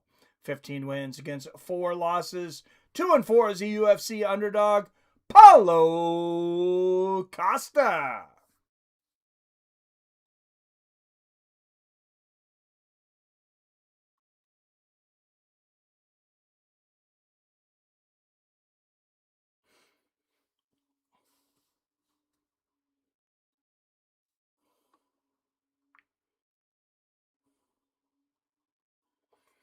And out of the red corner, he is a minus 250 favorite out of Fairfield, New Jersey, with a record of 16 wins against 0 losses. 4-0 is the UFC favorite, Azamat Murzakanov.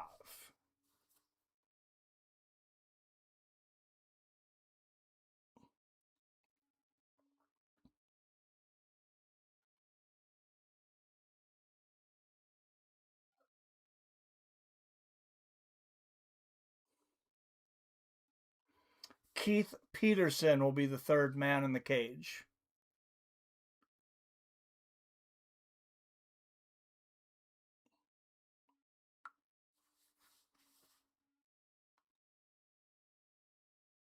Exactly, says Chris Patinchek. We're insane, but this last fight takes the cake. I'm going to have to watch them back to back and compare them. Yeah, that was a great fight. That was a very good heavyweight fight.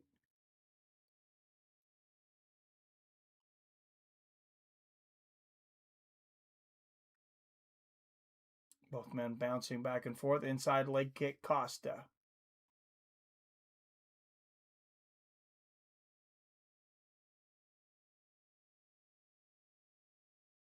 Let's see who becomes the aggressor here. Who wants to move forward? Who's the first one to move back?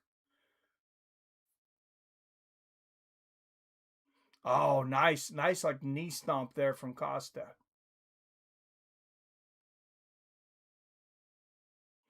I'd like to see the Costa of old because I feel like for a while he got caught up in the modeling and the podcasting and just a lot of stuff outside of the cage.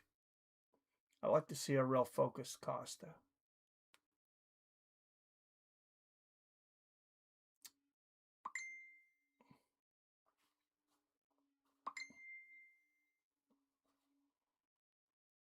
Oh, big right hand from Costa.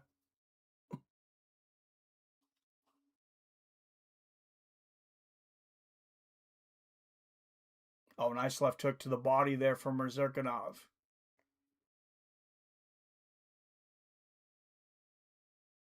Costa with that high kick. He still got it. There's a body kick. Murzerkinov catches it on the end, but can't do anything with it.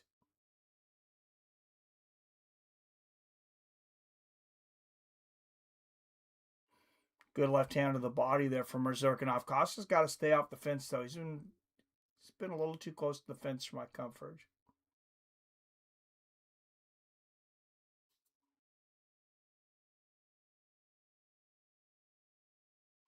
Good inside leg kick from Costa.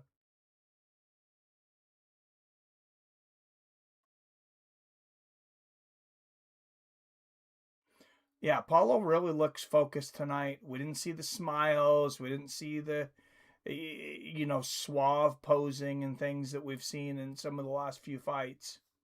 Good little leg kick there for Paulo. Oh, beautiful body kick. That was a nasty shot.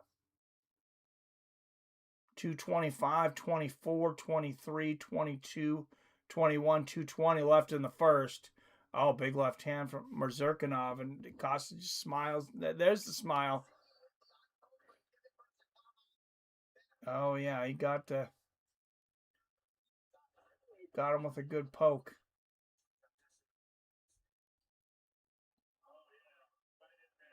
Oh, and the shot hit his hand. Okay.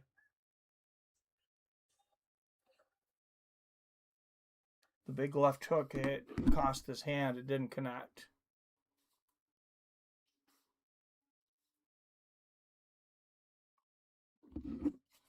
I don't think it was that bad a poke, though. I think a couple minutes and we'll restart this.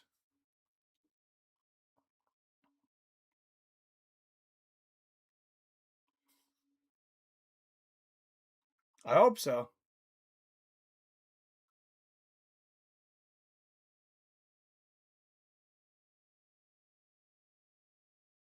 You can break somebody. You can break your hand blocking a shot like that, though.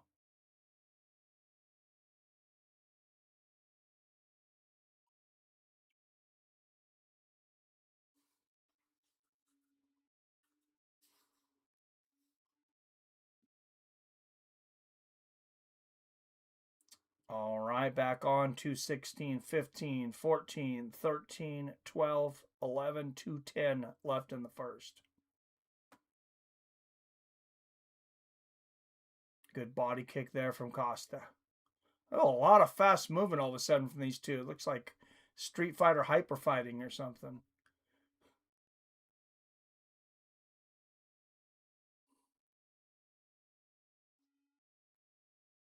Get a little leg kick from Costa. Shot upstairs from Murzerkinov. Oh, Costa really having success with that body kick. Oh, there's a big right hand and a left hook from Mrzirkanov, but Costa coming back with the knee. Mrzirkanov can't capitalize on catching the kick. Oh, big overhand right for Costa. It's early, but yeah, this is the best I've seen him look in a while. Nasty leg kick from Costa.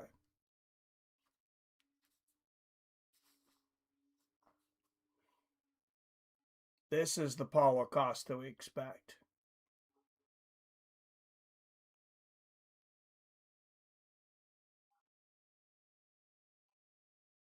Three times as many strikes for Costa. Good inside leg kick for Paulo.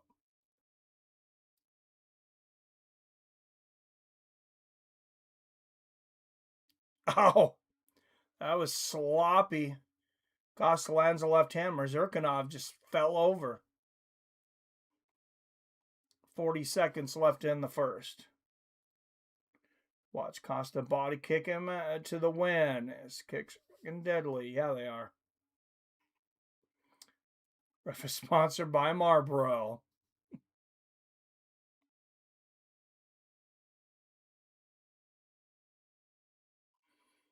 Oh, good right hooks for Costa. Oh, what a right uppercut from Paulo Costa. Mrzirkanov coming back with a left hook. These guys are inspired from the Blades Hawkett fight. Oh, beautiful up kick. High kick there from Costa. And end of the first, 10-9, Paulo Costa. Hey, at least Keith Peterson quit drinking, so give him some credit. At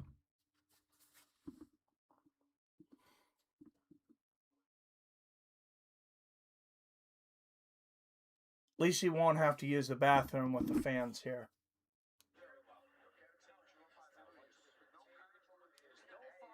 At least hopefully not.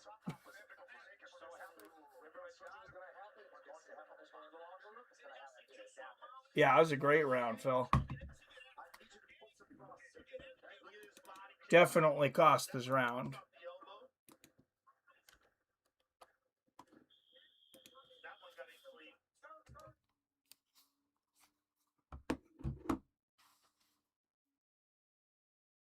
Yeah, that was just a lot. A lot of that was Azamat off balance.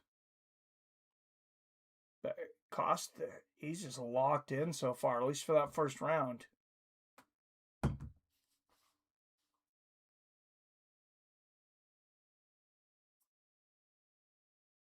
I said he's only 33 years old. Good low leg kick there from Costa. I mean, he gets serious about this, who knows? He could become light heavyweight champion.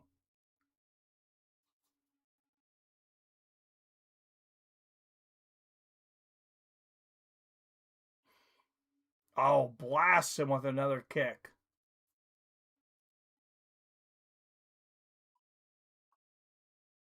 For 30, 29, 28, 27, 26, 425 left in the second. Good right hand to the body from Costa.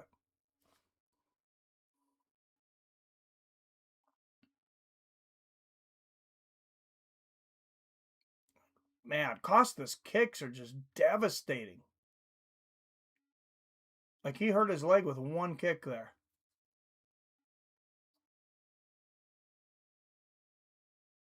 Four minutes left in the second.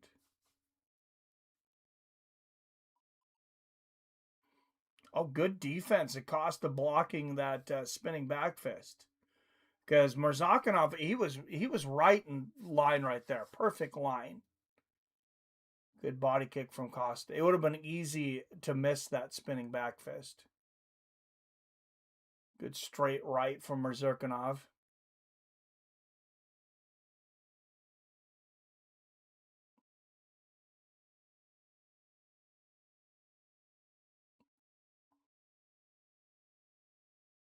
Oh, beautiful left hook to the body from Mrzirkanov.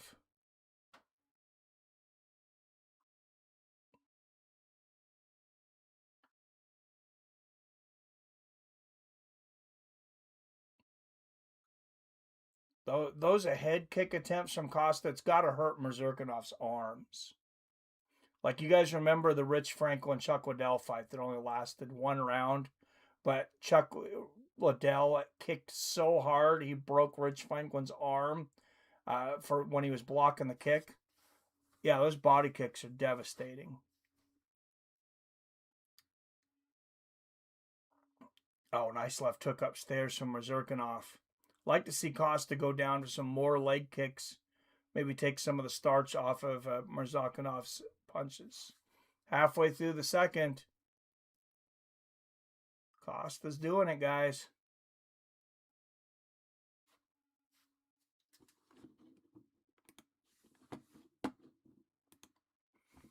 Oh, this ended on a 50-50. I forgot to stop it. All right, I'm taking Costa on the tiebreaker.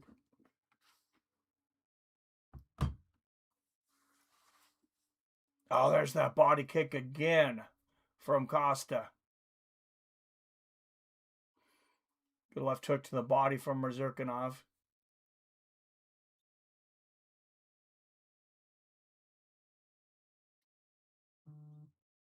Oh, beautiful counter left hook and then the right hook on the temple from Mazurkanov.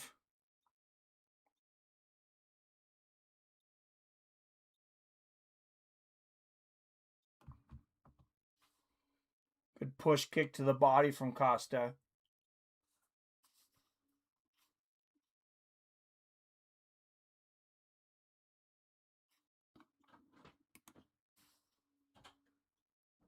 Oh, what a left uppercut from Mazurkanov. And Mazurkanov outlanded in this round, actually. Oh, this is a nasty looking head and arm. But Costa's got his arm in there, and Costa slips out. Oh, he's got Mazurkanov up against the fence here.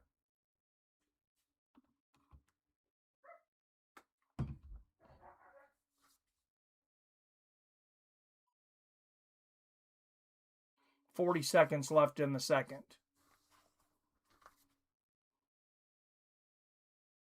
Nice right hand from Costa. And the knee to the body. This is a more competitive round, though. It might be a round apiece now.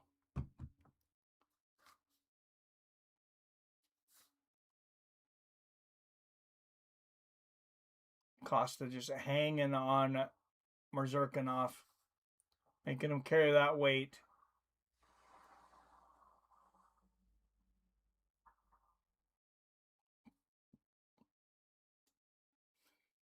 And on to the last round.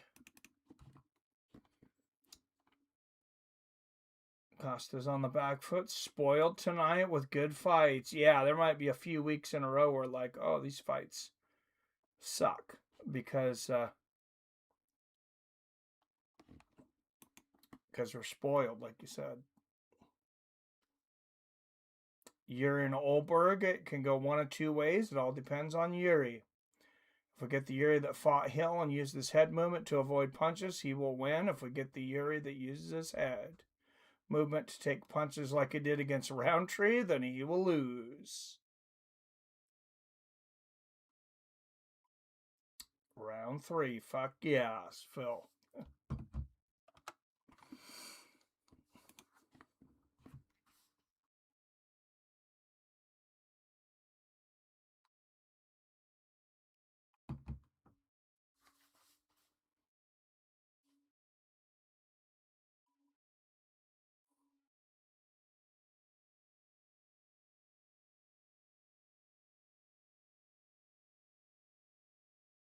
All right, third and final. Yeah, Costa's starting to suck a little wind now.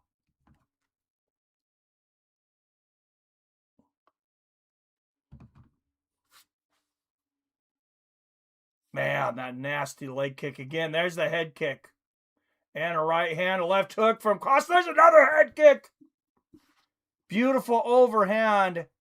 What a start to the round from Costa.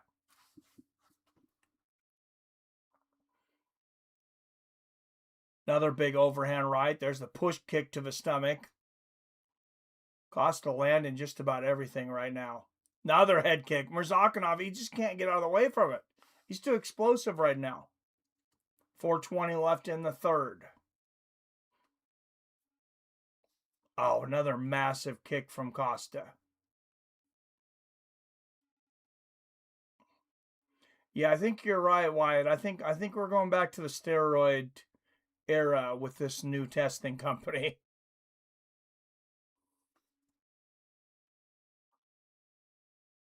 Big body kick from Costa, right hand, right down the center. Murzakanov finally throws a shot back. Yeah, I think Murzakinov's gassed from those body kicks. Oh, right on the chin. Damn. Oh, that's it. The walk-off knockout from Paulo Costa. And what a way to put his career back on track.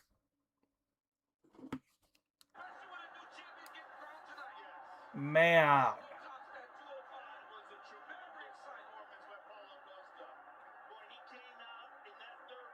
That was an incredible performance.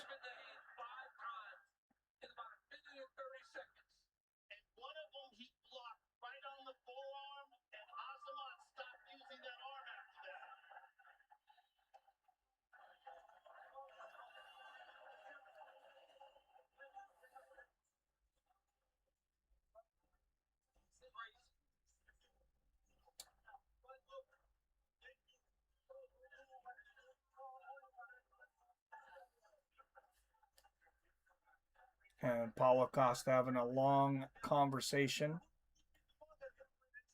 with the president.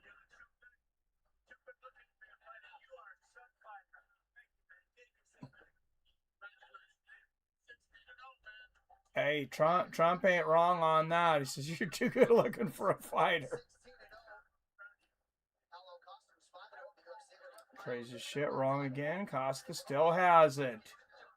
Dude, I think most of us were thinking he was fading out. And then when I seen he was only 33, I'm like, oh, wow. Maybe we spoke too soon. I mean, that is young, especially for a heavier fighter like him. 33 is very young. That's your prime. Broke the Russian streak. What effing card this has been. Yes, it has. All right, guys, I got to tend to my dogs for a moment before the main event. Oh, let's put up the poll first, though. I cannot wait for this one, guys. All right, I'm not gonna jinx it though.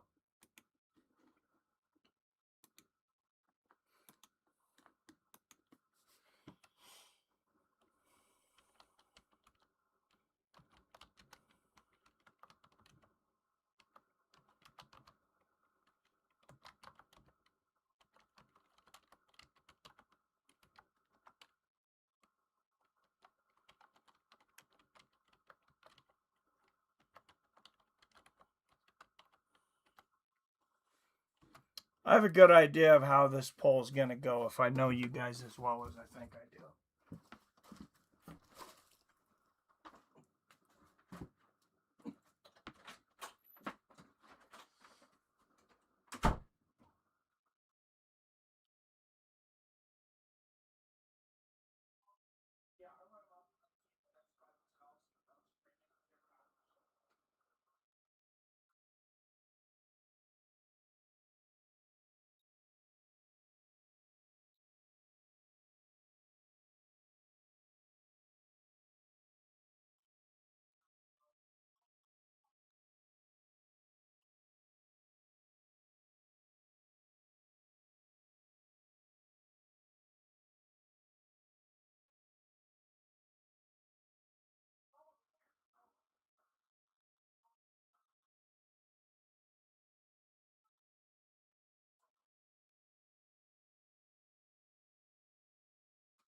Costa was going to win by decision if they went the distance. Yes, he was.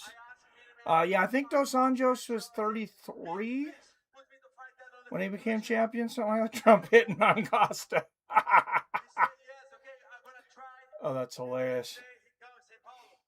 Put Osman on the secret juice and he's going to be champ. Instead, he's got a mangled arm and brain damage. On his way to the hospital, I imagine.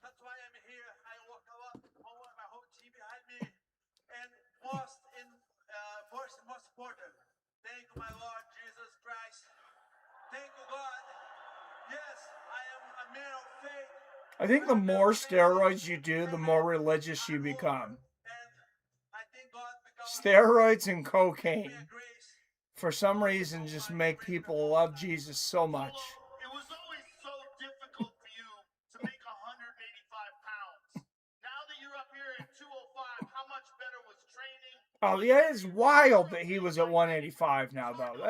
Now, thinking back on it, that's insane. It's not easy, but, you know, I have a mindset that I can make some sacrifice. Damn, right on the chin. I can make 185 anytime.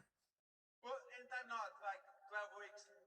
But And he was just done. He's like, get away from me after he ate that kick to the chin. Do you think you're going to stay at light heavyweight, or we want to leave the option open for 185 as well? I think we need to talk, right? Let's talk. Which is better? I want to bring great performance. You know, it doesn't matter weight. Oh, keep him at 205. Put him in there with Jiri. And bring fire in this cage. Well, you brought a great performance tonight, sir. Congratulations. I want to see that Paulo Costa versus Jiri. Strickland beat the piss out of him. Maybe that's why. Oh, yeah, I forgot he lost to Strickland.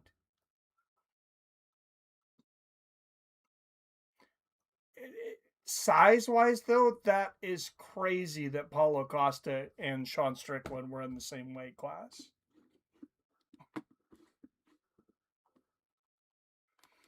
There is Kamara Usman. I thought he was getting a title shot there for a minute.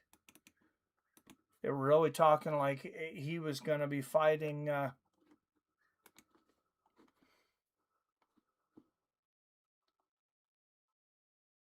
for the welterweight belt, but I don't know what happened. Gable Stevenson. Oh, Gable, somebody get that man away from him. Dude, you're going to end up in jail, Gable. Gable sitting next to John Jones. You're going to end up in prison. Although John Jones is maybe better than anyone in history at continuously being arrested and never going to jail. So maybe not. So it says steroids, cocaine, and bingo. That's what religion does.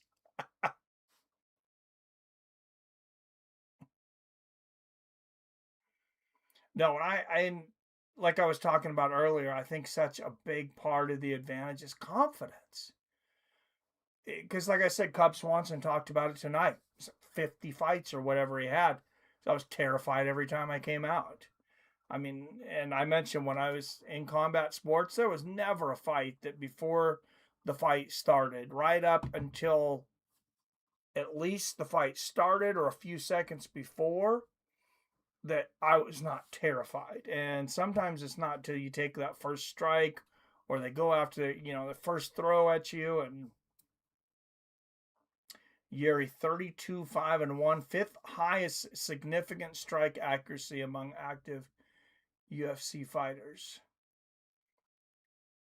And there's Ulberg in the back.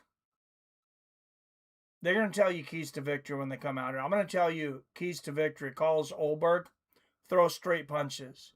Throw straight punches. Try to avoid Jiri's wild punches.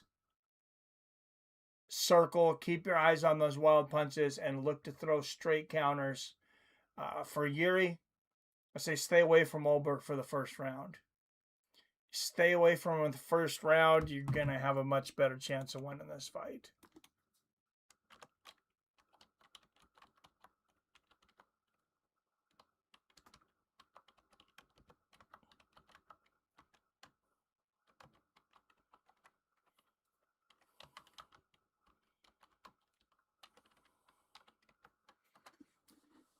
All right, main event is here. Remember back in the day, Jiri won the championship against Glover Teixeira in one of the best light heavyweight bouts you've ever seen. And then Alex Pereira came into the division, starched everybody. And now he leaves. The belt is vacant again. Will the new blood, Carlos Ulberg, take the gold, or will Jiri reclaim it? Cub ran Nate over like a train, a straight beat down. Yeah, dude, that was wild. Gable Stevenson making his UFC debut on my birthday. Oh, he is? Seriously? Okay, so the UFC on my B-Day might be the return of Connor and the debut of Gable. Not bad. Where's that one at, Billy? It's not in Colorado, right? That'd be wild. You'd have to go if it was in Colorado. I think you'd be legally obligated to. That's kind of what I figured, 80% Prochazka. Where's Robert? Where's Robert at? What happened to the drunken charge? I haven't seen you in a while, Robert.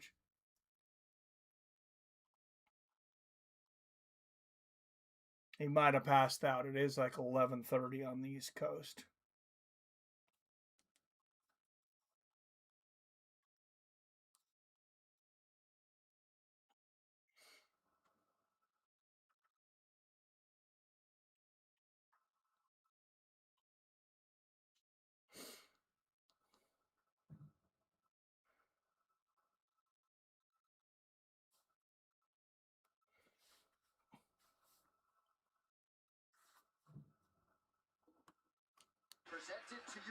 All right, here we go. This stream brought to you by Robinhood. Every state in the union, you can now bet fights on Robinhood. Can you beat my record? Can you stay in the positive? Can you make good money? How good are you at picking fights?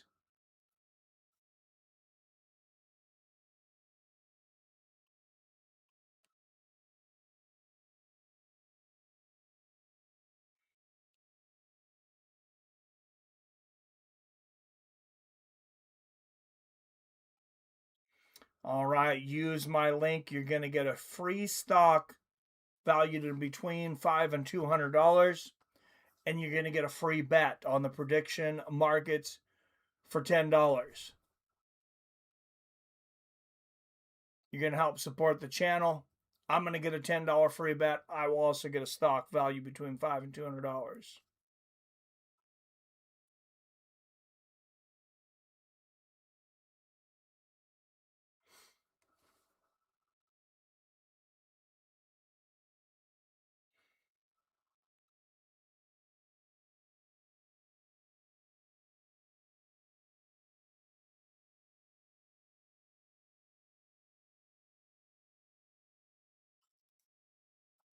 Trump literally told Dana, "I want Lewis and Hockett," and they made it what? D. Lewis versus Josh Hockett. Seriously? Holy shit, are you kidding me? I didn't have the sound on. Derek Lewis and Josh Hockett? Oh, that is incredible.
There is Carlos Ulberg making the long walk from Auckland, New Zealand.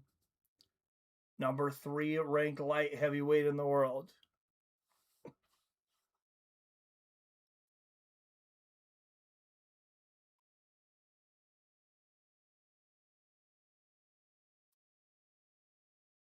It's the first New Zealand fighter to challenge for the light heavyweight championship.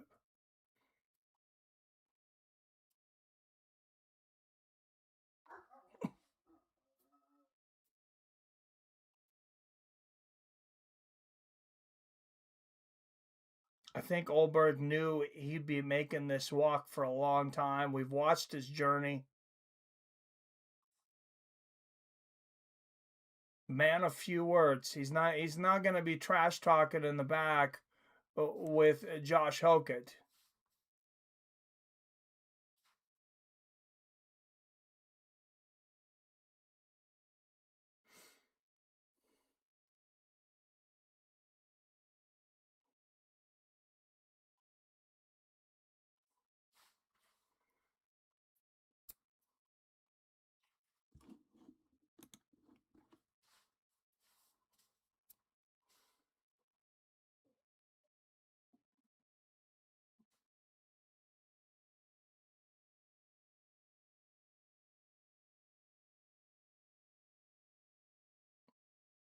Carlos Ulberg tied for second longest active winning streak in UFC light heavyweight history with 9. 9 wins by way of knockout.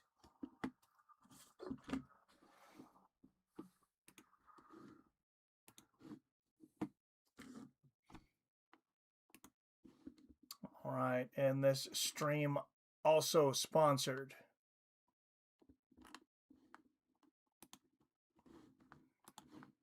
If you're ever in Washington, if you go to the Spokane area, or if you're even near the Spokane area, check out the Lilac City Vendor Fair.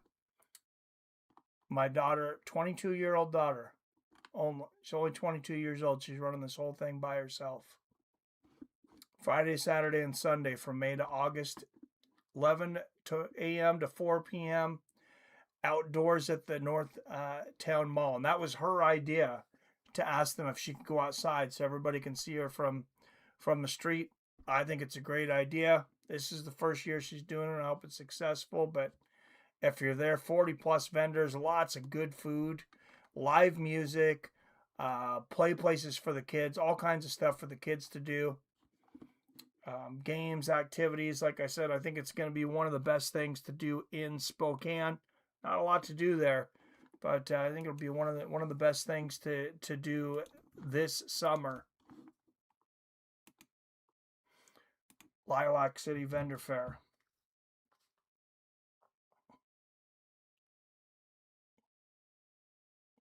Oh, also, if you know anyone who wants to be a vendor, there are still spots open. There's still weeks open, including July. For some reason, people are not signing up for July. July is basically wide open. That might be the best week to sell things. Yeah, it's hot, but people need to go out of the house, and I think that might end up being the best month. Lewis just lost in a terrible way, too, who I can't even remember, right? Dude after that was there giving Hokett 2 months to recover, train, spar, etc. Hell no, that's foot.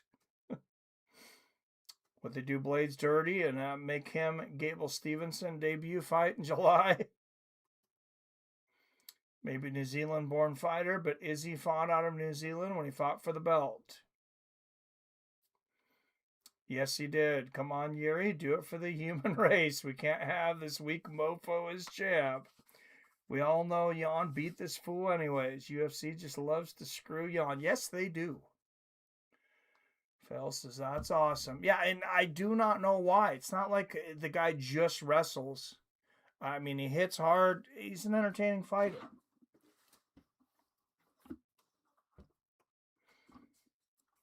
I don't understand why they do not like Jan Blachowicz.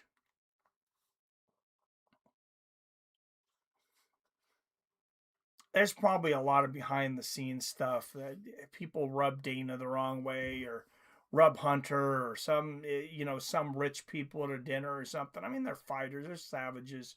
Who knows what they say? But they're going to let Strickland fight for the title. Can't take that guy anywhere, I imagine. Former UFC light heavyweight champion, back-to-back wins. Jiri Prochazka has finished 31 of his 32 wins, 28 by knockout. Prochazka to win by knockout, plus 155. Ulberg to win by knockout, plus 185. I wonder what the over-under on the rounds is for this. That is the one problem with Robinhood, is the props. There's very few props. It's like all money lines, basically. And Jiri has become a slight underdog coming into this fight. All right, do I put money on Jiri? I just lost that last one. Yes, I think I do, though. All right. Carlos Ulberg, 2 years older, an inch taller. Jiri has a 3-inch reach at 80 inches. Odds-wise, this fight is a minus 110 pick'em, boys.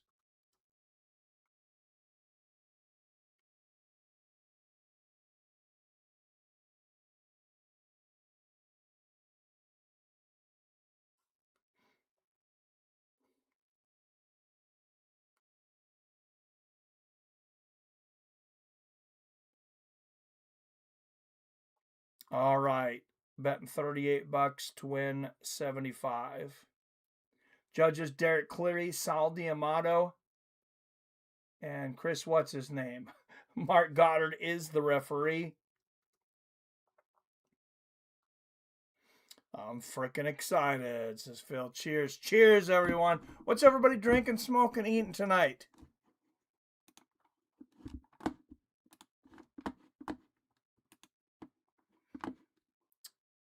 All right, guys. From Miami, Florida, via Seattle, Washington. Fights with friends, family. This bout for the undisputed UFC Light Heavyweight Championship. Let's fucking go!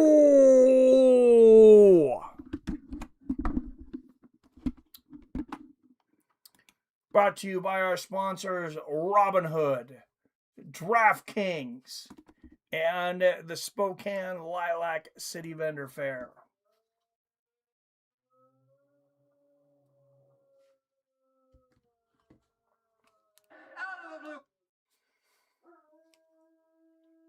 Out of the blue corner, he is a minus 110 pick'em out of Auckland, New Zealand. 14 wins against just 1 defeat. Presenting the number 3 ranked light heavyweight in the world, Carlos Ulberg.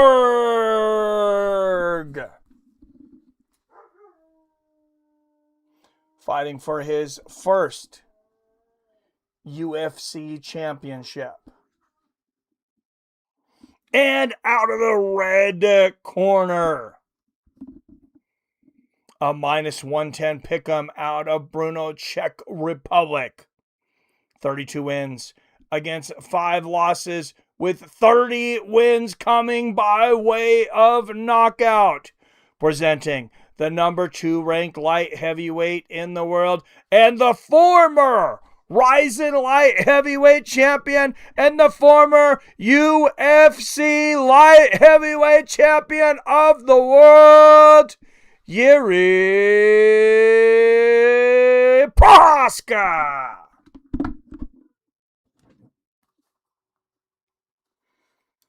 What's up, Robert Easley? Let's go, boys. Been a long time since I got to come to hang. Glad you're here, man. Smoking the last of my Dankosaurus, then I'll be a sober person. Think Jiri to win, but I think Ulberg clips him. Maybe. Hawkins is going to be on the same card as Pereira. The press conferences are going to be Conor style epic. Oh, yeah. Hit that like button, Billy. And Carlos does not want to touch gloves. That's all right. Oh, good low leg kick from Ulberg. All 5 of Ulberg's knockouts in the UFC have been in the first round. Hopefully Prochazka is aware of that and not super aggressive in the first. Oh, good low leg kick there from Ulberg.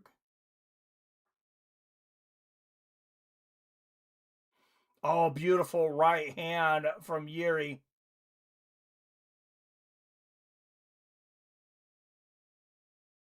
Nice low leg kick from Jiri.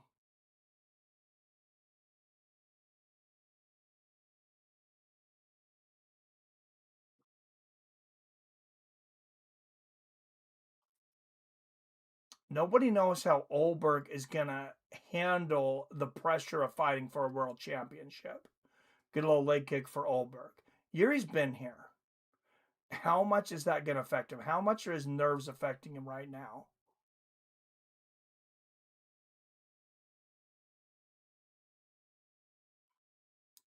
I mean, that can tire you out so much, especially a guy who's used to starting as fast as Ulberg is. There's a good left hook from Carlos.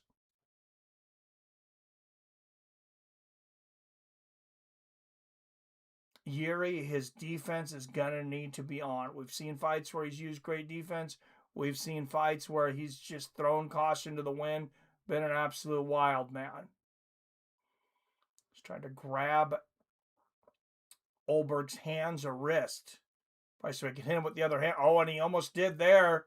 A couple of good left hands from Ulberg. I think he was off balance with that. More of a put. Oh, Prochazka knocks him down again with the low leg kick. I wonder if that's nervous. Wow, look at that. Damn, he's setting a nerve there. Jiri is buckling Ulberg every time he kicks that leg. Oh, beautiful left hand. Oh, he's got an injury. Ulberg's injured. Look at the left knee. And Jiri's pointing down. He says, let's go. Ulberg lands a big left hook. Oh, a 3-punch combination from Ulberg. You don't need to do this, Jiri. Keep kicking that damn leg. His leg is hurt badly. There you go. Don't fight stupid. You don't need to point down in the middle of the cage when you got a guy that can't walk. Keep kicking the leg. It's not your fault his leg's injured. Another good leg kick. There's a left hand for Ulberg. Oh, nasty leg kick from Jiri. Ulberg stays upright this time. Did he step? Oh, he stepped wrong. He stepped. That's what it was on that back right. Oh, and his leg went stinky. Like, yeah, he just fell down when he threw that kick. You're saying, come on. Yeah. Unless Jiri does something stupid. This is his fight right now. Good low leg kick there from Jiri. Ducks under a hook from Ulberg. There's a good left hand from Jiri. Flying knee. Oh! A big left hook from Ulberg. Prochazka's hurt bad. He's hurt badly. Ulberg's going nuts. And it's over. With an injured leg, with an injured knee, Carlos Ulberg comes back and starches Jiri in the first round. And he didn't need to take the risk. Like I said, do not stand there and exchange with him. Keep kicking that leg and definitely don't exchange with him in the first round. 5 of his 5 finishes, all 5 in the first round. And Jiri's fight IQ doesn't stand up tonight. Take nothing away from Carlos Ulberg for sure. I mean, how much power does he have that he can land a hook and knock a man out after he just injured his knee? That's pretty amazing. Why would Ulberg try that kick, right? Hit the like button. Oh my God, oh my God. Just felt, holy fuck, did it with one leg. Told y'all, wow, you did. Just felt, damn. Yeah, what a night of fights, guys. Oh, I got to update. I didn't give us the update. We were at 3-3. Well, we started out the night at 0-2. We come back to a little better at 3-4. Yeah, I didn't do great on the betting, guys. I just lost $38 on that fight. With a torn ACL, he knocked him out. Holy smokes. James says, I'll be in denial for over a month over this one. Me too, man. Just why? You got a guy that you know his leg's injured. He's falling down every time you kick his legs. Why are you standing and trading strikes with him, especially when you know he has never knocked a man out after the first round? You have 5 rounds, Jiri. 5 fucking rounds. We got a New Zealand champ. Yes, sir. For the light heavyweights. All right, guys. Let's put up the phone number here. 425-791-8730. If you want to call in, talk about tonight's fights or anything else that's on your mind.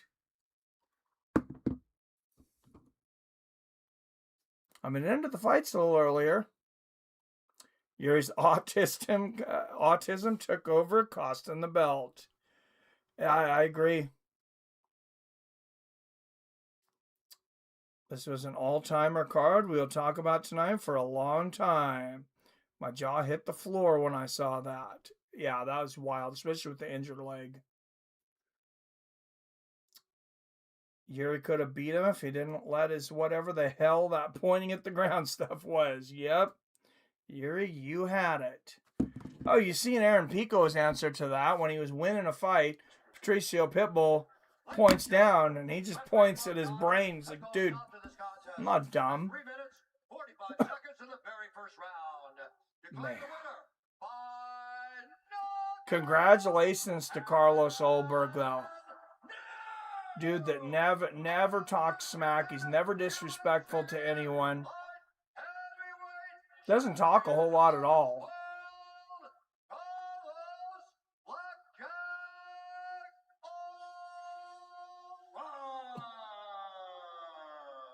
Wow.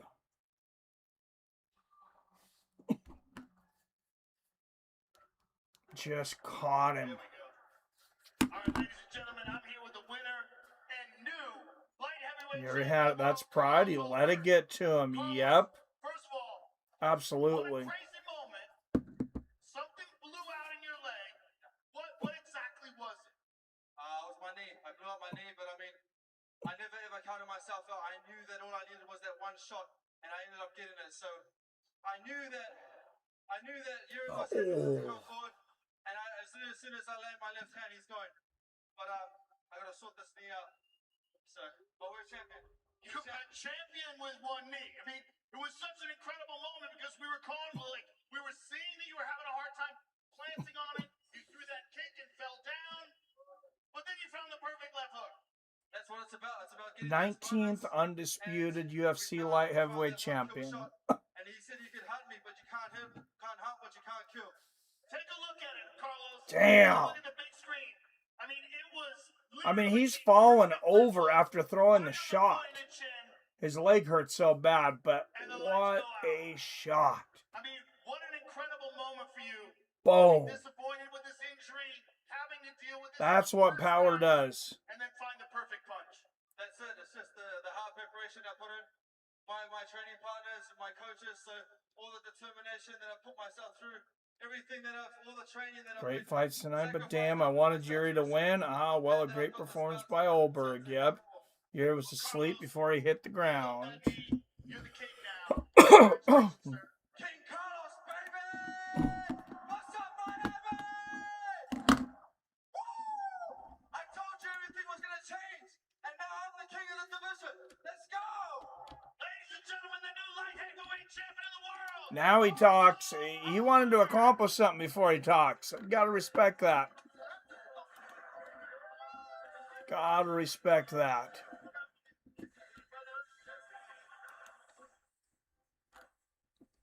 All right, Canada card next week. Oh, this card just... I don't even want to break this card up after what we just watched. Yeah, it doesn't look great. They always screw Canada over with the cards. I don't know why. If I was in Canada, I would not spend money on the UFC. You see the slop they're throwing on your country, Wyatt? In that fight, I felt so sorry with him. So, man, this is one of the biggest lessons in my life, man. Dude, you keep learning lessons from being stupid. That fight was won. I won that fight. Yeah, I had it. That was the same punch Izzy KO'd Pajeda with. So, yep. Best sport in the world. Saw his injury and then, fuck, man, You dropped your guard. You felt mercy when you saw that his knee was blown. Never feel mercy. No retreat, no surrender, no mercy. Man, well, Jiri, I'm sure this is a huge disappointment from you. You're still one of the best in the world. I know you will be back and better than ever. And thank you. Oh, this wild man's hitting the sake bar tonight. We'll be back. Thank you to everyone for this. And life is about that. Learn and be better. Oh, I don't blame him. I'd want to rip that mic in half right now. Support. I very appreciate it. Man, sorry for tonight. It would be very, very hard to stand there and give an interview after that. And the boxer wins. Yes. Then could force Carlos to fight on the White House card. Like, okay. Yeah, with a blown out knee. Learn, get back to it. And yeah, one of the things I just really don't understand is, like I said, Carlos Ulberg, every single finish in the first round. You've been in 5-round fights. You know you have 5 long rounds. Carlos Ulberg, well, maybe he's been in a 5-round fight, I guess, a 5-round main event. Never a title fight.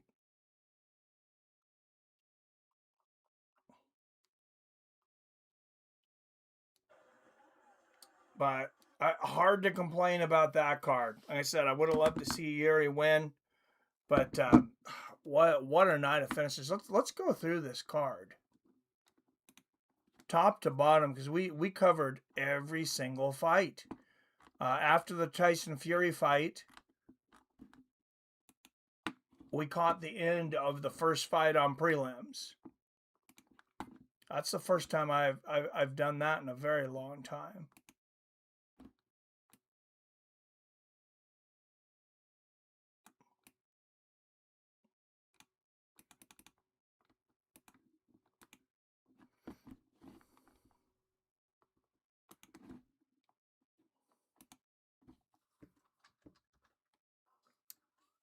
Or we get every fight.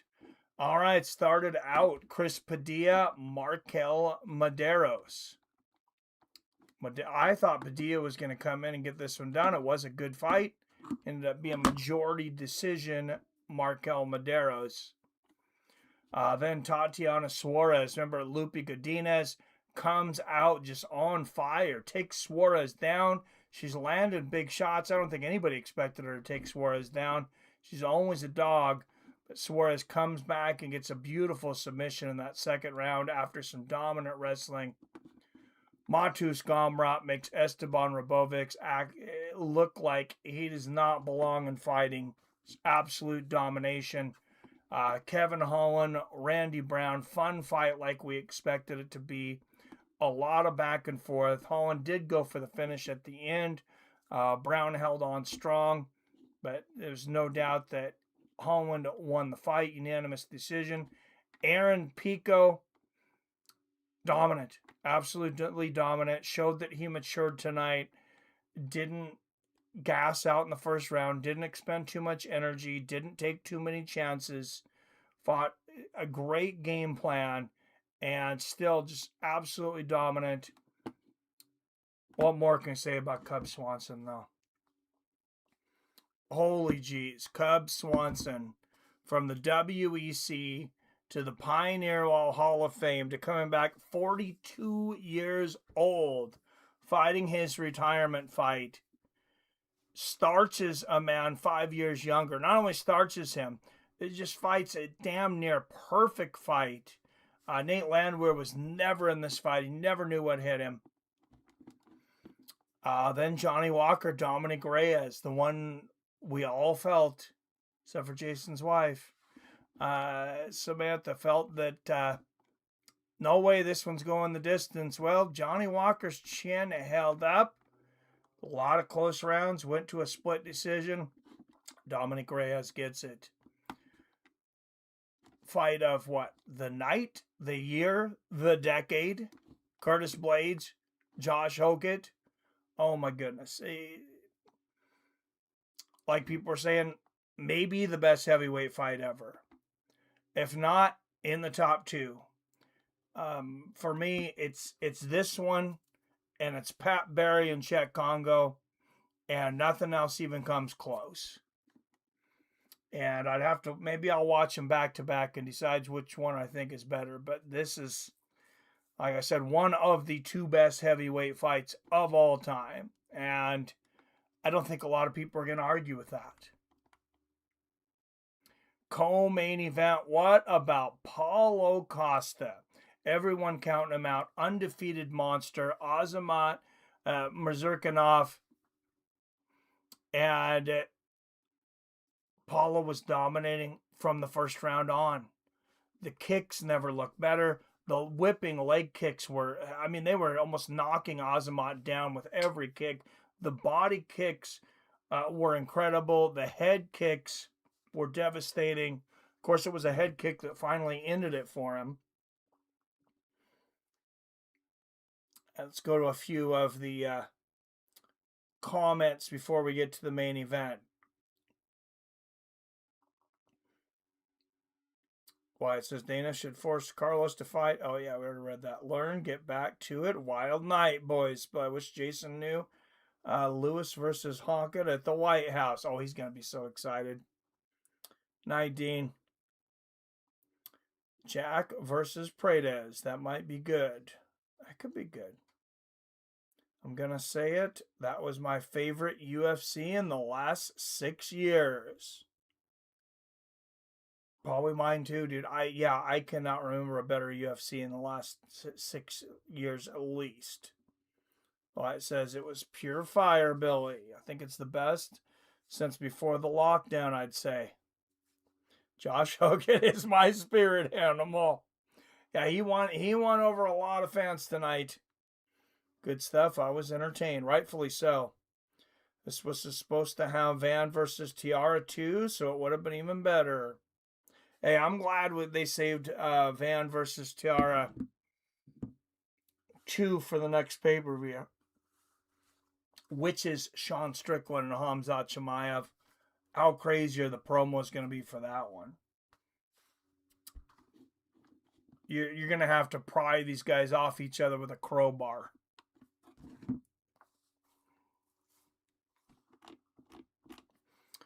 All right, guys. It is late.